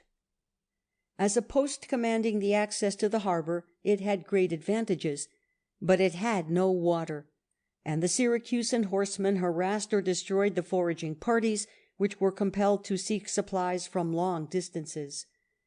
More fatal than all was the admission implied by this change of position that the Athenians were rather defending themselves than attacking. Henceforth their seeming victories were to do them no good. Their slightest failures or blunders were to do them infinite harm. The Syracusans were successful in carrying their third counterwork across the enemy's lines, and all hope of blockading Syracuse except by storming this counterwall faded finally away. But Nikias still had it in his power to guard the entrances to the slopes of Epipolae, and thus keep the ground open for the work which the new force from Athens must inevitably have to do. Again the opportunity was allowed to slip, and the Syracusans were suffered to raise the further works, without which Gylippus saw that the city could not be safe, if an army of sufficient strength should occupy the heights under Eurylas. These works consisted of a strong fort, seemingly not far from Labdalon, joined with the third counterwork by a single wall. On the north side of this long wall were built 3 forts to serve as guard posts in the event of an attack on the long wall. So passed away the precious days, while the idleness of Nikias added to the colossal burden under which even the genius of Demosthenes broke down. While Gylippus was thus bestirring himself on behalf of Syracuse, a messenger was bearing to Athens a letter in which Nikias professed to give a plain, unvarnished report of all that had thus far befallen the fleet and army. Strict truth would have called upon him to confess that the first 3 months of his time in Sicily had been wholly wasted, that by his inaction during the first winter he had allowed the Syracusans to build a new city wall, thus rendering necessary an enormous extension of the besieging lines, that he had failed to turn to account the success of Lamachus in the destruction of the second Syracusan counterwork, that he had not prevented the entry of Gylippus into Syracuse with a formidable reinforcement, that he had made no effort to hinder the construction of the final works and forts of the enemy, which rendered the successful prosecution of the siege an almost hopeless task, that having brought with him a fleet of unparalleled efficiency, he had dispirited the crews either by inactivity or by employing them on useless errands, and that his ships, from being constantly in the water, were fast becoming unseaworthy. Far from making these admissions, Nikias, in the only 2 passages in his letter in which he blames anyone, blames not himself but the men under his command and the Athenians who had sent him as their commander. He told them in substance that at first they had been uniformly victorious, until Gylippus came with an army from Peloponnesus, but he never told them that common care would have made his entrance impossible. He told them that not merely the splendid appearance, but the usefulness of their ships was wretchedly impaired, forgetting that only through his own resistance to the counsels of Lamachus they had failed to do and to finish their work long ago. He told them that either the present army must be withdrawn, or another army of equal strength sent to reinforce it, adding the expression of his own wish to be relieved from his command, for which he was incapacitated by a painful internal disease. He had always been incapacitated for it, but whether, when this ominous letter was read in the assembly, there were any who had the wisdom to see and the courage to denounce the monstrous misconduct of the expedition, we are not told. His resignation was not received, but two of his officers, Menandrus and Euthydemus, were appointed his colleagues until the generals should arrive with the reinforcements from Athens. The disaster of Sphacteria had convinced the Spartans that they and their allies were under divine displeasure for the way in which they had brought about the war, and they acknowledged that in the crisis which preceded the outbreak of the struggle the Athenians were in the right and themselves wholly in the wrong. Hence they were especially anxious that the blame of renewing the strife should attach distinctly to the Athenians, and the landing of some Athenian ships with their crews at this time to ravage the territories of Epidaurus and some other cities seemed to furnish the overt breach of the peace which they wanted. Early in the spring of 413, therefore, a Spartan army marching to Decalia not merely renewed a war which had been only nominally interrupted, but seemingly without opposition built the fortress which gave its name to the 10 years' struggle which followed its erection. End of section 23. Section 24 of the Athenian Empire by George William Cox. Chapter 5. The Peloponnesian War, the Sicilian Expedition, Part 5. Meanwhile at Syracuse, Gylippus was urging the people to attack the Athenians on their own element. His great object was to obtain possession of the entrance to the great harbour, and he therefore arranged a simultaneous attack on the Athenian fleet and the naval station at Plemmyrion by 2 divisions of the Syracusan fleet, while his land forces should attack the forts. Both in the harbour and at the naval station the Syracusans were at first victorious, but when the Athenians at last gained sufficient room for the manoeuvre in which they were unrivalled, they speedily sunk 11 ships of the enemy at the cost of 3 of their own. The victory, however, came too late to do them any good. Plemmyrion was already lost.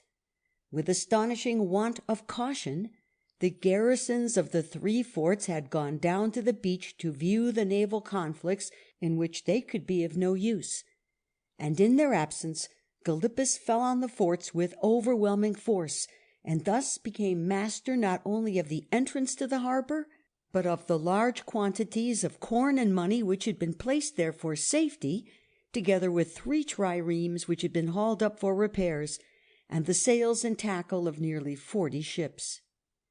Henceforth Athenian convoys could be introduced into the harbour only after a fight. Blow after blow now fell on the besieging force. Their treasure ships were intercepted, the timber stored for shipbuilding was set on fire, and it was unfortunate for Athens that the Syracusans did not succeed in their larger scheme for the destruction of the Athenian fleet before any reinforcements should reach them. The ruin of the navy of Nikias would have furnished to Demosthenes sufficient excuse for taking off the army and forthwith returning home. This attack was delayed by a disaster which befell a body of allies who, on their way to Syracuse, were, at the request of Nikias, cut off by some of the Sicel tribes. Had Nikias taken this step while Gylippus was on his march, the issue of the siege might have been different. As it was, 800 of these allies were slain, but the remaining 1,500 reached the city. Nor was this the only accession of strength on the Syracusan side. Acragas, Agrigentum, alone of all the Sicilian cities, insisted on remaining neutral. But apart from mere additions to their numbers, the Syracusans were fast acquiring that power of making the best of circumstances to which the Athenians owed the rapid growth of their empire. They were well aware that for Athenian fleets ample sea room was indispensable, and as they saw the Athenian ships cooped up at one end of their harbour, they drew the conclusion that the bulk and awkwardness of their own vessels would tell in their favour only so long as the Athenians were unable to resort to their peculiar tactics. A simultaneous attack by land and sea produced on the first day no decisive results.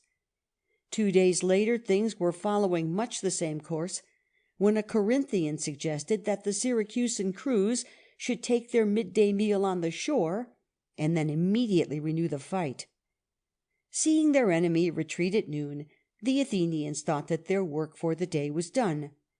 They were soon undeceived, and few of them had eaten anything when they saw the Syracusan fleet again advancing in order of battle. Even thus, in spite of the disorder arising from the hasty surprise, the Athenians had lost nothing until hunger compelled them to bring the matter to an issue. The result was precisely what the Syracusans had expected. The heavily weighted bows of their ships crushed the slender prows of the Athenian triremes as these advanced rapidly to the encounter. 3 Syracusan ships were lost, but 7 Athenian vessels had been sunk, and many more disabled, when 73 triremes, bringing with them 5,000 hoplites with light troops in proportion, swept into the great harbour. The first feeling of the Syracusans at this fresh display of the resources of Athens, at a time when her enemies were establishing a permanent garrison at Decalia, was one of consternation. But Demosthenes, who commanded this reinforcement, saw at a glance that the temporary advantage gained by his coming must go for nothing unless some decisive success should justify the continuance of the siege. If the Syracusan cross wall could be taken, and the guards on the 3 forts fronting it be disarmed or slain, there might be some hope of storming their counter wall and so of effectually investing Syracuse. Attacks by day could, however, have little chance of success, and Demosthenes resolved on a night assault. A moonlit night was chosen for the purpose. His men, in spite of all previous sufferings, were full of hope and even of confidence. They were now acting under a general whose sagacity and counsel and energy in the field had won him the highest reputation, and they carried with them everything which might be reasonably expected to ensure their success. At first all went well. Not only did the Athenians make their way along Eurylas, but the cross wall itself was taken before any alarm could be given. The Athenian generals now led on a large proportion of their forces to the counter wall, while others began to demolish the cross wall, and the determined energy of their assault drove back Gylippus, who now came up with all the forces at his command. In fact, their work was already done if they could only maintain their position, and had they set out an hour or two before dawn instead of an hour or two before midnight, they would in all likelihood have succeeded in doing so. They had turned the Syracusan lines, and the daylight would now be rather to their advantage than to that of their enemy.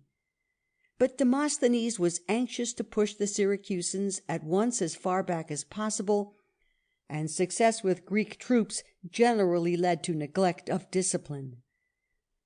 The Athenians in front were already in some disorder, when they were thrown into confusion by the sudden charge of some heavy Boeotian hoplites who had been recently brought to Sicily. From this moment the battle became a wild jumble. As the disorder increased, the Athenians were no longer able to see in what direction their movements should be made, nor to distinguish in the uproar the words of command. The watchword repeatedly asked for and given became known to the enemy. The discovery was fatal, and the presence of Dorians in the Athenian army completed the catastrophe. The war cry of the Argives and their other Dorian allies could not be distinguished from the Syracusans, and the Athenians, dismayed already, were bewildered by the suspicion that the enemy was in their rear, was among them, was everywhere. The defeat had become utter rout. In their efforts to reach their lines on the Anapas, hundreds were pushed over the precipices which bounded the slopes, and were either sorely maimed or killed. Others belonging to the reinforcements of Demosthenes, who knew nothing of the nature of the ground, strayed away into the country, where they were found by the Syracusan horsemen and slain. The enterprise of Demosthenes had failed, and he now saw that, do what they would, the siege must be abandoned or end in their ruin.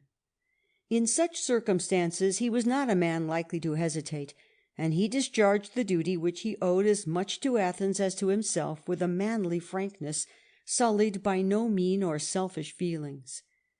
For the present, the fleet which he had brought made them once more masters of the sea, and he candidly assured Nikias that his business was to remove the army at once while the path lay open. The reply of Nikias betrays either a startling infatuation or a not less startling mental depravity, and we have to remember that it is preserved to us by an historian who reviews his career with singular indulgence, and who cherished his memory with affectionate but melancholy veneration. He chose to speak of the Philo-Athenian party as still strong in Syracuse, but his resolution was taken on other grounds. The Athenians, he asserted, were a people under the dominion of loud-voiced demagogues, and of the men who were now crying out under the hardships of the siege, the greater number would, if they should again take their seats in the assembly, join eagerly in charging their generals with treachery or corruption. Nothing, therefore, should induce him to consent to their retreat before he received from Athens positive orders commanding his return. In truth, he was afraid to go home, and was a coward where Demosthenes, in spite of his failures, was honest, straightforward, and brave. He was even ungenerous as well as cowardly. He had no right to slander soldiers who had done their duty admirably. Least of all was he justified in ascribing an exacting severity to a people whose sin it had been to place unbounded confidence in his mere respectability. In vain Demosthenes again insisted that the siege must be given up, and that even if they were to await instructions from Athens, they were bound in the meantime to remove their fleet to Catane or Naxos.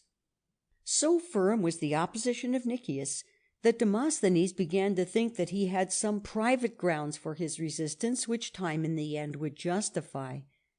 He had none, and when Gylippus returned to Syracuse with large reinforcements, Nikias admitted that retreat was inevitable, and requested only that the order should be privately circulated, not formally decreed in a council of war.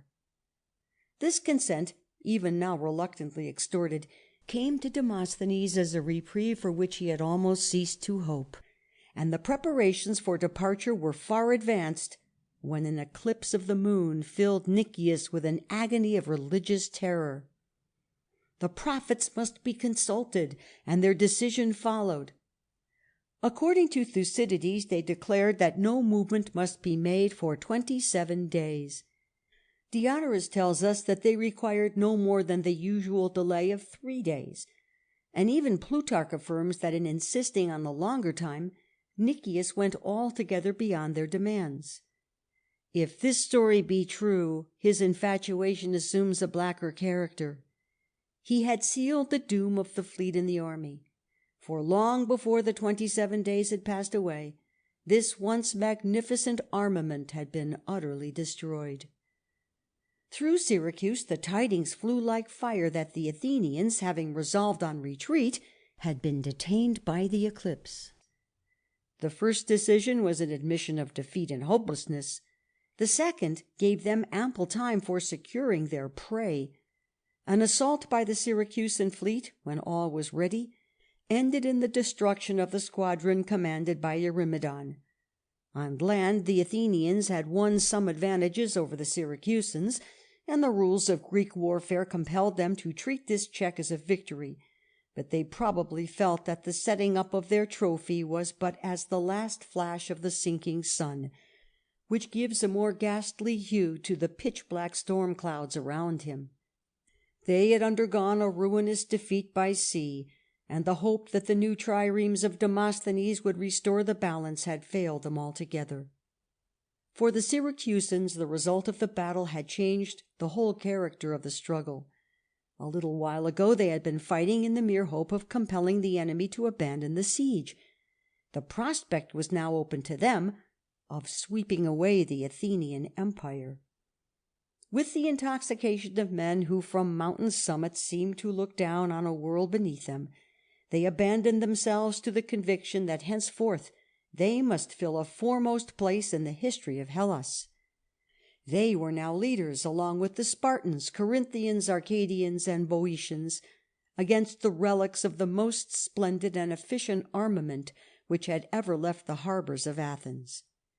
The epical conception which had led Thucydides to ascribe to the Athenians before the massacre of Melas language which belies their general reputation, now leads him to enumerate with a solemnity full of pathos the tribes which were to face each other in the last awful struggle. Here, as at Marathon, the Plataeans were present in the hope, perhaps, of avenging themselves on the Boeotian allies of Syracuse, but prompted still more by a devotion to Athens which had never wavered. Here Aegina was represented, not by the descendants of those who had conquered at Salamis, but by the Athenian citizens who had been thrust into their place. Here, with the Dorian allies of Athens, were Messenians from Pylos and Naupactus, and Acarnanians, who were now to follow to their death the standard of their favourite general.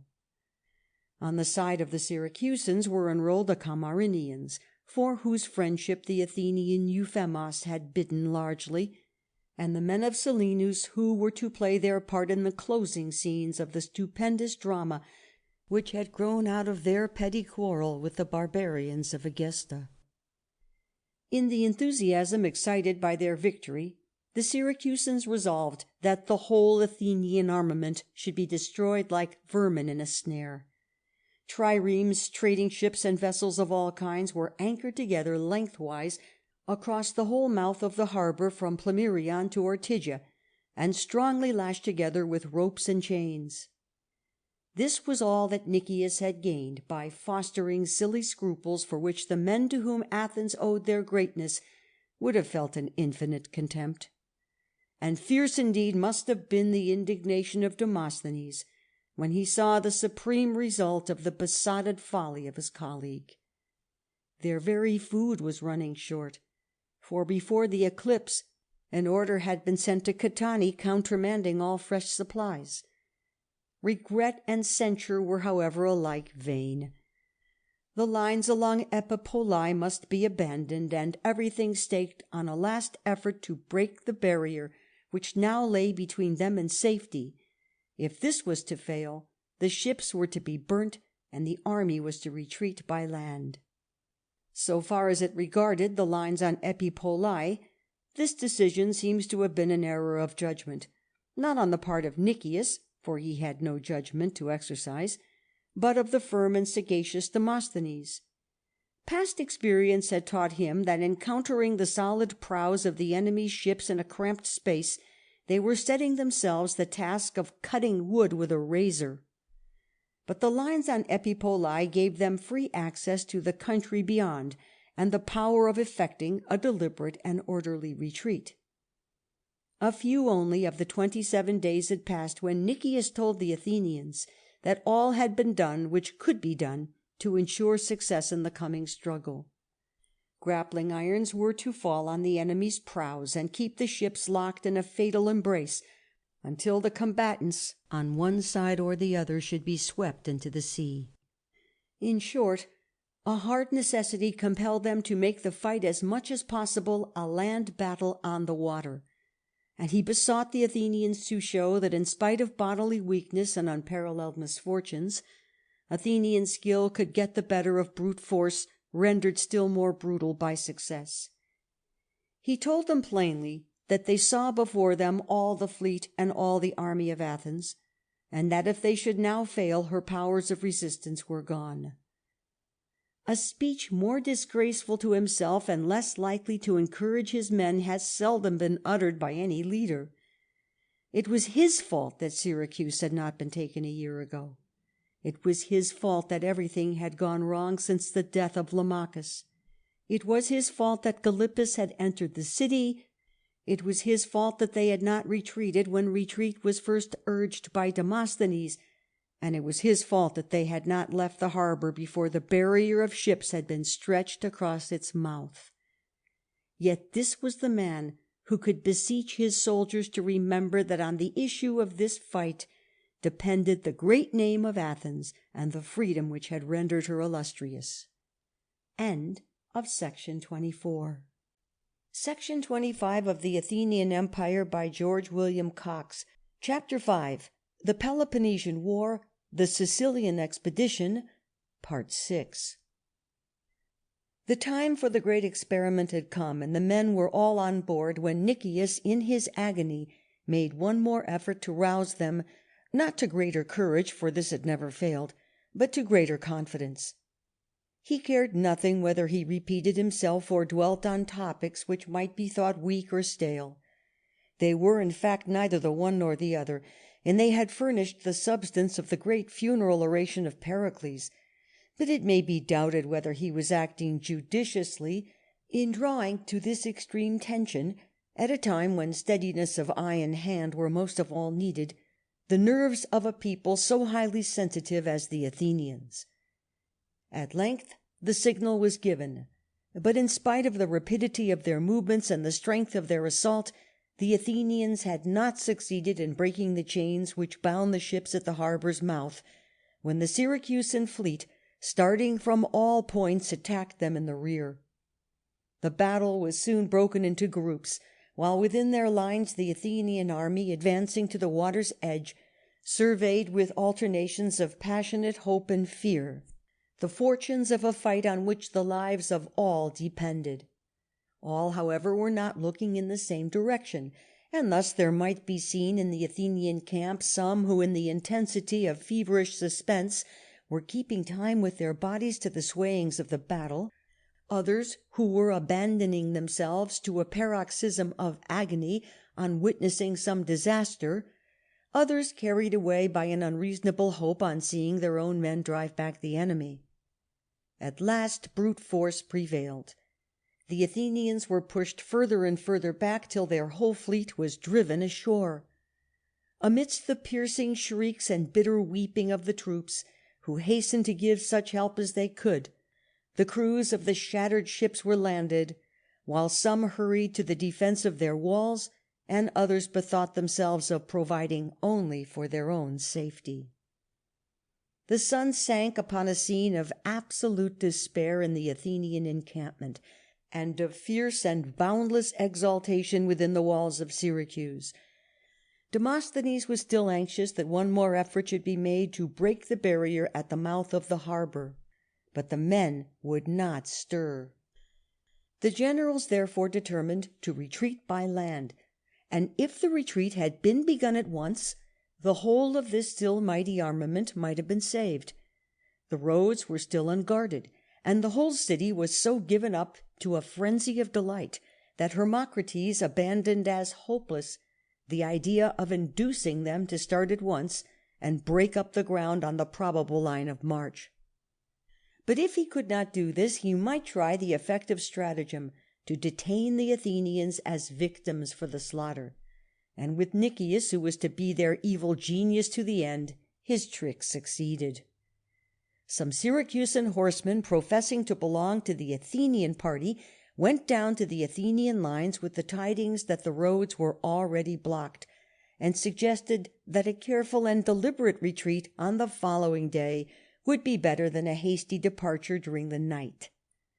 Having remained over the first night, they thought it best to tarry yet another day. But early in the morning, while within the Athenian lines, the flames which rose from burning ships showed that the naval war was already ended, the Syracusan troops had set out into the country to break up or to guard carefully the roads, the forts, and the passes in the hills. With the morning of the second day after the battle, the retreat, which was to end in ruin, began with unspeakable agony. The cup of bitterness was indeed filled to the brim and running over. They had looked their last on the rock and shrine of the virgin goddess, with the expectation that they were going to make Athens the centre and head of a pan-Hellenic empire. They were now marching ignominiously after irretrievable defeat, perhaps to slavery or to death. But although they could take their food, its weight would now be no oppressive burden. They could not take their sick. Hundreds were pining away with the wasting marsh fever. Hundreds were smitten down with wounds.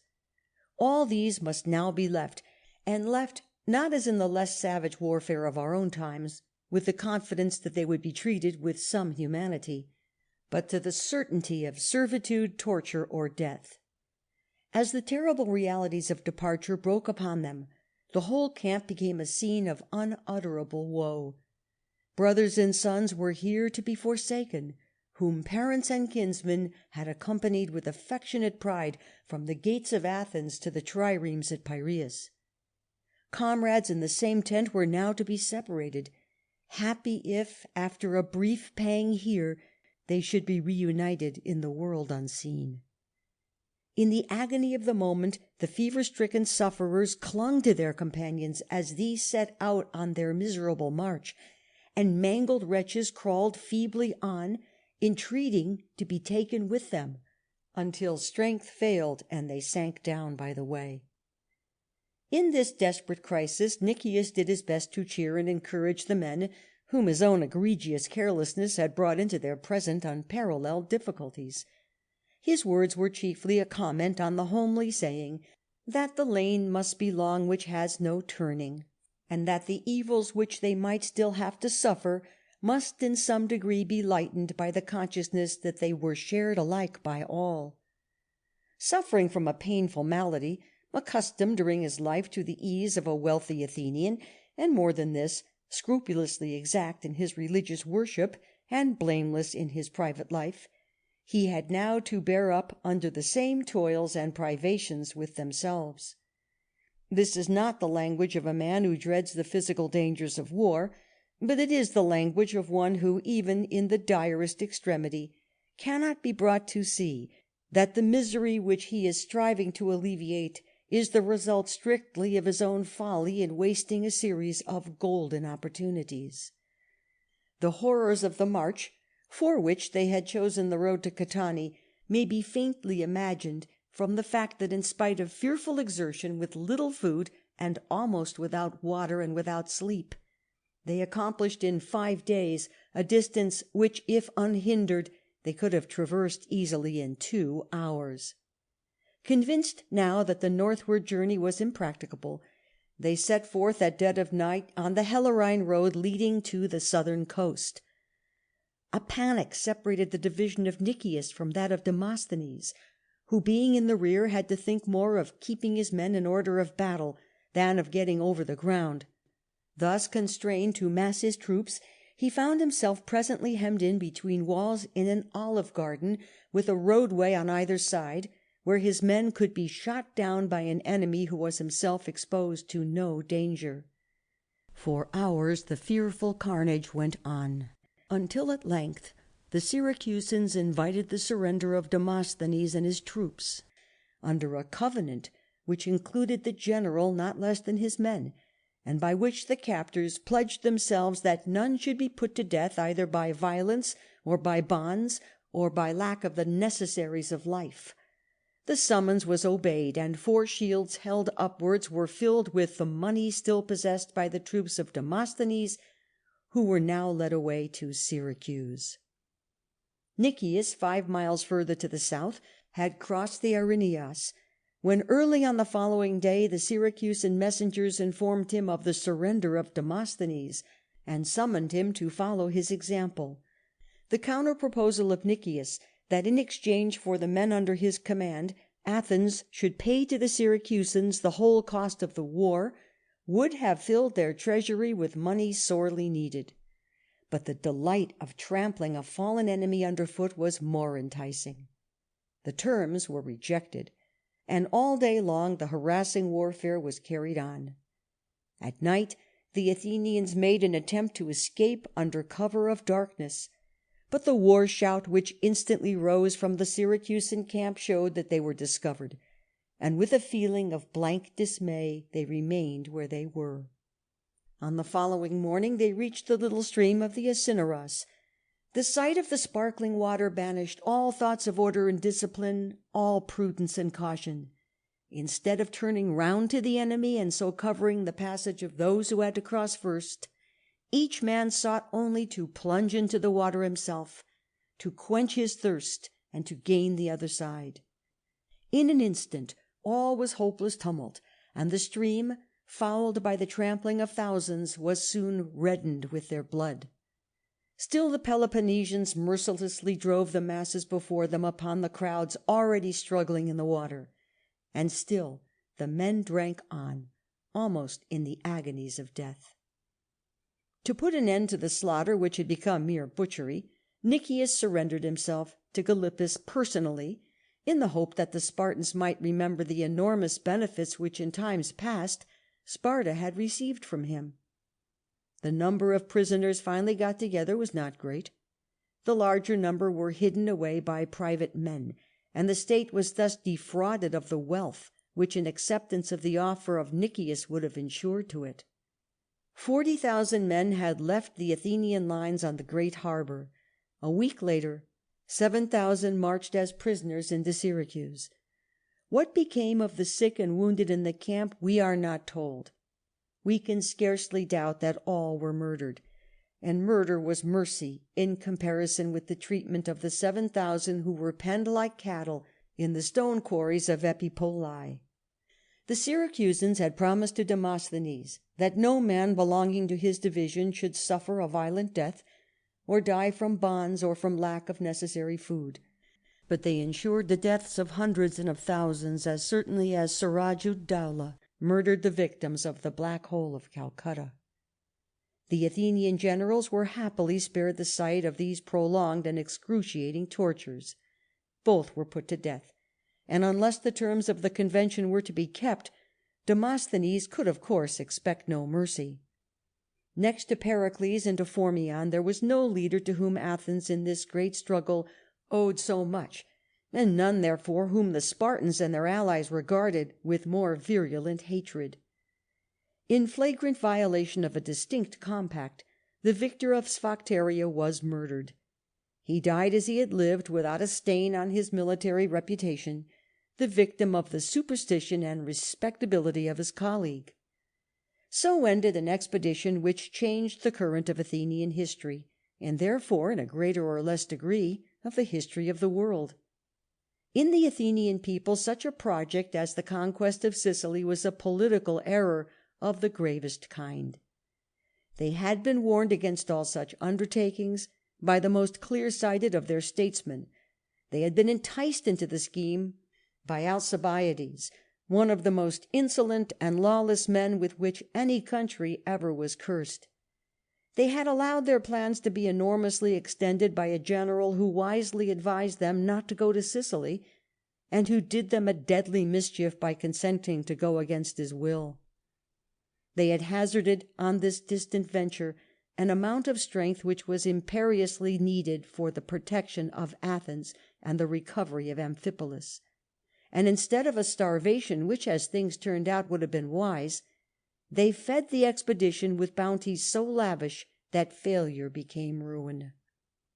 The power of trampling on Sicily, as Gylippus and his allies trampled on the defeated armament, would have done no good to Athens or to the world. But if the isolating policy, which seeks to maintain an infinite number of autonomous units, be in itself an evil, then it is unfortunate that the victory of Gylippus ensured the predominance of this policy. The empire of Athens, if it could have been maintained, might have prevented the wars of many generations, and might have kept within narrower bounds the empire of Rome itself. To a vast extent she could offer to her allies or her subjects common interests and common ends. Sparta could offer none. But the system of Sparta fell in with the instincts in the Hellenic mind, which may have been weakened but was never eradicated, and against this instinct the wisdom and prudence of Athenian statesmen strove in vain. End of section 25. Section 26 of the Athenian Empire by George William Cox. Chapter 6. The Peloponnesian or Deucalian War, from the failure of the Sicilian expedition to the suppression of the oligarchy of the 400 at Athens. Part 1. The Athenians were still feeding themselves on bright hopes of Sicilian conquest, while the walls of the Spartan fortress of Deucalion were daily gaining height and strength. There was, in truth, need of encouragement. Previous invasions had lasted but a few weeks at the utmost. Now the whole country lay permanently at the mercy of the enemy. Each day they felt the sting of the monster evil of slavery, and the desertion of 20,000 men left Athens almost destitute of skilled workmen. Athens had in truth ceased to be a city. It was now nothing more than a garrison in which the defenders were worn out with harassing and incessant duty. The very magnitude of their tasks savoured of madness or infatuation.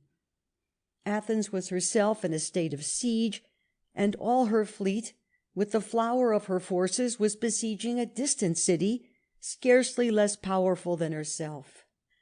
When at length, after weeks of dreadful silence, their hopes of success in Sicily were dashed to the ground, they turned with despairing grief on the speakers who had urged on the expedition, and on the soothsayers and diviners who had augured well for the enterprise. But such revenge was a poor consolation for the failure of a scheme which they had themselves decreed. Their thoughts were soon drawn away to more practical matters. Their army had been cut off, their fleet was either burnt or in the enemy's hands, their docks were almost empty of ships. There was nothing to hinder their enemies from attacking the city, or to keep the subjects of Athens from joining them. But in spite of this sea of troubles, one feeling only pervaded the people. The idea of submission crossed no man's mind. The struggle must be carried on vigorously and economically. Wood must be provided for shipbuilding, and all movements among their allies must be carefully watched. With the rapidity which had astonished the Syracusans, the promontory of Sunion was strongly fortified to protect the passage of merchant vessels, while a further force was rendered available by abandoning the fort on the Peloponnesian coast facing the island of Cythera. As for the enemies of Athens, they regarded the struggle, not unnaturally, as all but ended.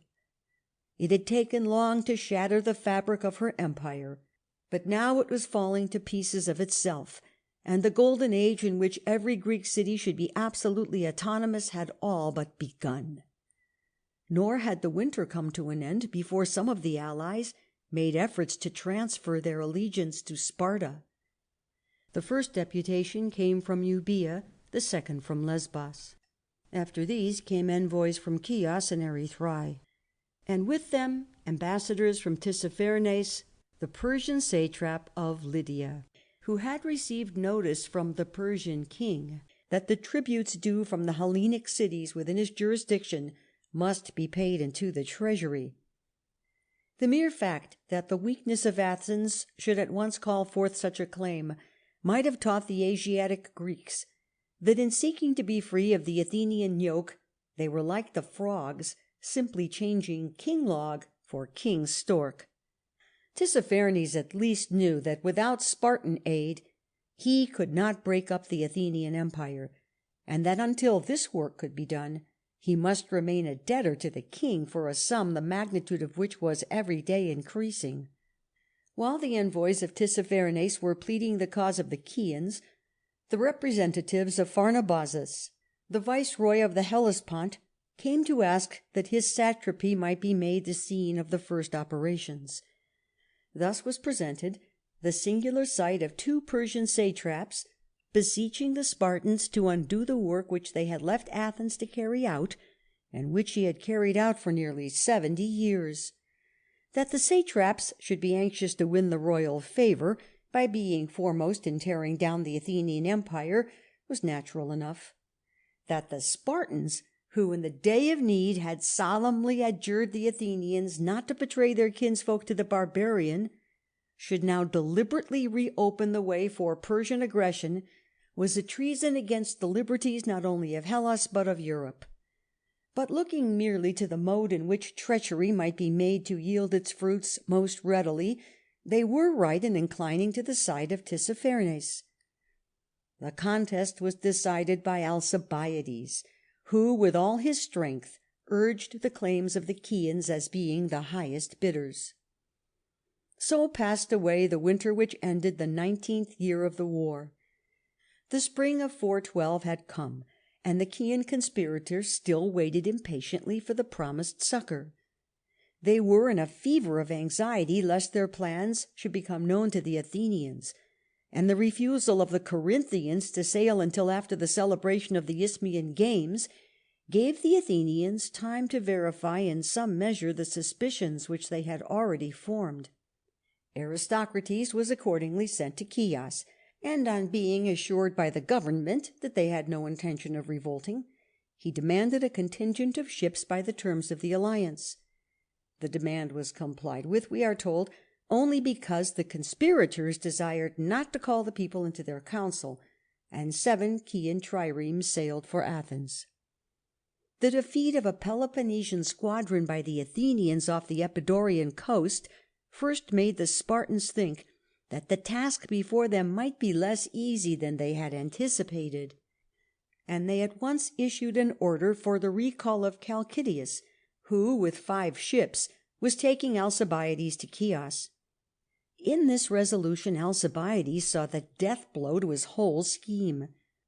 Chios could be added to the Spartan confederacy only through the success of the oligarchic plot, and he was well aware that the conspirators, although ready to revolt, were not ready to run the risk of ruining themselves.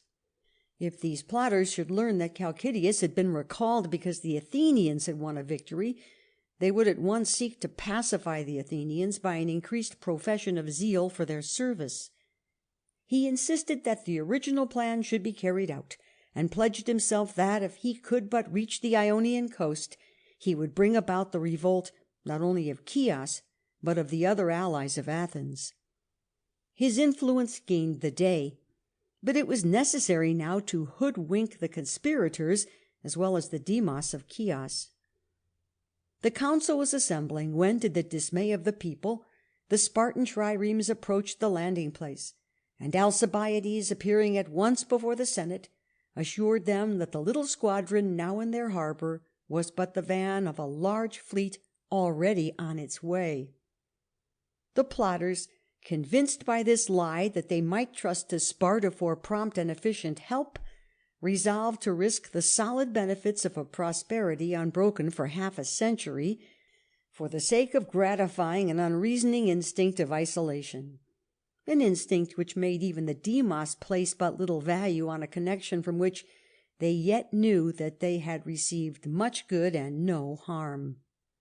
Chios revolted from Athens, and her example was followed first by Erythrae and then by Clazomenae. Thus had Alcibiades once again changed the history of his country. Spartan tardiness would have allowed the Chian conspirators to learn the real state of the case, and to take in the full extent of the risk which they were running, and their refusal to revolt would have ensured the fidelity of the other allies. The energy of the traitor turned the scale, and the voyage of Chalcidius with his 5 ships bore fruit in the final catastrophe. End of section 26. Section 27 of the Athenian Empire by George William Cox. Chapter 6. The Peloponnesian or Deucalian War, from the failure of the Sicilian expedition to the suppression of the oligarchy of the 400 at Athens. Part 2. Having once committed themselves to the venture, the Chian oligarchs espoused the cause of their new friends with impetuous ardour. They were not blind to the benefits which they received from Athens, and while they wished to weaken her, they had no desire to impoverish themselves. Any such result they trusted to avert with the aid of Sparta. They found themselves quite mistaken, but for the present their act had given a startling impulse to the centrifugal instincts of the allies, and had awakened at Athens feelings bordering on despair. Her present resources were wholly inadequate for the crisis, but there was yet the reserve fund of 1,000 talents, which Pericles had stored up in the Acropolis.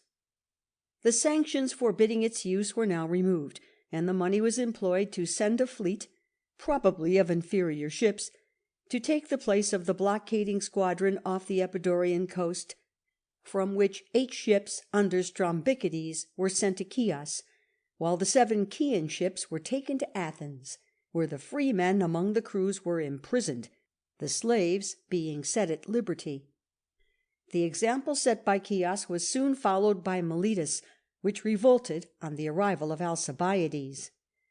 At the same time a treaty was ratified between the Spartans and the Persian king, which declared the latter to be the rightful owner of all lands which he and his forefathers had at any time possessed.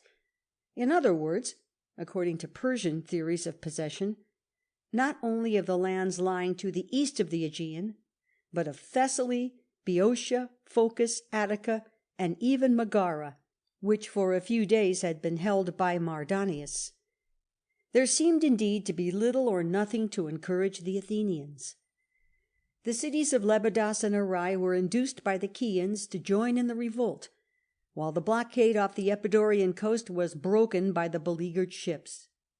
But at this time an event occurred which seemed even to make it likely that Athens might yet be victorious over her enemies. A revolution took place in Samos, not against her, but in her favour. So little had Athens interfered with the internal affairs of the island since the suppression of the first revolt nearly 30 years before, that the geomoroi, or oligarchical landowners, had regained their preponderance and deprived the demos of all right of intermarriage with the dominant class. The demos had probably been for some time watching for an opportunity of deposing their rulers, when the presence of 3 Athenian ships, of which Thucydides speaks as purely accidental, determined them to act at once.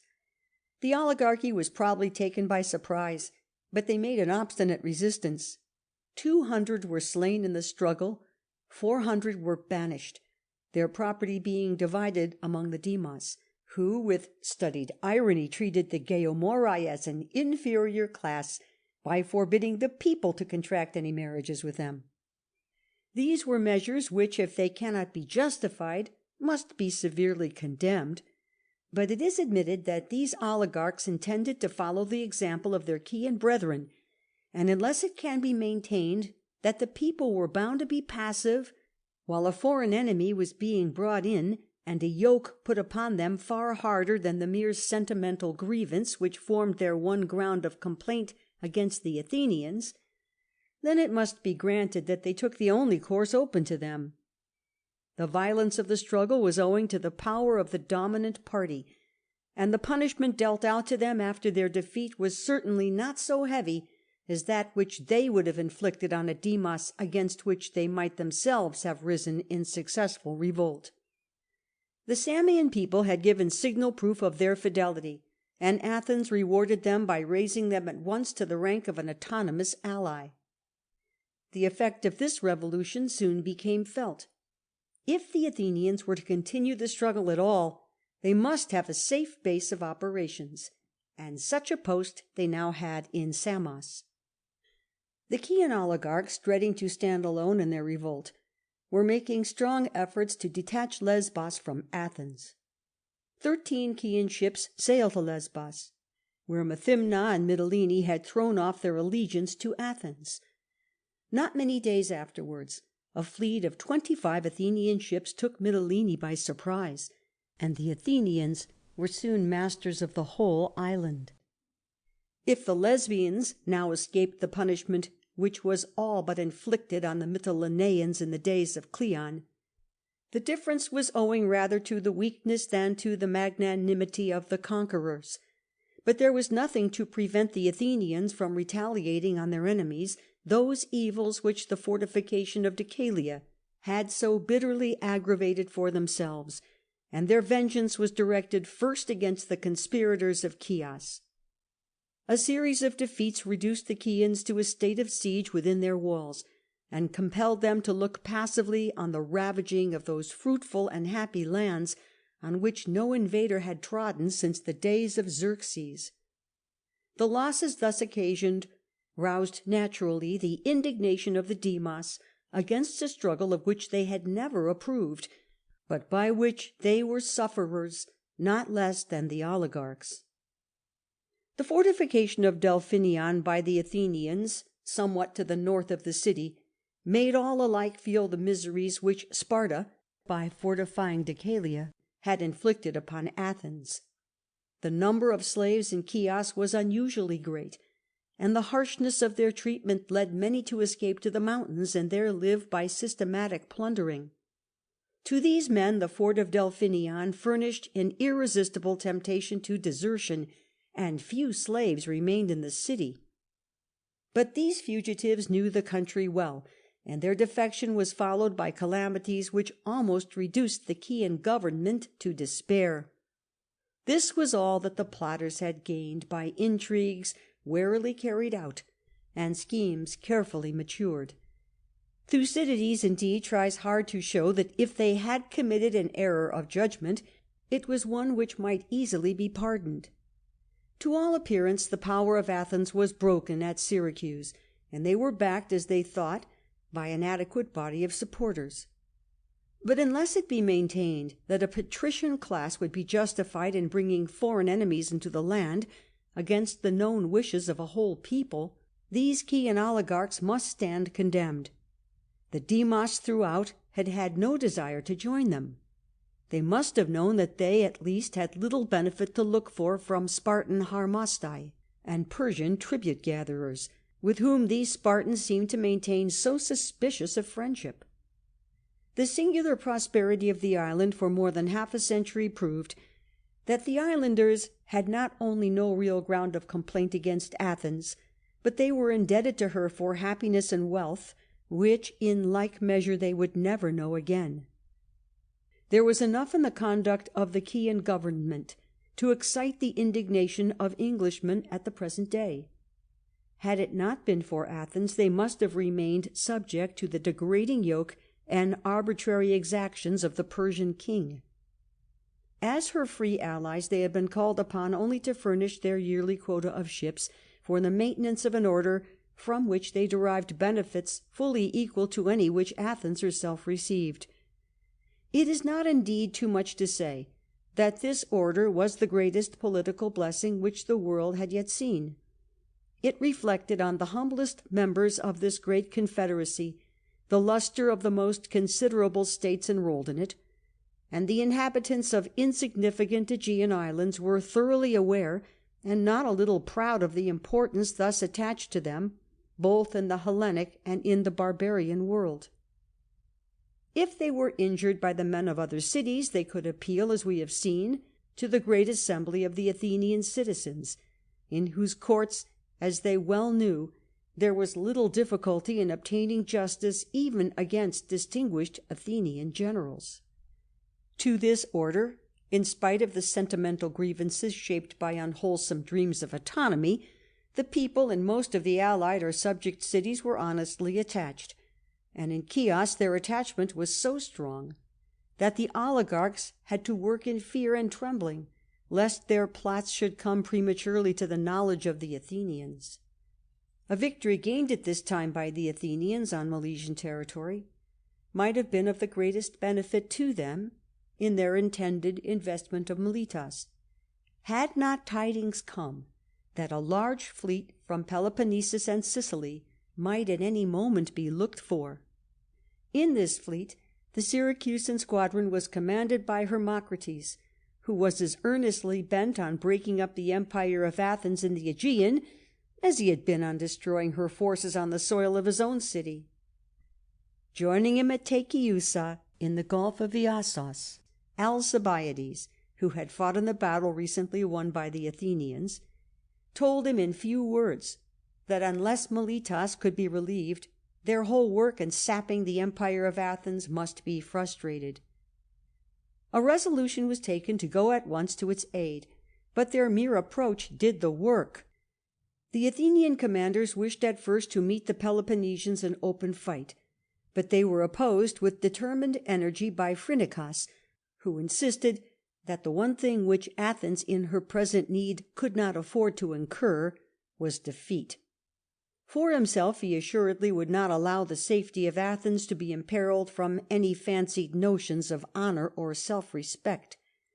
From Samos they might, at a more convenient season, become assailants in their turn. The events of the ensuing winter of 412 told more on the whole for the Athenians than for their enemies. Although in the powerful fleet assembled at Miletus, the Spartan admiral Nikias read the condemnation of the disgraceful treaty made by Chalcidius with Tissaphernes. It was not that he had any definite grievance, but the covenant seemed to be too much in the interests of the Persian king, and accordingly he insisted on a revision of the terms. The result was a compact which formally bound the Spartans not to injure any country or city which might at any time have belonged either to the reigning Persian monarch or to any of his predecessors. From such territories or towns they were forbidden to exact any tax or tribute whatever. On his part, the Persian despot condescended to give the Spartans such help as he might be persuaded to afford, and to guarantee them to the best of his power from invasion on the part of any of his subjects. It may be seen at a glance that this treaty simply substituted an absurdity in place of an insult. The former covenant had secured to the king all lands which he or his forefathers might at any time have possessed, and thus owned him as lord of Thessaly, Boeotia, Attica, and Megara. The latter pledged Sparta to do no mischief to any of these lands or cities. But there was no clause declaring that Athens was in a state of rebellion and must be brought back to her allegiance, and therefore this treaty formally pledged the Spartans to immediate peace with the enemies against whom they were now fighting to the death. This fact alone proves the hollowness of the league, to which neither side intended to adhere so soon as it had become inconvenient to do so. But the uselessness of these compacts was made known to Tissaphernes when the Spartan commissioner Nikias, feeling himself adequately backed by the combination of two Spartan fleets, told the satrap that he had not the least intention of abiding by covenants so humiliating not only to Sparta but to the Greeks generally. If the Persian king thought that Sparta would own him as lawful master of Thessaly, Locris, and Boeotia, he was much mistaken. Taken aback by the frank avowal that under the present arrangement Sparta would not condescend to accept Persian subsidies, the satrap turned away and went off in a rage. End of Section 27. Section 28 of the Athenian Empire by George William Cox. Chapter 6. The Peloponnesian or Deucalian War, from the failure of the Sicilian expedition to the suppression of the oligarchy of the 400 at Athens. Part 3. The retreat of the Athenians to Samos left Rhodes exposed to the full force of Spartan influence. The three cities of the island, Lindas, Ialissos, and Cameros, were inhabited by a Dorian population, and it might be supposed that they would therefore be eager to shake off the yoke of an Ionic power. But it was not so, and the fact speaks volumes for the general spirit of the imperial administration of Athens. Here, as elsewhere, revolt was the work not of the people but of the oligarchs. On the approach of the Peloponnesian fleet of nearly 100 ships, the Demas fled in dismay to the mountains, and the conspirators, thus left free, declared Rhodes a member of the Spartan confederacy.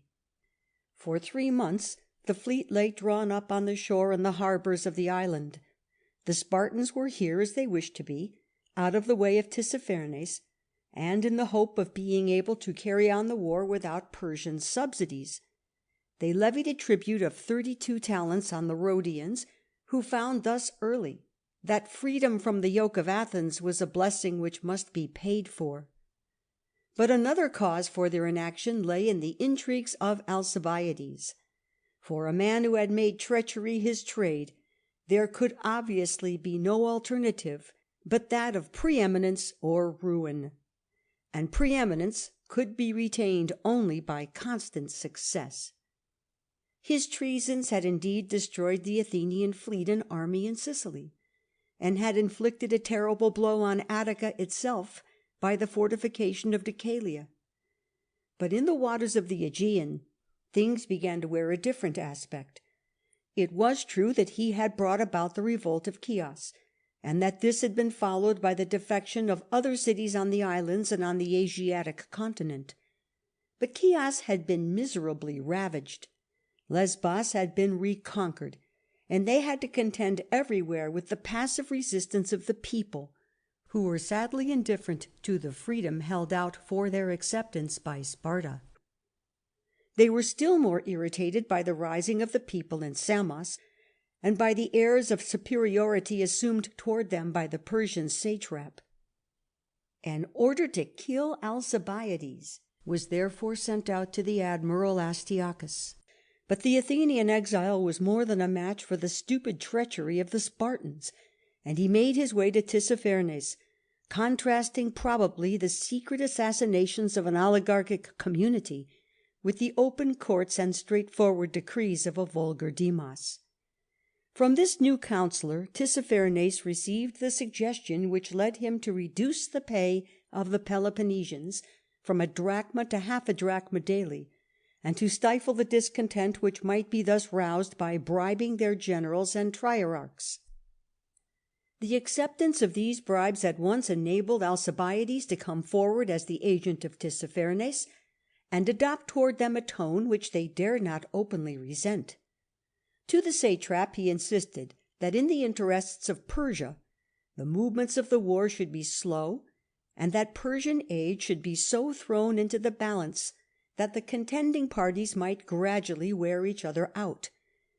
He urged further that if either side was to be victorious, the victory of Athens would be more to the advantage of the great king, whom she would willingly leave master of the continental cities, her object being confined to the task of bringing the Aegean islanders into absolute subjection to herself, whereas the Spartans might be compelled, even against their will, to secure to the Asiatic Hellenes the autonomy which they had so long promised them.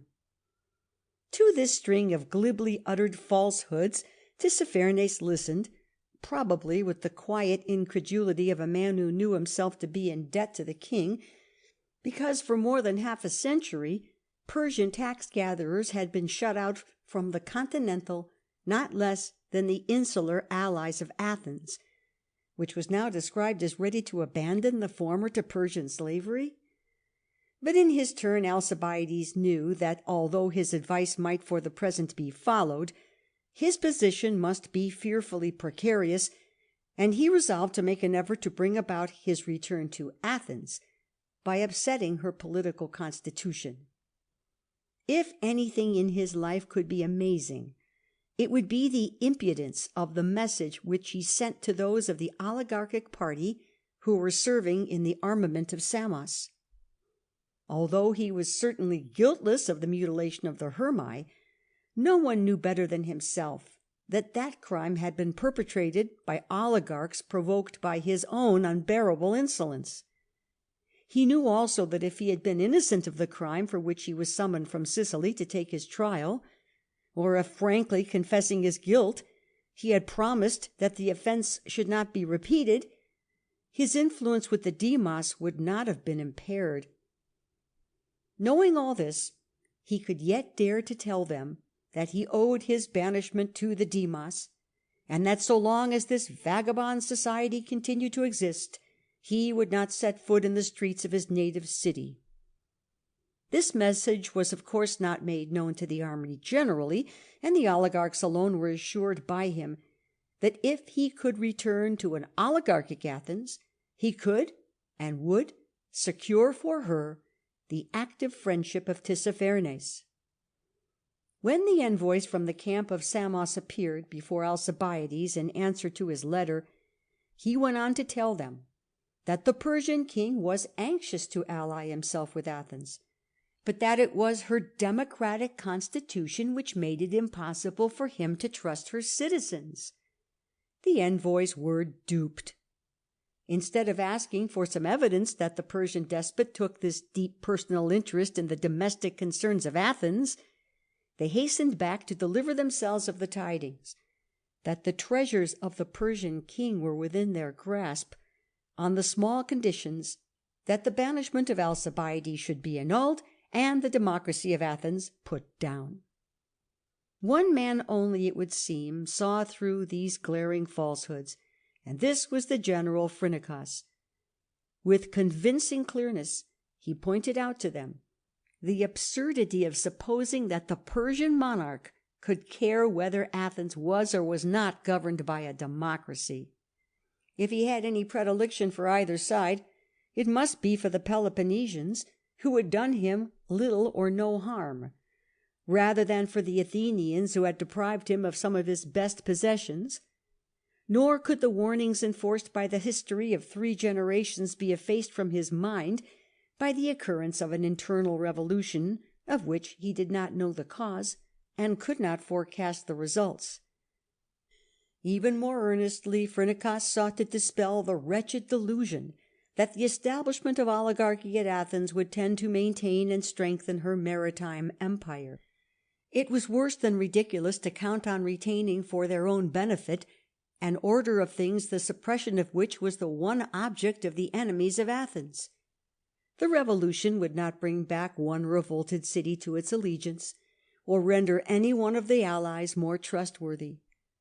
Speaking from his own experience, he assured them that under the exclusive regimen of oligarchs, the allies would be only more troublesome and unruly, for these high-born rulers were most of all bent on securing what they called their freedom, while they hounded on the people to acts of violence which they hoped to turn to their own profit.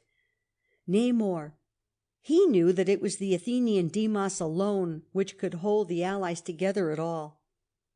The citizens of the allied states were well aware that from an oligarchical government they had nothing to expect but capital sentences, without fair trial or hearing, or perhaps the more summary method of secret murder.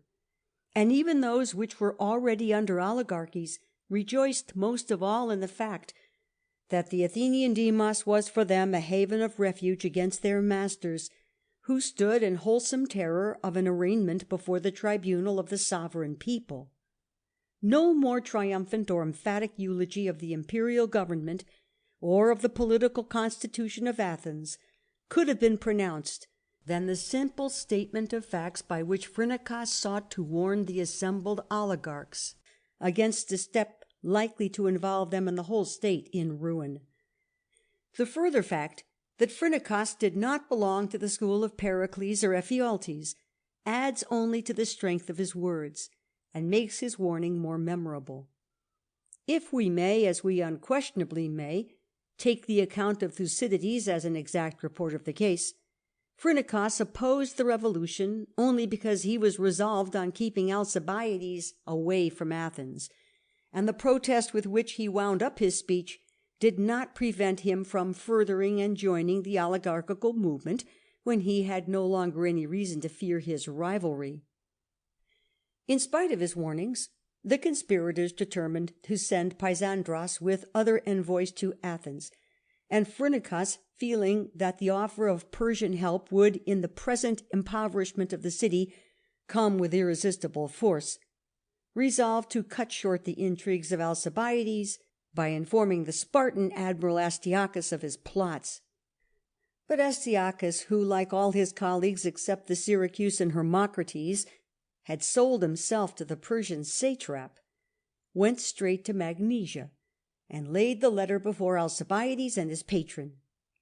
And Alcibiades wrote in his turn to his friends at Samos, desiring them to put Phrynichus at once to death.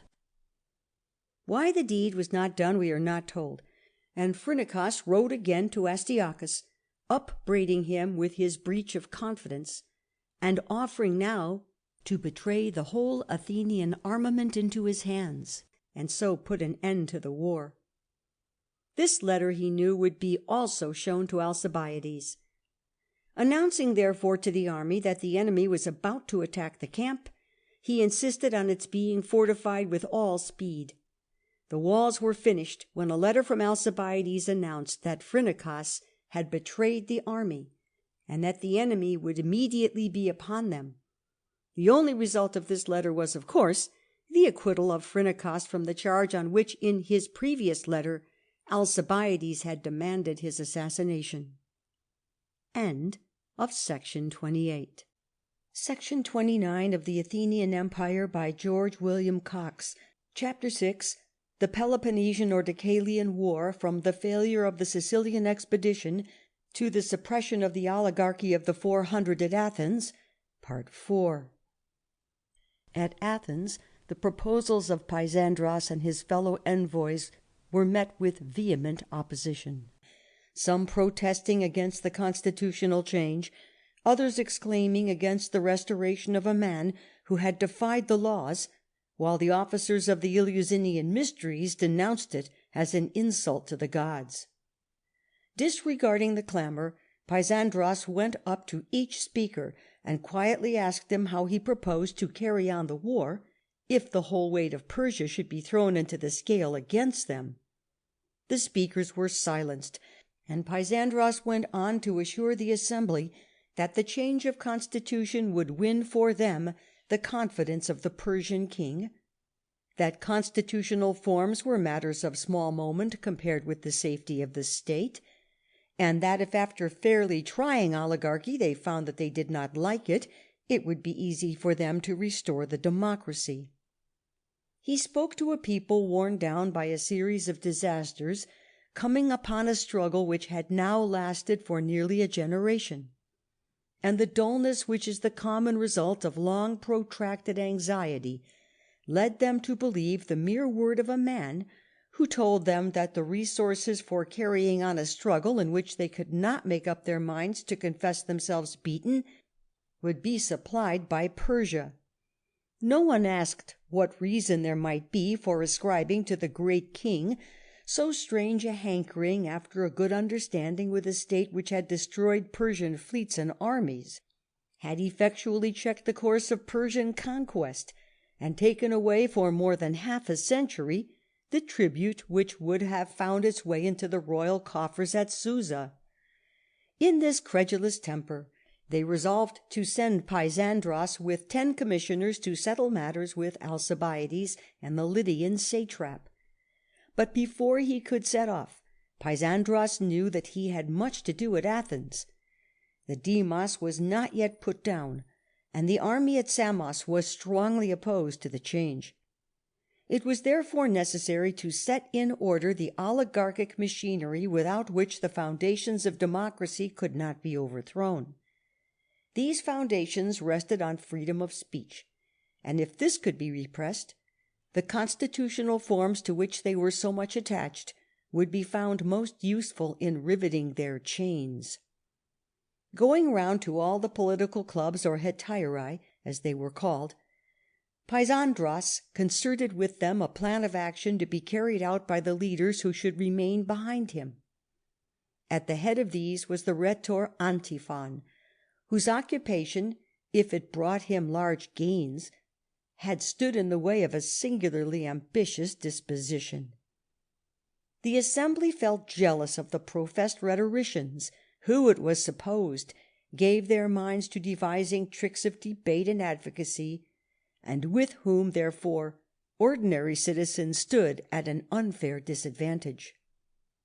Disliking the Demos, partly perhaps because popular feeling had thus debarred him a public career, but more probably from a genuine oligarchical temper, Antiphon threw himself into the conspiracy with an energy equal to his ability, and for this end worked with consummate skill the machinery of assassination. In private life, we are told, he was a man of genial character, kindly in his relations with his family, and affectionate in his intercourse with his friends. He had, in short, the estimable qualities of Nikias, and for the oligarchic Thucydides this was enough. Antiphon becomes in his eyes a man second to none of his age in virtue. This employer of murderous bravos was ably seconded not only by Therimenes, the son of Hagnon, founder of Amphipolis, but by Phrynichus, who seems to have convinced himself that a man may do anything to save his life, and who, when it became clear that Alcibiades had lost his chance of returning with the oligarchs, began to fear his enmity as leader of the democracy. The arrival of Pysandros at Magnesia with the other envoys disconcerted Alcibiades, who saw that he was caught in a trap, the fact being, as he had now discovered, that Tissaphernes had no intention of making any definite covenant with the Athenians. One course only remained open to him. To confess that he could not get the satrap to do what he wanted would be to destroy his chance of returning to Athens under any form of government. And he already began to see that he had a second string to his bow in the democracy. He must then make it appear that the failure of the negotiation was owing to the envoys, and he did this by raising the terms for Tissaphernes at each conference. With the first proposal, which demanded the surrender of all Ionia to the king, and with the second, which involved the cession of the islands lying off the eastern shores of the Aegean, the commissioners expressed their readiness to comply, and Alcibiades was almost at his wits' end to devise conditions more humiliating, when it struck him that his end might be gained by insisting that the king should be allowed to keep in the Aegean as large a fleet as might suit his purposes. The commissioners, thoroughly angered by a proposal which swept away contemptuously the real or so-called convention of Callias, departed with the feeling that they had been both insulted and cheated by Alcibiades. Unfortunately, this rebuff of the oligarchic commissions led the Athenian army to the conclusion that in his heart Alcibiades lent to the democracy, and that he had both the power and the will to bring Tissaphernes into active allegiance with it. That satrap was, however, veering of his own accord to the Peloponnesian side. The Spartans and their allies, if starved or lacking money, might become dangerous neighbours, while a victory of the Athenians might re-establish their maritime supremacy. He therefore proposed a convention which simply assigned to the king such of his possessions as were in Asia, reserving to him the freedom of taking such measures about his own country as might seem to him best. Less humiliating in appearance, these terms left the real state of things practically unchanged. The sovereign of Persia was free, if he chose so to put it, to consult the true interests not only of Athens, but of Thessaly, Locris, and even of Boeotia. In other words, he might at any time invade them, the implied compact being that in the way of this work the Peloponnesians would place no hindrance. For Athens the year was to come to an end with the betrayal of Oropos to the Boeotians. The next, 411, the 21st of this weary war, was to begin with the revolt of Abydos and Lampsacus.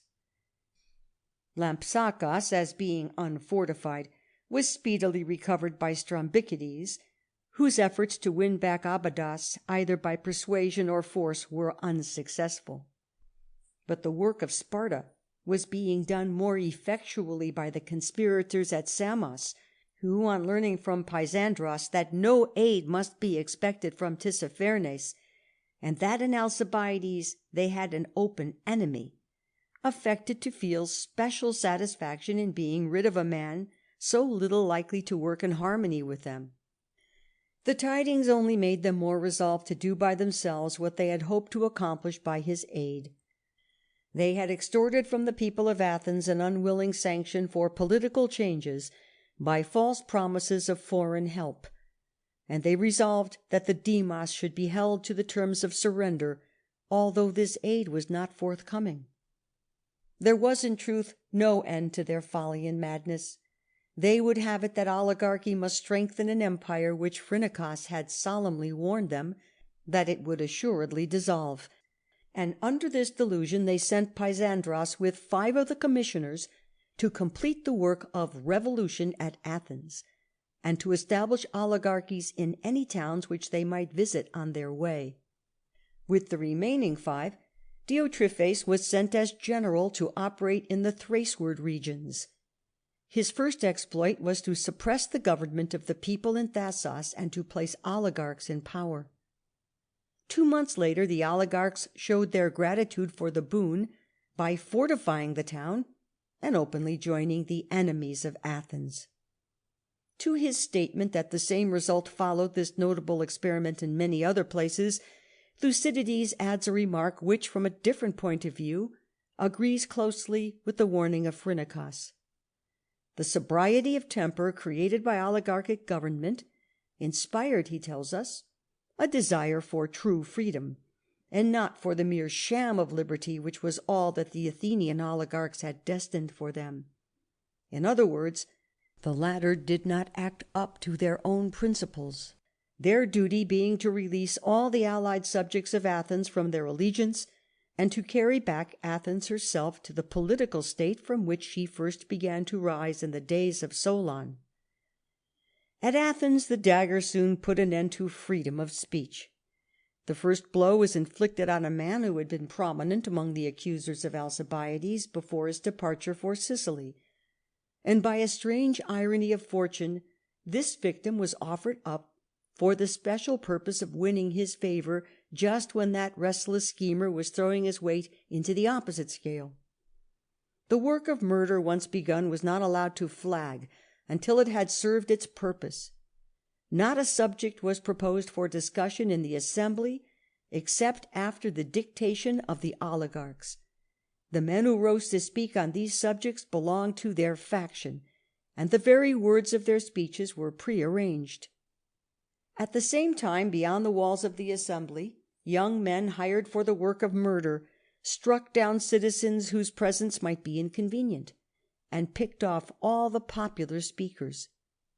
The man who ventured to oppose a measure soon disappeared, and the order of society was for the time broken up. No man could trust even those whom he had looked upon as his friends. A knot of men, striking swiftly and surely, had brought about a collapse of authority and that extreme depression of the people which must follow this collapse. The Council of the 500 still held their meetings, and if some had spirit enough to absent themselves from the Senate house, there were others who felt that even their absence would tell as much against them as a speech in opposition to oligarchic innovations. Their presence was indeed all that Antiphon wanted, for if they were present they must vote, and by their vote they must be bound. Whatever was done, therefore, was done by the vote of the people, and if the people chose to pass decrees without debate, the responsibility of so doing must rest with themselves. Thus was the highest and best characteristic of the Athenian people their respect for law and order, ingeniously used as an instrument for establishing and keeping up a reign of terror. While this terror was at its height, Pysandros with his colleagues arrived.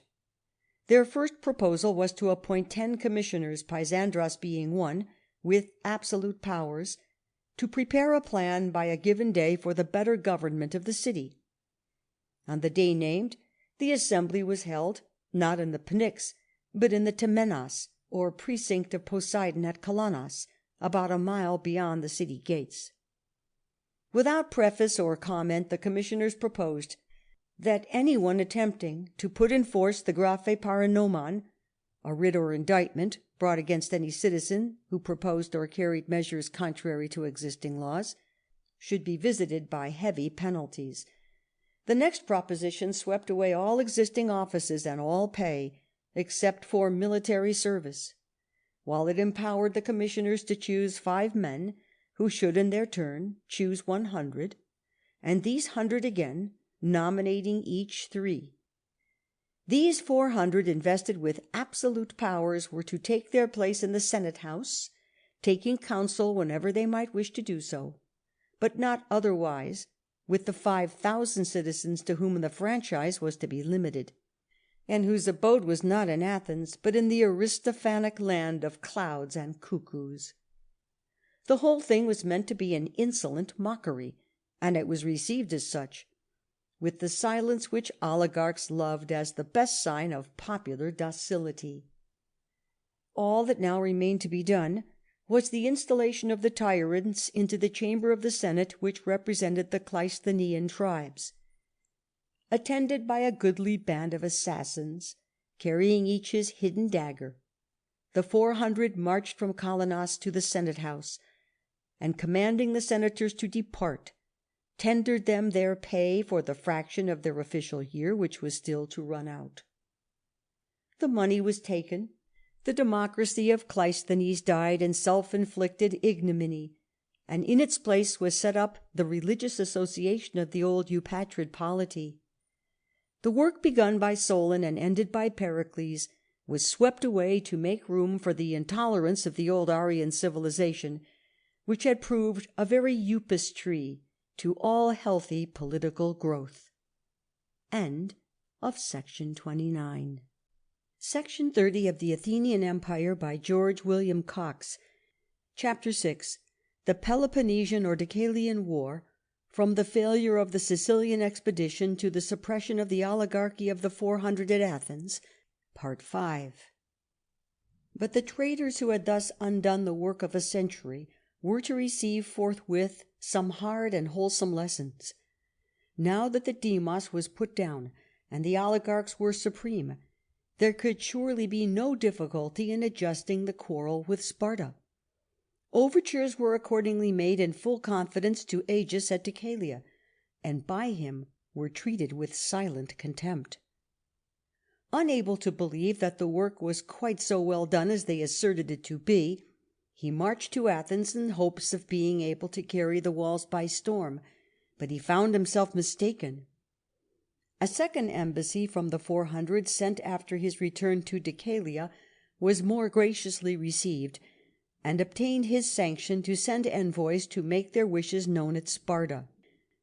But the tyrants knew that practically they had achieved nothing, so long as they failed to secure the cooperation of the army at Samos.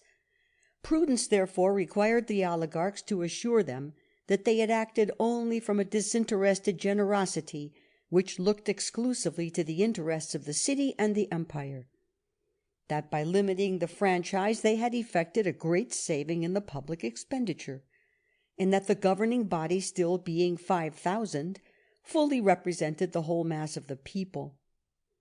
But before the envoys charged with this message could reach Samos, the traitors had set in motion there the machinery which Antiphon had worked at home. Their task would probably have been successfully carried out, had it not been for the precautions taken by Leon and Diomedon, the commanders sent out on the suggestion of Pysandros to supersede the oligarchic Phrynichus. Honestly attached to the constitution of Athens, these men never quitted Samos without leaving behind them some ships to keep guard against oligarchic intriguers. When then the oligarchs ventured to trust the issue to the sword, they were met by a determined and successful resistance, and thus by a righteous retribution this conspiracy against law and order was suppressed by leaders sent out to supersede a man who, on being deprived of his command, had joined the ranks of the plotters. In the enthusiasm of the moment, the Paralian trireme was dispatched with Chaereas to Athens with the report of what had taken place. They sailed into the lion's den. As soon as they landed, some of the men were thrown into prison, the rest, placed in another ship, were ordered to cruise round Euboea. Making his escape, Chaereas hastened to Samos to inform the army that Athens was in the hands of tyrants who were scourging the citizens and insulting their wives and children. The picture may possibly have been overcoloured, but the historian, who has not a word of censure for the crimes of Antiphon, charges Chaereas indignantly with heaping lie on lie, because his report was not scrupulously exact down to the minutest details. The results which followed the escape of Chaereas showed that the tyrants had blundered in not putting him to death. An oath enforced by the most solemn sanctions was taken by every soldier in the army at Samos, that he would maintain harmony under the ancient constitution of Athens, and that he would have no dealings with the 400, whom they denounced as public enemies. But the citizens assembled at Samos did even more. In a formal assembly it was ruled that as the demos at Athens had been violently put down, the lawful administration of government devolved upon themselves, and that they in fact constituted the true Athens. Exercising thus their rights of citizenship, they deposed such of their generals and trierarchs as were suspected of sharing in the oligarchic conspiracy, Thrasybulus and Thrasyllus being among the officers chosen in their place. With memorable terseness they declared that Athens had revolted from them, and that this fact could not humiliate and should not discourage those who had nothing to do with her apostasy. A lawless minority was in rebellion against the established polity of Athens, but although they might fancy it otherwise, they stood at a terrible disadvantage with the citizens at Samos. Here was gathered the whole force of the city, in an island which in the time of its revolt had done more than any other ally to shake the foundations of her empire. There was no need to change their position to carry on the war. Nay, because her army and fleet had found a refuge in Samos, and friends to be trusted to the uttermost in the Samians, therefore, and only therefore, was the mouth of the Piraeus kept open for the conveyance of supplies to a town which must otherwise soon be starved out.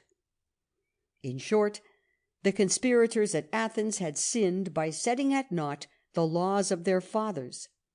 It was the business of the citizens at Samos to keep those laws, and to compel these traitors to keep them also. Such was the attitude of the Athenians in Samos when the envoys of the 400, reaching Delos, heard that the army would have nothing to do with the oligarchic usurpers. Their fears of the influence of Alcibiades restrained them from going further, but at first it seemed that their apprehensions were groundless. The main body of the Athenians at Samos were strongly opposed to his restoration, and it needed all the eloquence and energy of Thrasybulus to convince them to consent to his recall. The narrative of the introduction of Alcibiades to the assembly at Samos is painful, not so much for the glibness of the lies strung together by this arch-traitor, as for the pitiable credulity of his hearers. To the oligarchs he had said that nothing could induce him to set foot on Attic soil until the demos which had driven him into exile should be put down. Speaking to the people, he laid the blame of his calamities only on his own unhappy destiny. To the oligarchs he had insisted that the suppression of the democratic constitution was the indispensable condition for winning the thorough confidence of the Persian king. To the people he described in moving terms the absorbing anxiety of Tissaphernes to secure the close friendship of democratic Athens. If only Alcibiades were restored, the Athenians should never lack food so long as a Doraic remained in the satrap's purse. Nay, he would provide money, if so it must be, by turning his silver couch into coin. No one, it would seem, asked why, if Tissaphernes was thus pining for the friendship of Athens, he should be so late in expressing his desire. And so greedily were the words of Alcibiades received by his hearers, that before the assembly dispersed he was appointed general, and a strong wish was expressed to sail at once to Piraeus and punish the men who had subverted the constitution. But sincere though Alcibiades may for the moment have been to help his countrymen, he was much more eager to impress on Tissaphernes his greatness as an Athenian general, and he therefore strongly dissuaded the citizens from the course on which they had set their hearts. Before his departure for Magnesia, the oligarchic envoys, who had been kept for a time by their fears at Delos, appeared before the citizens of Samos. They were received with a storm of indignation which placed their lives in danger, but when at length they were suffered to speak, they protested with special earnestness against the lies with which, as they insisted, they had been cheated by Chaereas. There was no intention, they said, of harming their wives or their children. But their lame and stumbling apology, which preserved a discreet silence on the murders of men honestly attached to the Athenian constitution, rather inflamed than soothed the angry feelings of their hearers, of whom a large majority insisted on an immediate return to Piraeus to undo the work of the traitors.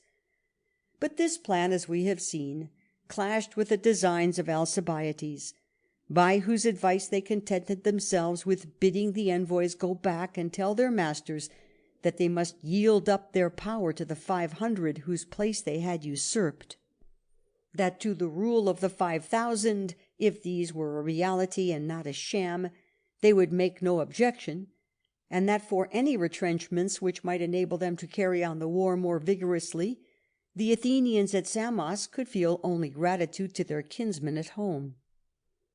At Athens, the usurpers feared that the ground beneath them was already becoming insecure. They felt that the people in Athens were anxious to shake off their yoke. They knew that in the people at Samos they had to deal with uncompromising enemies. Among them also were some, and the most prominent of these was Theramenes, who had already found that for themselves personally oligarchy had not been quite so profitable as they thought that it would be. But as oligarchs they belonged to a society in which each man avowedly was strictly for himself, and it was only natural that the eyes of these men should now be opened to the need of making the 5,000 a reality. In other words, of restoring the old democracy. For as these 5,000 had been thus far an indefinite quantity, so an indefinite quantity they would remain. The oligarchy, in short, was falling, and while Theramenes was considering how he might best place himself at the head of a popular opposition, those of his colleagues who were hopelessly committed to the usurpation of the 400 felt that if the resistance with which they were threatened was to be put down at all, it must be put down by force. Envoys headed by Phrynichus and Antiphon were sent to Sparta to conclude a peace on whatever terms and at whatever cost, while their accomplices at home set to work to prepare a place for the enemy. A mole known by the name of Eetionia, artificially narrowing the mouth of the Piraeus, presented an open space capable of fortification. To the tyrants it was especially convenient, not merely because strong works erected here might enable them to admit the Spartans within the harbour, but because they might be made no less serviceable against the greater danger of assault from within.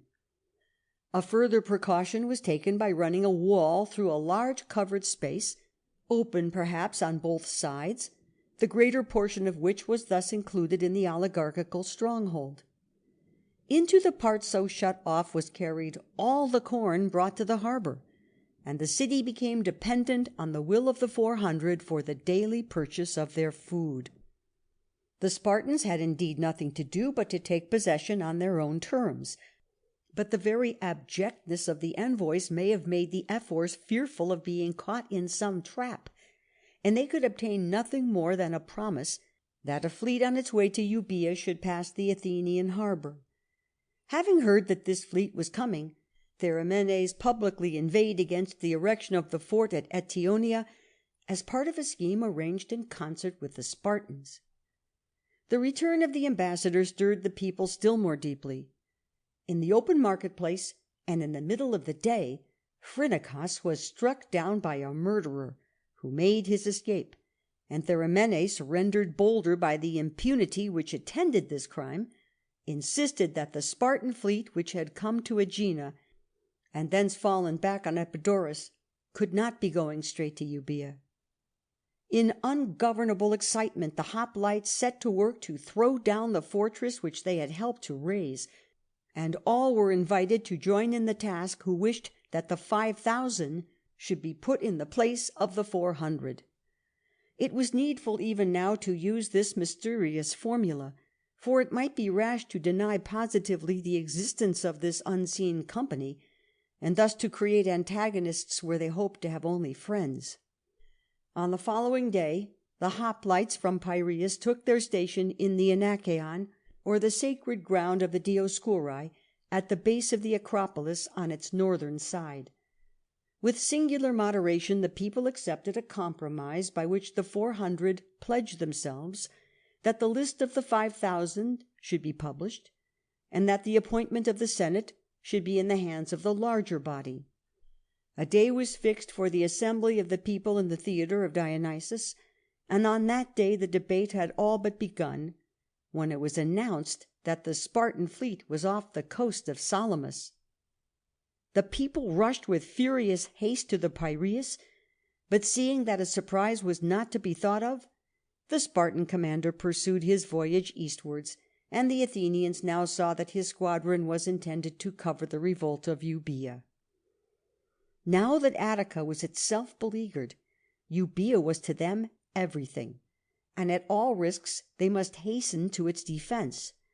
Sick at heart at the miserable treachery of the oligarchs, which had cut them off from the aid of that noble army at Samos, which would have rejoiced to strike a blow for the city now restored to its right mind, the fleet of 36 Athenian ships hastily got together, reached Eretria a few hours after the Spartan leader had landed at Oropos, and Thymochares hoped that he might be in time to refresh his weary and hungry crews. But the agora of the Eretrians was purposely empty, and when his men had straggled for food even to the end of the town, a signal raised at Eretria called the Spartans to the attack. Hurrying back to the shore, the Athenians hastened as best they could to the encounter, in which 2/3 of their ships fell into the hands of the enemy, their crews being all killed or taken prisoners. The fleet was in fact destroyed, and the revolt of Euboea crowned the work of the murderers, who looked down calmly from their council chamber on their awful handiwork. End of Section 30. Section 31 of the Athenian Empire by George William Cox. Chapter 6.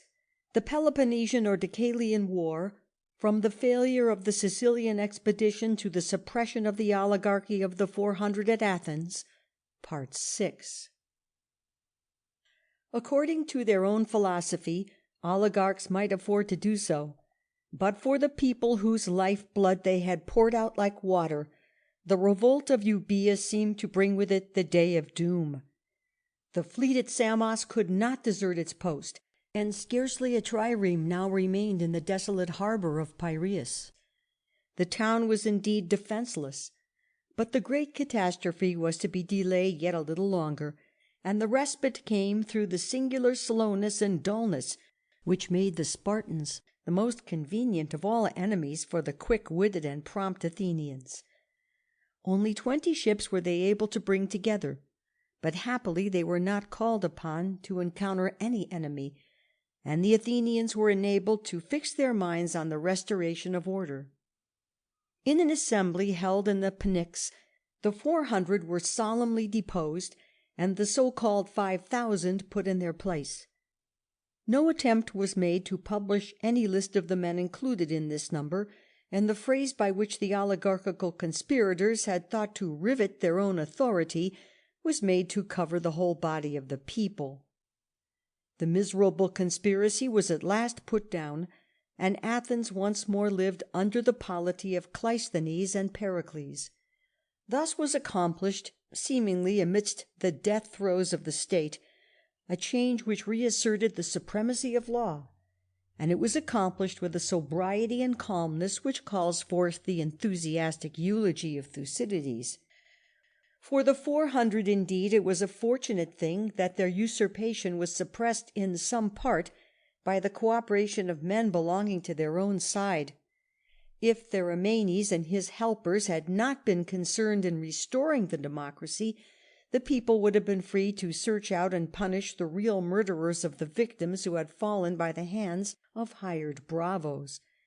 As it was, the one act laid to their charge was the sending of the last embassy to Sparta to offer a peace clogged by no conditions, and on this charge Theramenes, to his own future cost, came forward as the accuser. But of the men thus accused, Phrynichus had passed beyond the reach of earthly law. Others, with the most prominent leaders of the oligarchy, had taken flight when they saw that their house was falling. 3 only remained at Athens, and of these 2 may have thought that their sins might be condoned. The hardihood of Antiphon, who must have known that he at least had sinned unpardonably, is scarcely consistent with his sagacity and practical wisdom. The decree was passed for the apprehension and trial of these 3, but before the writ could be served, one of them made his escape. Antiphon and Archeptolemus were tried, condemned, and executed. Many a speech delivered before Athenian tribunals had been written by the illustrious rhetorician who now stood at their bar. The first speech which he delivered in his own person was that in which he pleaded for his life. It was more than worthy of his great reputation, and Thucydides asserts that eloquence so magnificent had never marked the defence of a criminal on a capital charge. The poet Agathon, it is said, expressed to Antiphon his enthusiastic admiration of his splendid oratory, and was assured by the condemned man that his praise more than compensated him for the adverse judgment of the people. His eloquence may have impressed, it failed to convince, his judges, and if ever an orator deserved that he should not convince his hearers, that orator was Antiphon. Meanwhile, the relations of Tissaphernes and his Spartan allies exhibited the working of suspicion on the one side, and of discontent fast passing into rage on the other. For nearly 3 months the Peloponnesian fleet had remained inactive at Rhodes, and the men were the more indignant that their hands were thus tied, as they had heard of the contentions between the oligarchic faction and the main body of the Athenians at Samos. Astyochus at length found himself compelled to move, and with 112 ships to challenge the enemy to battle. The Athenians with 82 vessels declined the engagement.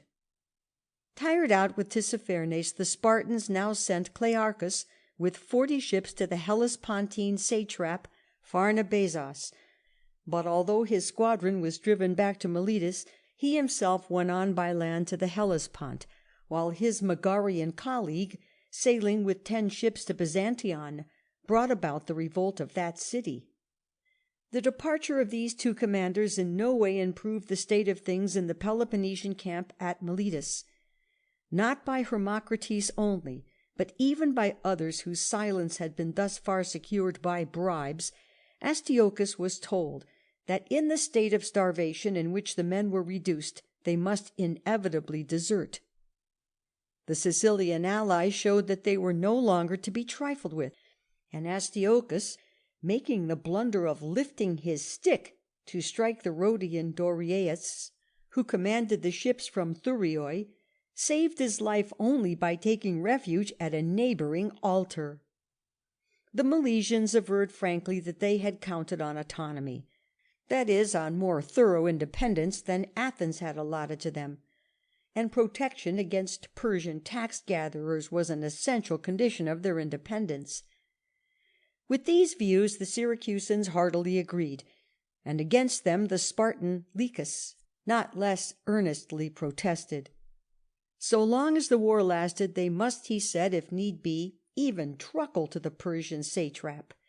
He had money, they had none, and until they had put down the empire of Athens, the Asiatic Greeks must be content to fawn upon the man who could pay them if he would.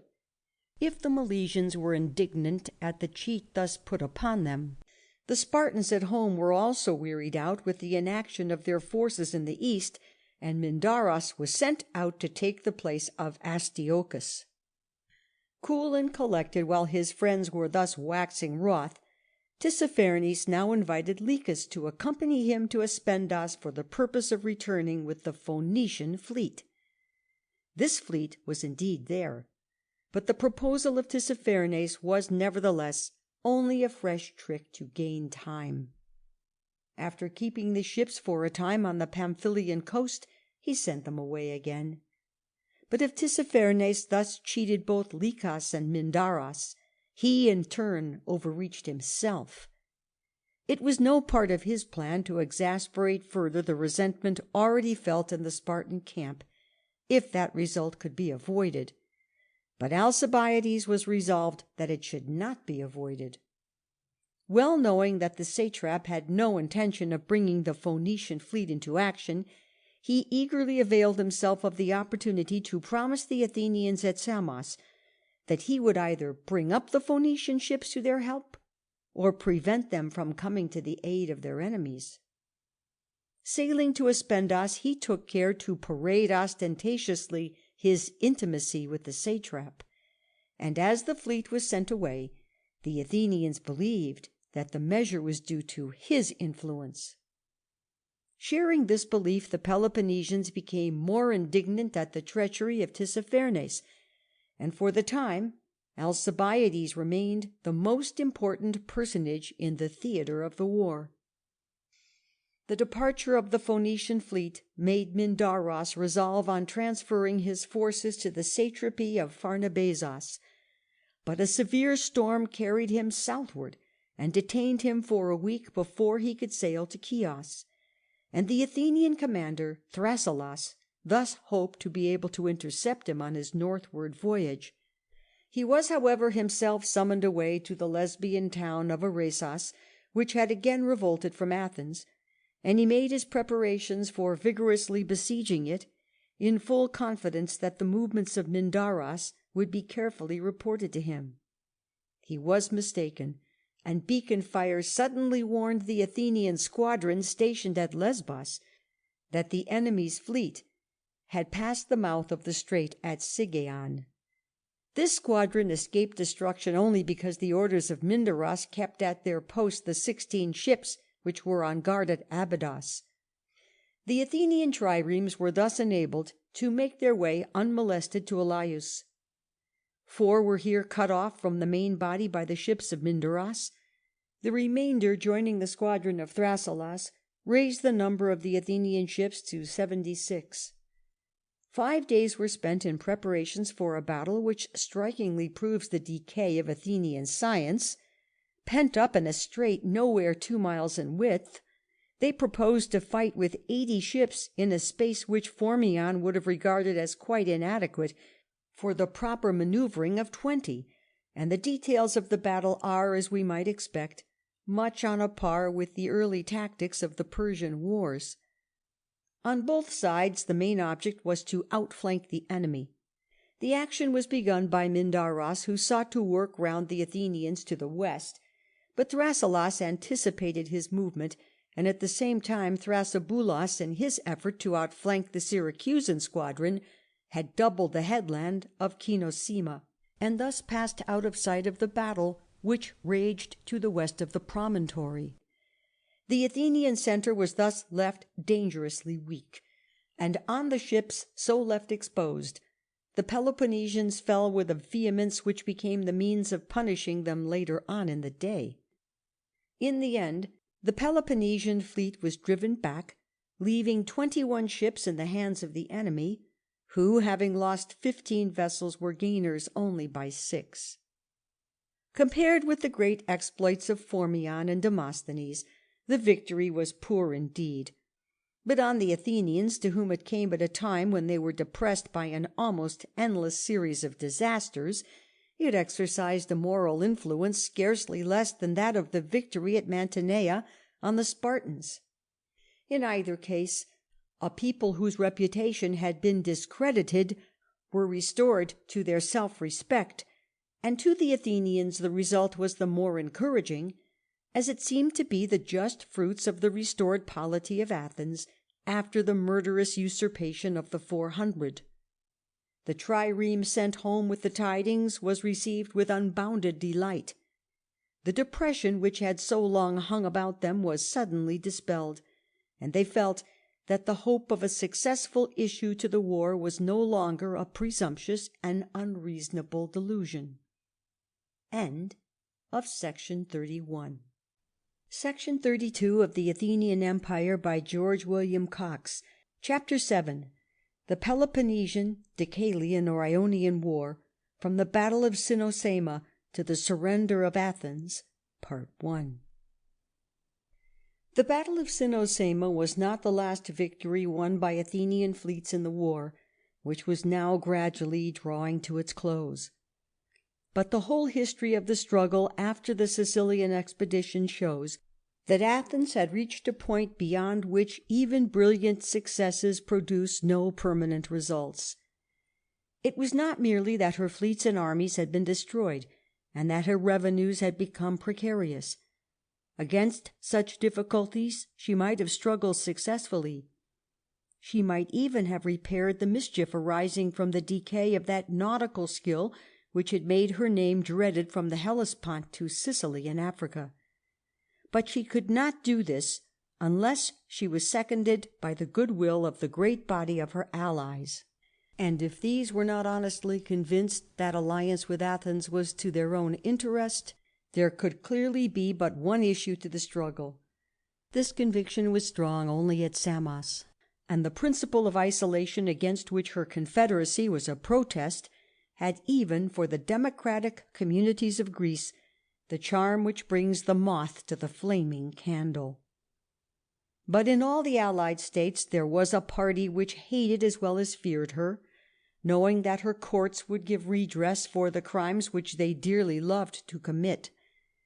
This alone would have sufficed to shake her empire to its foundations, but all hope of preserving it was gone when Athenians themselves became traitors to their own constitution, when they set at defiance the laws which dealt out equal justice to all the citizens, and employed the dagger to put down opposition in a city for which freedom of speech was the very breath of life. Through the resolute resistance of the citizens at Samos, this infamous conspiracy had been put down. But the wounds left behind it were never healed, and among the most fatal of these was the lessening of that respect for forms and processes of law which in earlier days had distinguished Athens from every other Greek city, and therefore from every other city in the world. From the first, indeed, the idea of the Athenian Empire was one which could not be realized without reversing the most cherished principles of the ancient Hellenic and Aryan civilization, and for this change the Greek tribes were assuredly not prepared. Athens therefore fell, but not until she had exhibited to the world a polity which might be the means of overcoming the miserable feuds of isolated clans, and of cementing into a single people the inhabitants of cities spread over many lands. Nothing indeed could prove more clearly that the fall of Athens was due to the moral corruption of some, whether few or many, of her citizens, than the wonderful series of victories which began with the Battle of Cynossema. Taken singly, each of these might perhaps have been little thought of some 30 or 40 years earlier. But collectively they showed a power of recovery such as has seldom been seen in any age or country. In great alarm the satrap Tissaphernes hastened to the Hellespont, in the hope of recovering the influence which seemed to be fast slipping away from him. For the present his crafty schemes had told only in favour of Alcibiades. The dismissal of the Phoenician fleet had enabled him to say that the satrap was better inclined to the Athenian cause than he had ever been. On Halicarnassos he was able to impose a heavy fine. At the Hellespont he was enabled to decide in favour of Athens, a battle which had begun in the early morning by the defeat of Dorieus in the Bay of Dardanos, and which had been continued during the day by the fleet of Mindaros. With 30 ships of the enemy, The Athenians, having recovered their own captured triremes, sailed away to their station at Lesbos, where, however, they kept only 40 of their ships, the rest being sent to gather money where they might, and as they could. The necessities of war had substituted arbitrary and indefinite exactions for the orderly collection of tribute, and the indifference and even the kindly feeling of the allies gave way to active dislike or fiercer indignation. 20 years earlier, a victory even such as this might have been followed by momentous consequences. All that Thrasyllus could now do was to go to Athens to ask for more help, both in ships and men. The fleet sent to aid him was compelled to rove about among the allies or other cities, exacting contributions or plundering with little respect to law. And when Theramenes reached Cardia, on the northern side of the Thracian Chersonesos, he found there Alcibiades, no longer as a friend of Tissaphernes or of the king his master, but as a fugitive from his power. The Athenian generals, accompanied by Alcibiades, now resolved on attacking Mindaros, who was busied with the siege of Cyzicus. Sailing past Abydos at night to evade the Peloponnesian guard ships, they took the further precaution of seizing all passing vessels to prevent the news of their approach from reaching the Spartan admiral. On the next day Alcibiades, candidly telling the men that all hope of Persian help was gone, warned them that they must undertake simultaneously the tasks of a sea fight, of a land battle, and of a siege. The issue of the day was decided, it is said, by a trick of Alcibiades, who, by pretended flight, concerted with his colleagues, lured the squadron of Mindaros to some distance from the rest of the fleet, and then turned fiercely round on the hoisting of a signal. However this may have been, the victory of the Athenians was complete.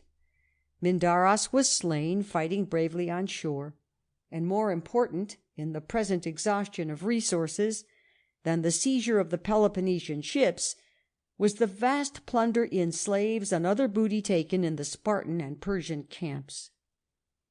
But if the victory was to have permanent fruit, the Athenians must command the gates of the Black Sea as well as those of the Aegean.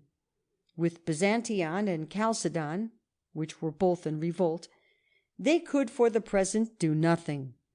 But by fortifying Chrysopolis, the port of the latter city, the Athenians were enabled to levy tolls on all ships entering the Propontis, and thus again became masters of the most important road for the introduction of supplies to Athens. A few hours after the battle of Cyzicus, Hippocrates, the secretary of the Spartan admiral, addressed to the Ephors the following letter: "Our glory is gone, Mindaros is dead, the men are famishing, we don't know what to do." The dispatch was intercepted and carried to Athens, where the joy of the people found expression in magnificent religious processions and displays. It is said that a Spartan embassy soon reached Athens with proposals for peace. But the Peloponnesians cannot have been greatly depressed by their defeat if their terms were limited to a mere exchange of prisoners and the withdrawal of hostile garrisons on either side, in other words, to the proposal that the Spartans should quit Decalia and the Athenians give up Pylos. But if they were in any measure discouraged, Pharnabazos certainly was not. Promising unbounded supplies of ship timber from Ida, he gave a garment to each of the soldiers of Mindaros, with provisions for 2 months, issuing at the same time orders for the building of a fleet equal to that which had been lost at Cyzicus. The events of the following year, 409, made no essential change in the position of the combatants. The Athenians were defeated near Ephesus and victorious near Methema over the Syracusans, and again over Pharnabazos at Lampsacus, which they strongly fortified. These efforts of the Athenians to retrieve their losses in the east led the Spartans to think that a determined attack on Pylos might now be successful. Sent out with 30 ships to its aid, Anytos, the future accuser of Socrates, came back with the tale that stormy weather had prevented him from doubling Cape Malea.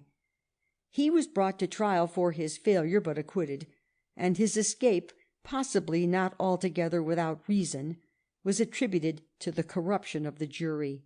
The absence of so many citizens on foreign service may have reduced the numbers of each dicastery within limits not unmanageable for bribers, and the long-standing pressure of poverty may have done the rest.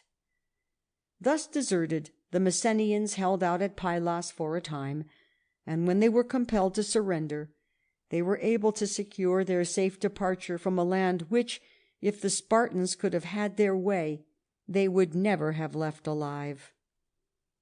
The loss of this outpost was followed by that of Nicaea, and these two disasters affected Athens more seriously than the ruin of their colony at Heraclea affected the Spartans.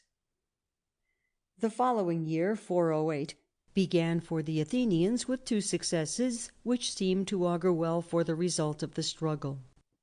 Chalcedon was reduced and compelled to become a tribute-paying ally, making up all arrears due for the period spent in revolt. The surrender of Byzantion left Athens mistress of the highway which brought to her harbours the wealth of the corn lands bordering on the Euxine, and the convention by which Pharnabazos of his own free will offered to send Athenian envoys to Susa was a still better omen of a settlement in their favour. The sober report of a man who had thrown himself heartily into the Spartan cause, and who now was obliged to say that even with Persian subsidies the Spartans were losing rather than gaining ground, could not but have great weight with a monarch to whom, after all, money was the chief object. Unhappily for Athens, the envoys were met on their journey by Spartan ambassadors bearing a letter with the royal seal, which named the king's younger son Cyrus lord of all his armies in Asia Minor, and Cyrus was pledged to aid the Spartans to the utmost of his power. In the Persian prince now sent down to the coast, Lysandros, the Spartan admiral, found not an ally only, but a friend. When Lysandros expressed a hope that the war might now be carried on with real vigour, Cyrus replied by assuring him that if the 500 talents which he had brought with him should not suffice, he would, according to the Persian metaphor, turn his silver-gilt throne into coin. Obtaining from him, not without difficulty, an increase of pay for his men, together with all unpaid arrears, Lysandros was careful to send for the chiefs of the oligarchical factions in the several cities allied with Athens, and to form them into clubs pledged to act by his orders. He thus became the centre of a widespread conspiracy, which he alone was capable of directing. End of Section 32. Section 33 of the Athenian Empire by George William Cox. Chapter 7. The Peloponnesian, Deucalian, or Ionian War, from the Battle of Cynossema to the surrender of Athens, Part 2. Alcibiades, in the meanwhile, was working for his return to Athens. He had sailed to the Laconian port of Githæon to ascertain what amount of shipbuilding might be going on there, and was still hesitating as to his future course, when he received the news that he had been elected strategos by the Athenians, while his friends assured him that the way before him was both open and safe. Having entered Piraeus, the exile, whose memory must have recalled the long series of his treasons, stood for a time on the deck of his trireme, not daring to land until he saw his friends waiting to guard him on the way to the city. These would probably lose no time in letting him know the temper of the vast multitude now gathered to look upon the man who 7 years before had sailed from that harbour with the most splendid armament ever sent forth by the imperial city. If they could not but admit that some denounced him as the cause of all the disasters which Athens had suffered since his departure, and of all the dangers which still threatened her, they would dwell with more satisfaction on the belief expressed by others that to him alone they were indebted for the victories which had turned their despair into something like cheerful confidence, that during his years of exile he had been the unwilling slave of men at whose hands his life was daily in danger, and that through the whole of this weary time his one grief had arisen from his inability to do for Athens the good which he would gladly have achieved for her. But amazing as must have been the effrontery of men who could thus speak of one who had done what he could to destroy the Athenian fleets and armies at Syracuse, who had fixed a hostile force on Athenian soil, and who had lit the fire which burst into flame in the usurpation of the 400, all moderate men must have felt that unless he was still to be treated as an enemy, his past career must not be thrown in his teeth. If they could place no real trust in him, they ought at least to put no hindrances in his path so long as he continued to do his duty as a citizen, a statesman, and a general. But before the assembly Alcibiades played his part so well that his confiscated property was returned to him, and the tablets containing the decrees condemning him to death were thrown into the sea. The recurrence of the Eleusinian mysteries furnished him with one of those opportunities for display of which he would avail himself with eager delight. For 7 years the procession along the sacred road had been necessarily given up, and the communicants with their sacred vessels had been conveyed to Eleusis by sea. It should now be said that under the man who had been charged with profaning the mysteries, the procession should follow its ancient path as safely as in a time of profound peace. The pomp issued from the gates of Athens, guarded by all the citizens of military age, but no attack was even threatened by the garrison of Decalia. Alcibiades left Athens with a head turned by the enthusiasm of his reception. The tidings which he received on reaching Samos informed him of the arrival of Cyrus and of the energy displayed by him on the Spartan side. Having in vain besought Tissaphernes to impress upon the prince the need of holding an even balance between the contending parties, he joined Thrasybulus, who was fortifying Phocaea, leaving his fleet in charge of his pilot Antiochus, with strict orders to avoid all engagements with the enemy during his absence. He had scarcely departed before his deputy sailed out with only 2 triremes, passing insultingly before the Spartan fleet at Ephesus. Lysandros came out and chased him with a few ships.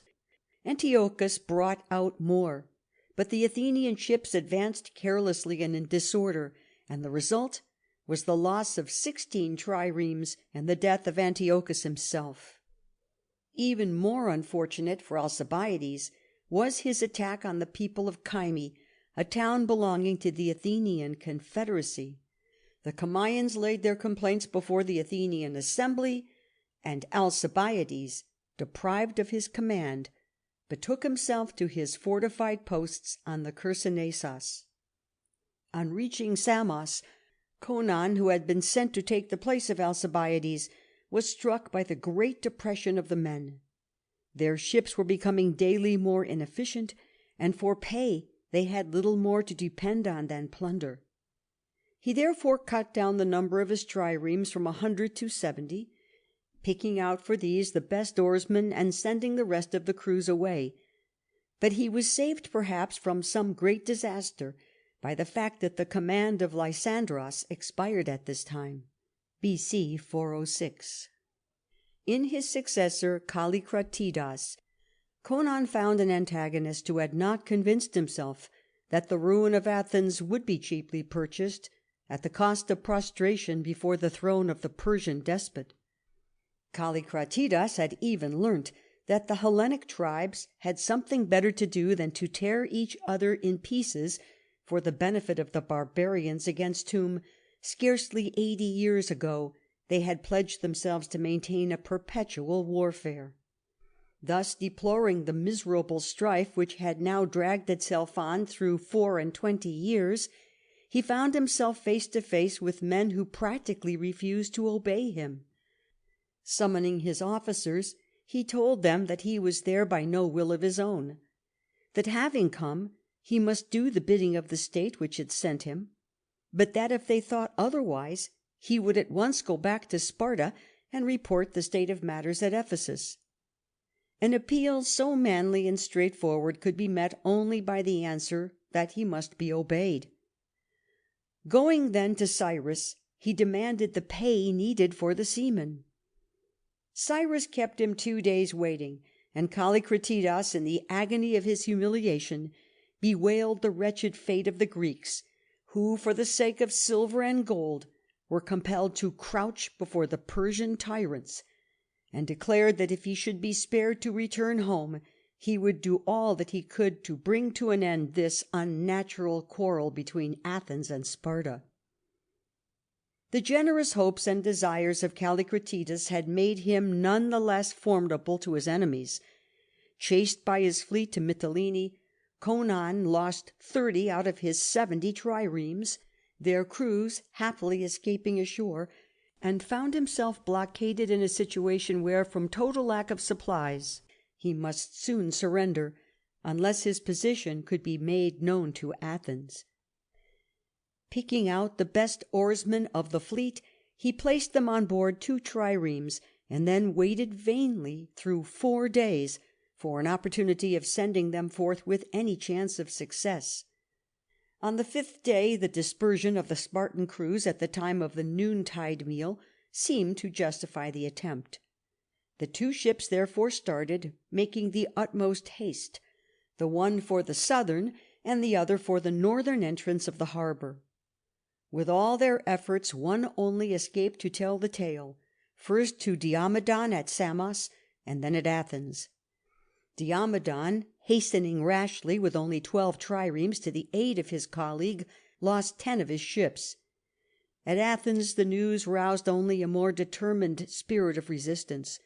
All persons, whether free or slaves, within military age, were drafted into 110 triremes, and within a month this prodigious force was on its way to the Aegean. Strengthened at Samos by 10 ships, and on their outward voyage by 30 more, furnished by allied cities, the Athenian generals took up their position off the islets of Arginusae with 150 triremes. Leaving Eteonikos with 50 vessels to blockade Conon, Callicratidas had posted himself with 120 ships off the Malayan Cape, distant about 10 miles to the west of Arginusae. An attempt which he made to surprise the enemy at midnight was frustrated by a severe storm of thunder and rain.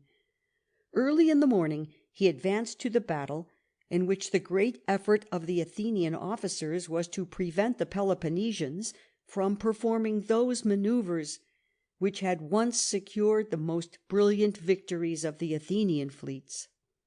After a time, as in the last terrible conflict in the harbour of Syracuse, the combatants were broken up into detached groups. In one of these groups the ship of Callicratidas came into contact with an Athenian vessel with such force that the Spartan admiral was hurled into the water and never seen again. At length the left wing of the Spartan fleet gave way, the flight soon became general, and the whole fleet was virtually destroyed. According to one account, the Athenians spent some time in chase of the flying enemy. Another tells us that the generals entrusted the trierarchs Therimenes and Thrasyboulas with the charge of recovering from the wrecked and disabled ships as many of the crews as might still be living, while they themselves were anxious to sail at once against the blockading squadron of Eteonikos at Mytilene. A heavy tempest compelled them, it is said, to give up this enterprise, but unless they had started immediately, they would have found Eteonikos already gone. As soon as the issue of the fight was decided, the admiral's pinnace carrying the news to Eteonikos, who, with consummate presence of mind, bade the crew go back to sea and return singing the paean of victory. Gravely offering the sacrifice of thanksgiving, he then ordered his crews to take their meal at once, and sailed to Chios with the trading ships. Then, setting fire to his camp, he withdrew his land force to Methymna. The wind was blowing fair, that is, nearly due north, when they set out for Chios, and its violence may be inferred from the fact that although Conon suddenly found his way open before him, he could not venture to join the Athenians on their return from Arginusae until the wind had somewhat gone down. Having at length joined his colleagues, he went with them first to Mytilene and then to Chios, in the hope of recovering the city, which had done them enormous mischief by its revolt. The failure of the attack betrays their extreme exhaustion.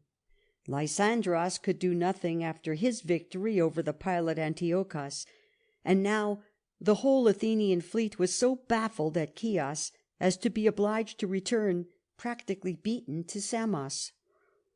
The tempest which followed the battle of Arginusae was to prove fatal to Athens. 25 vessels belonging to the Athenian fleet had been more or less disabled during the action. 12, by the admission of Eurytolemas, one of the generals, were still above water, when the order was issued for sending 47 triremes to their rescue. And thus, by the lowest possible reckoning, it would seem that 1,500 men were allowed to die who might have been saved if the generals, instead of debating, had at once set to work to recover them. In their first dispatch the generals announced their victory, stating the amount of their loss, and adding that the severe storm immediately following the battle had put it out of their power to rescue the crews of the disabled triremes.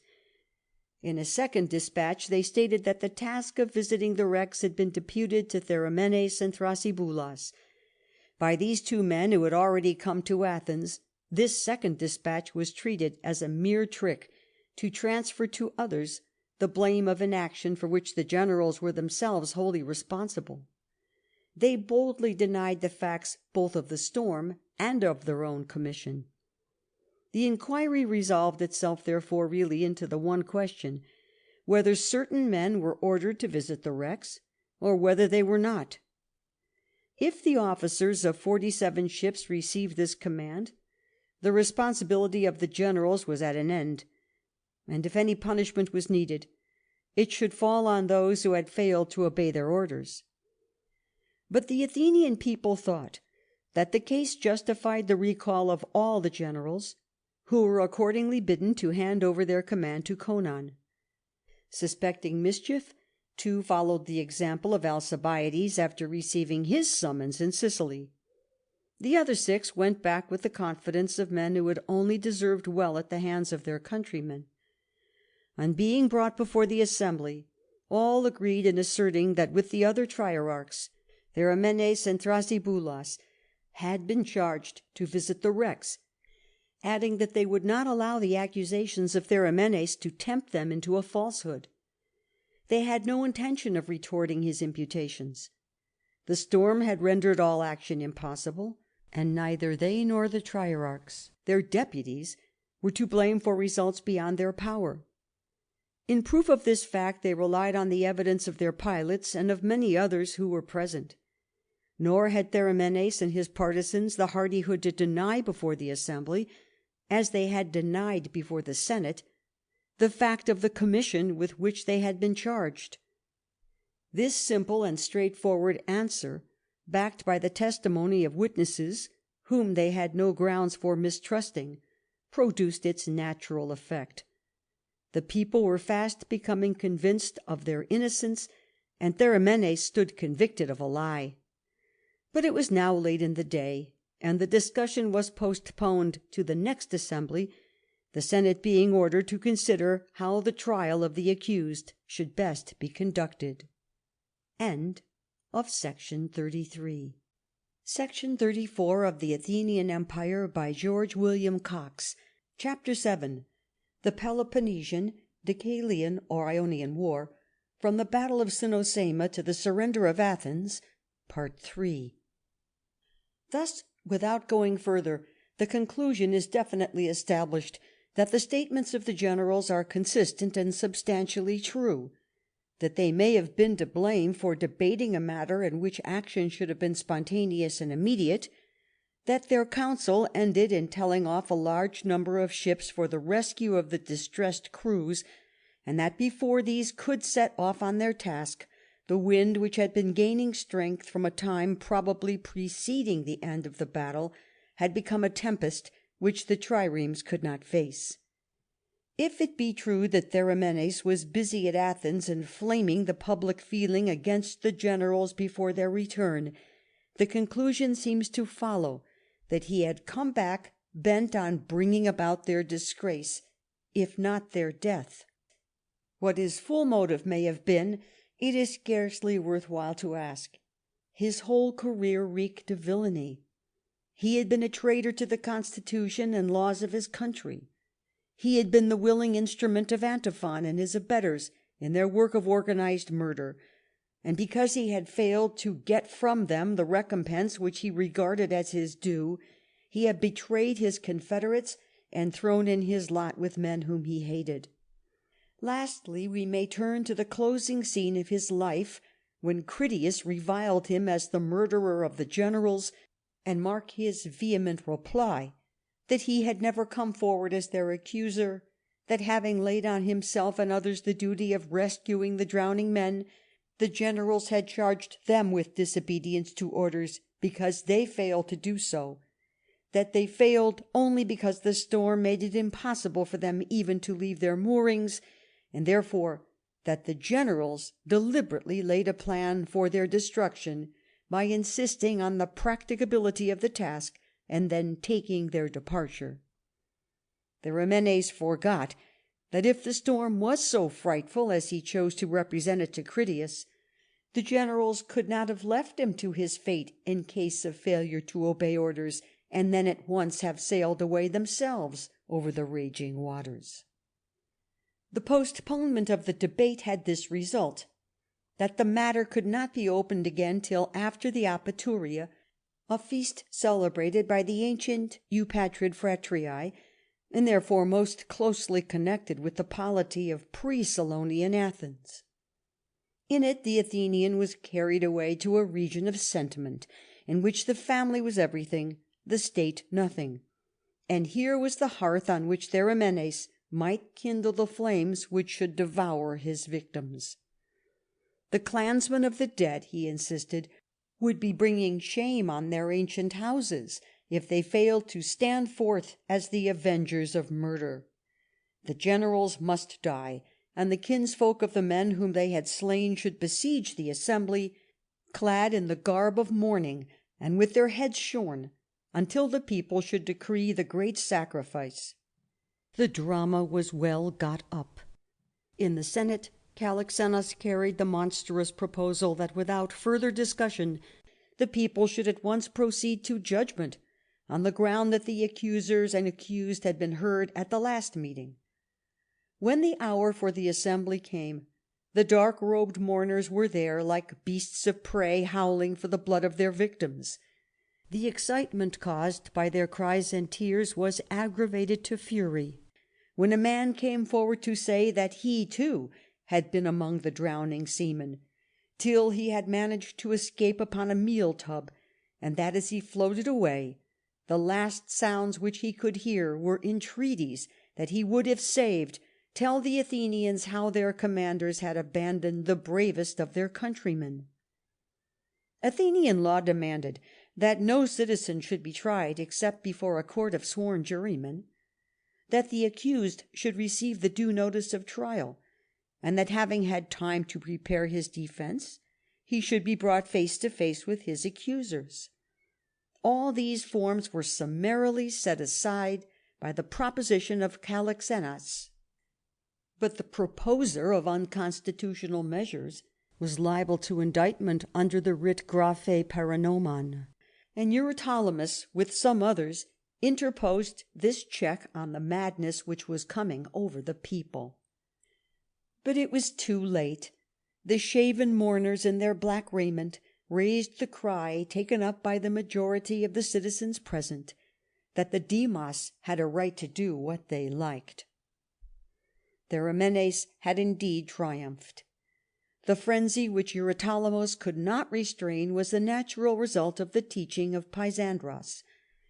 A spirit was abroad in the assembly which was determined that, notwithstanding all laws and usages to the contrary, the generals should drink the hemlock juice that day, and Eurypylamos was told that unless he withdrew his threat, he with his helpers should share the draught.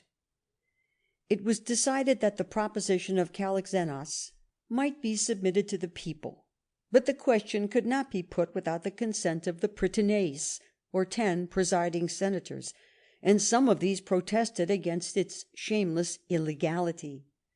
These also were told that continued resistance would only ensure their doom. Of the 10, one only withstood this menace, and that one was Socrates. His opposition was simply overruled. The question was put, and Eurypylamos rose to urge its rejection. Of the accused generals, Pericles was his kinsman, and Diomedon his intimate friend. But he had no wish to screen any who should be lawfully found guilty of any well-defined crime against the state. Only in the name of law and constitutional usage he demanded that a day should be given to the discussion of each case separately. To his warnings he added a short account of the facts, as in his belief they had really taken place, and lastly he reminded them that they were about to pronounce judgment on men who had won for them a victory which had all but settled the war at a stroke, and which might easily be made to lead to the re-establishment of their empire. And these men, he asserted, deserved not to be put to death, but to be crowned as conquerors and honoured as benefactors of the city. The amendment of Eurypylamos, on being put to the vote, was declared by the Prytaneis to be carried, but so clearly did the people see through the trick by which the presiding senators had hoped to prevent the commission of an enormous crime, that they insisted on its being put to the vote again. It was so put and rejected, and there remained only the task, as they phrased it, of judging the generals by one vote. The result was, of course, that for which Theramenes and his fellow conspirators had so persistently striven. All 6 generals were condemned, all 6 on that night were murdered, and thus Athens requited the lifelong labours of Pericles by slaying his son. To show still further the impartiality of the massacre, the same sentence was passed on Diomedon, who had urged that everything should be postponed to the visiting of the Rex, and on Erycinides, who had held that everything must give way to the aiding of Conon at Mytilene. No long time passed before the Athenians repented of their madness and their crimes. But yielding still to their old besetting sin, they insisted, as they had done in the days of Miltiades and after the catastrophe at Syracuse, on throwing blame not on themselves but on their advisers. This great crime began at once to produce its natural fruits. The people were losing confidence in their officers, who in their turn felt that no services to the state could secure them against illegal prosecutions and arbitrary penalties. Corruption was eating its way into the heart of the state, and treason was losing its ugliness in the eyes of many who thought themselves none the worse for dallying with it. Such men found it to be their interest to keep up underhand dealings with the enemy, nor could any feel sure that the man whom he most trusted might not be one of the traitors. The Athenian fleet had fallen back upon Samos, and with this island as a base, the generals were occupying themselves with movements, not for crushing the enemy, but for obtaining money. These leaders were now 6 in number, for to Philocles and Ademantos, who had been sent out as colleagues of Conon, there had been added Kephisodotos, Tydeus, and lastly Menandros. End of section 34. Section 35 of the Athenian Empire by George William Cox. Chapter 7. The Peloponnesian, Deucalian or Ionian War, from the Battle of Cynossema to the surrender of Athens. Part 4. The Spartans, whether at home or on the Asiatic coast, were now well aware that one more battle would decide the issue of the war.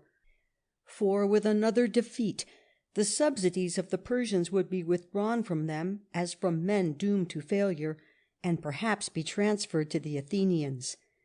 In the army and fleet the cry was raised that Lysandras was the only man equal to the emergency. Spartan custom could not appoint the same man twice to the office of admiral.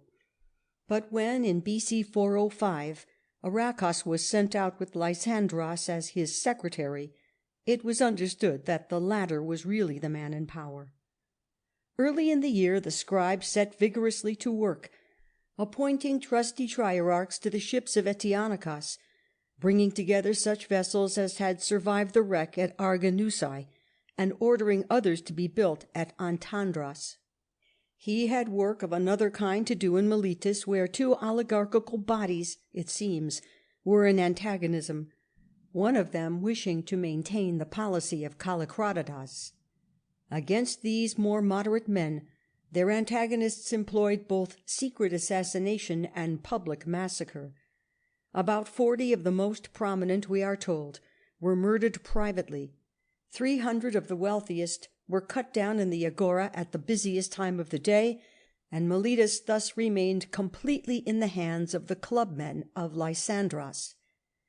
When at length Lysandras sailed from Rhodes to the Spartan station at Abydos, and thence advanced to the assault of Lampsacus, the Athenian fleet followed him, keeping on the seaward side of Chios.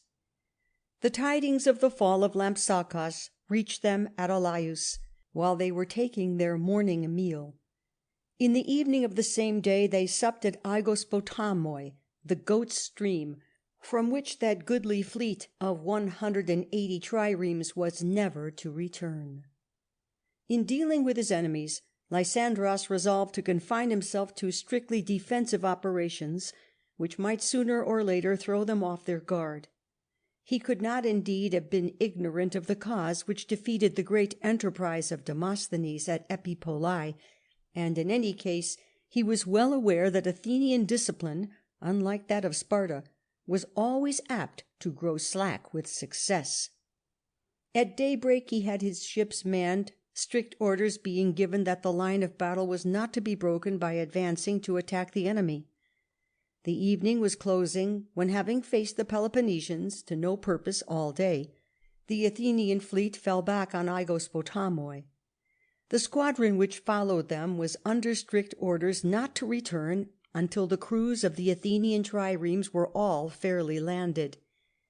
For 4 successive days these tactics were repeated, each day being marked by increasing carelessness in the Athenian camp, which was merely on the open beach, the nearest town, Sestos, being nearly 2 miles away. Over this wide extent of ground the men were every day scattered to get their food, and the ships were left dangerously unguarded.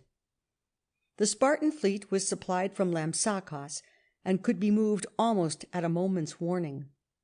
From his forts on the Chersonesos, Alcibiades could see distinctly the dangers to which his countrymen were thus exposing themselves, but his advice and his warnings were rudely rejected, and by Tydeus and Menandros he was dismissed with the rebuff that they were now generals, not he. On the 5th day the Spartan squadron, which as usual followed the Athenian fleet as it fell back on its camping ground at Agis, was ordered to wait until the enemy was thoroughly scattered over the country, and then, as they came back, to hoist a shield as a signal. On seeing this token, Lysandras gave the order for instant and rapid onset. Every man was at once in his place, and in a few minutes the work was done. Conon alone was at his post, and Philocles perhaps may have been close at hand, but these could do little or nothing. Of the triremes, some had only 2 banks of rowers, some only 1. Most of them were quite empty. The whole fleet was ensnared, but there was no battle. While the enemy was busied in capturing the ships and surrounding the prisoners on the shore, Conon, seeing at a glance that the case was hopeless, hastened with 9 ships, the Paralian trireme being one of them, to Abarnus, the promontory to the east of Lampsakos, and thence took away the large sails of the Peloponnesian fleet, thus greatly lessening their powers of pursuit. Then, making his way down the Hellespont, he hastened to his friend Euagoras in Kypros (Cyprus), while the Paralian ship went on its miserable errand to Athens. The captured vessels with their crews were taken to Lampsakos, where Lysandros proceeded to sit in judgment on the Athenian prisoners for crimes which, as it was said, they intended to commit if they had been victorious at Aigos Potamoi. All were condemned to death, and Philocles, who had arrayed himself in white garments, was taken away at the head of the long procession to the ground of slaughter. The last words addressed to him by Lysandros charged him with opening the gates to lawless wickedness against the Hellenes, because, in spite of the opposition of Adeimantus, he had thrown the crew of a Corinthian and an Andrian vessel overboard. Lysandros knew well that Hellenic usage gave the conqueror absolute power over his prisoners. If Philocles had a spear thrust through the bodies of these Corinthian and Andrian captives, he would have done nothing more than Spartan commanders were in the habit of doing in every war, and not unfrequently in times of peace. He chose, in fact, whatever may have been his motive, a less painful mode of putting them to death, and he was charged with offending against the military usage of Hellas by a man who was about to insult the universal religious instincts of all the Hellenic tribes by refusing burial to the crowd of prisoners who were still standing alive before him. The fact is that Philocles was faithful to his country. His name is therefore blackened. Adeimantus was spared from the slaughter because, as many felt sure, and some said openly, he had betrayed the fleet to Lysandros, and as it was needful to cloak his treachery and to assign a decent pretext for his escape, it was said that he opposed himself to the alleged brutality of his colleague. But if the surprise was brought about by Persian gold on the one side and Athenian greed on the other, the treachery could not be confined to one man alone. The constant and factious opposition of a single traitor could scarcely fail to excite the suspicions of his colleagues. But if the number of the traitors were more nearly equal to that of the faithful generals, the action of the latter might be neutralized without any appearance of dishonesty or disaffection. Adeimantus seems to have had even the better fortune of being in a majority.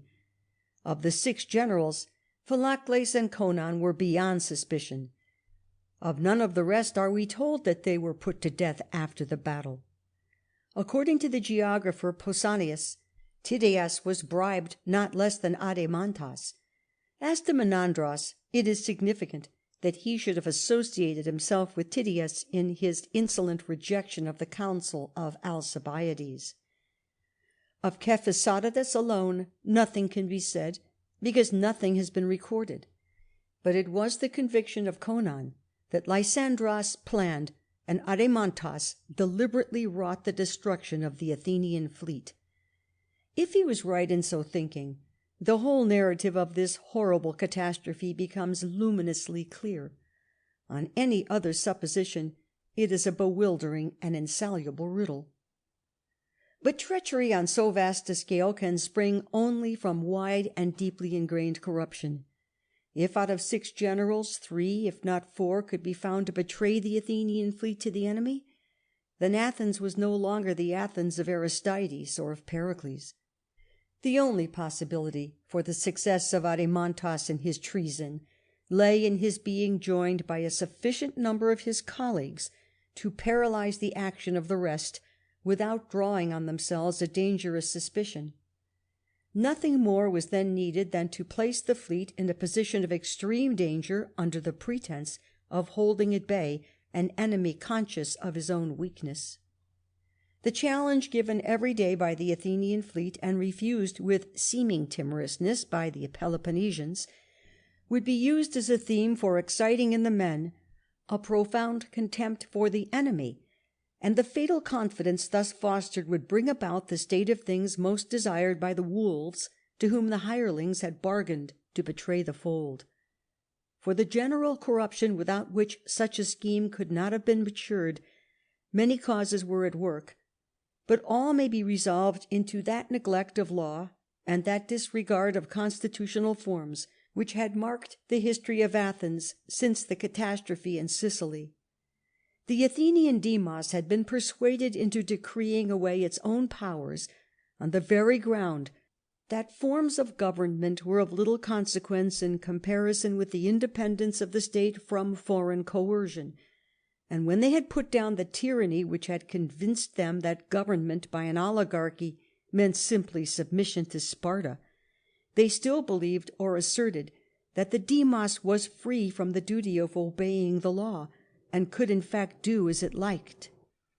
If Conon and Philocles had been supported by colleagues like themselves, the defeat of Lysandros must probably have been as signal as that of Mindaros or Callicratidas, and another disaster must have taught Cyprus that in supporting the enemies of Athens she was playing a losing game.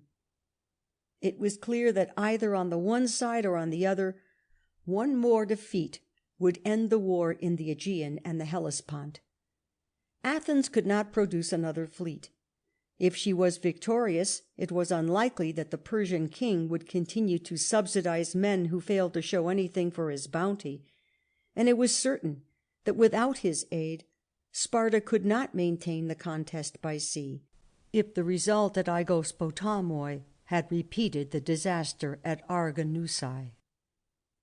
The tidings of the catastrophe came upon the Athenians with the suddenness of a thunderbolt.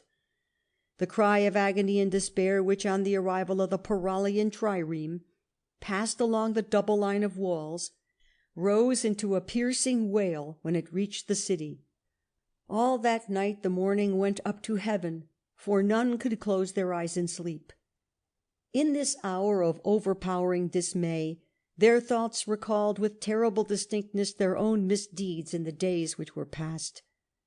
The wide prospect revealed not a gleam of comfort, but an unconditional surrender which would enable the Spartans to slay every Athenian citizen and send their wives and children into slavery was still not to be thought of.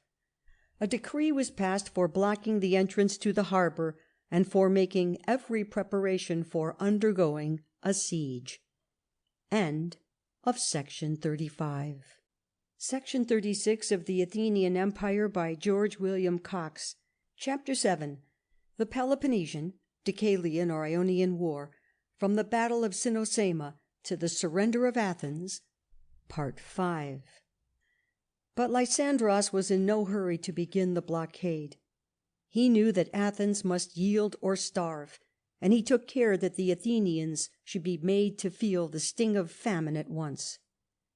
The Athenian garrisons in Chalcedon and Byzantion were sent straight to Athens, their lives being spared only on the condition that they should take up their abode within the city walls.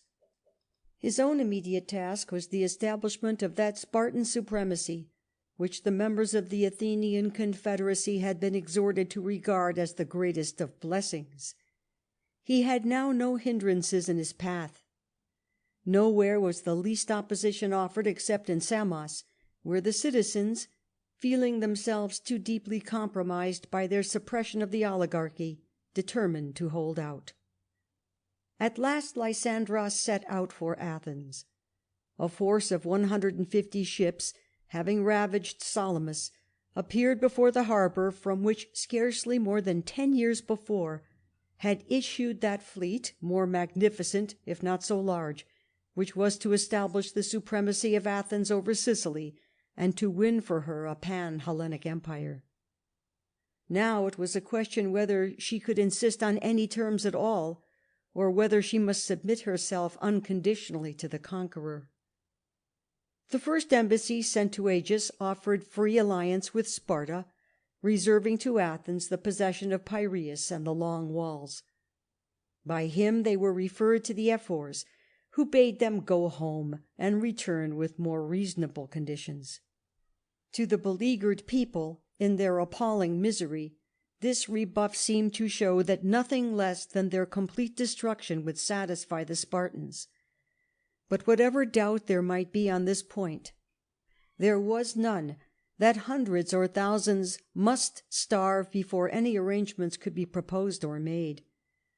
One condition there was on which the Spartans had declared their readiness to treat, but the Athenians could not yet bring themselves to pull down 1 mile in length of each of the long walls. Still, the increasing intensity of the famine convinced them that something must be done. Theramenes was sent on a second mission, but 3 months of frightful misery had passed before he was seen again, and even then he brought back from Lysandros no further answer than that terms of peace could be considered only by the Ephors. Further hesitation would be absolute ruin. The victims of famine were lying unburied throughout the city, and Theramenes with 9 colleagues was sent to Sparta, authorized to make peace on any terms. There they were brought face to face with the representatives of the great Dorian confederacy, to which the power of Athens had long been a rock of offence. The voices of the Corinthians and Thebans were raised for her destruction. But if the Spartans declared that they would never allow a city to be enslaved which had done so much good to Hellas, we may not unjustly ascribe their mercy to a consciousness that at no very distant day the existence of Athens might be of more value to them than that of Thebes, even if Athens should not be needed to help them against Thebes. The discussion ended with a decree that the Athenians must pull down their walls, must yield up all their ships except 12, receive back their exiles, and follow implicitly the biddings of Sparta. As Theramenes and his colleagues made their way with these tidings from Piraeus, crowds thronged around him to learn whether their miseries were now to end, or to be borne until none should be left to bear them. They were told that their lives and their freedom were safe, but not until the following day were the precise terms of the peace made known. A few still protested against the last humiliation, but they were overborne by the vast majority. The submission of Athens was made, and the long strife was at an end. Into that harbour from which but a little while before had issued the fleet which Adeimantus had decoyed to its own ruin and the ruin of Athens, Lysandros now entered with the fleet of Sparta, bringing with him those exiles whose crimes had made their names infamous. While the arsenals were dismantled and the unfinished ships in the docks burnt, the demolition of the long walls was begun to the music of flute players and the measured movements of dancing women.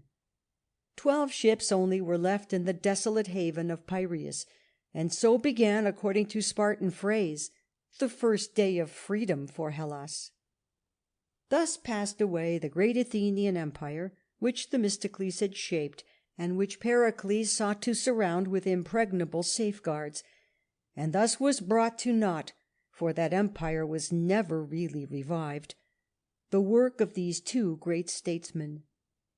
No other end could be looked for, so soon as it became clear that the great Dorian state with its allies was determined to resist to the uttermost the idea which underlay the polity of Athens, and that in Athens itself a powerful minority was not less resolved on pertinacious opposition to it.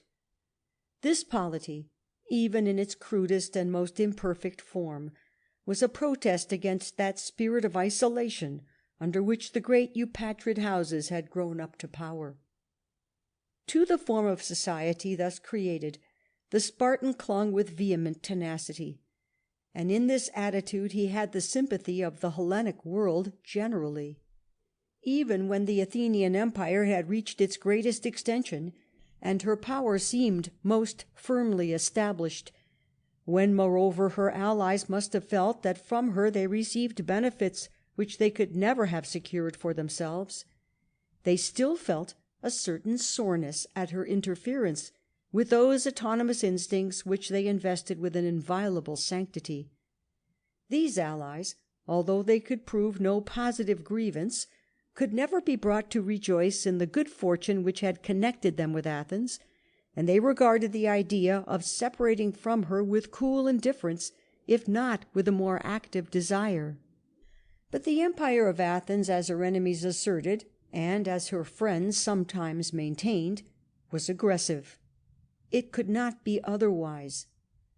The same political instincts which maintained the union of Great Britain with her vast and scattered colonies led the statesmen of Athens to build up that coherent fabric which, so far as it was carried, exhibited a singular likeness to the polity of our own country. The necessities which gave birth to the Delian Confederacy, and through it led to the more highly developed supremacy of Athens, compelled the imperial city to interfere to a certain extent with the freedom, or rather with the license, of those states which, although they might be able to do little good, could yet be powerful for mischief, and which, if they did nothing, would reap the same benefits with those members of the confederacy who did everything.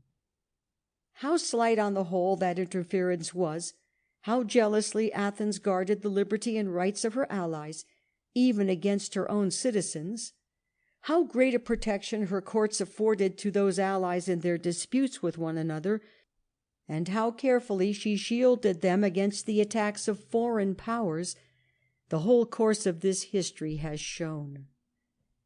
Briefly, with all their faults and crimes, the Athenians were fighting for a law and order which they felt could not be maintained at all if it was to be confined within the bounds of a single city. So far as they went, they were working to make a nation, but into a nation the Hellenic tribes and cities were determined that they would not be moulded. The resistance which Athens encountered compelled her to keep her allies more thoroughly under control, and imparted to her government an appearance of despotism, which, however, was at its worst a slight yoke indeed, when compared with the horrors of Spartan rule. She had attempted great things, for which the world was not yet ripe, and the cities which had been induced to band themselves against her awoke for the most part to the conviction that they had suffered themselves to be cheated with a shadow. Henceforth there was to be no sovereign people to which the allies might appeal against the violence or injustice, whether of other allied cities or of Athenian officers. No demos which inspired the oligarchic citizens with a wholesome fear. No supreme assembly which was ready to hear complaints, even against the most distinguished generals, and to punish with impartiality men of the highest or the meanest lineage.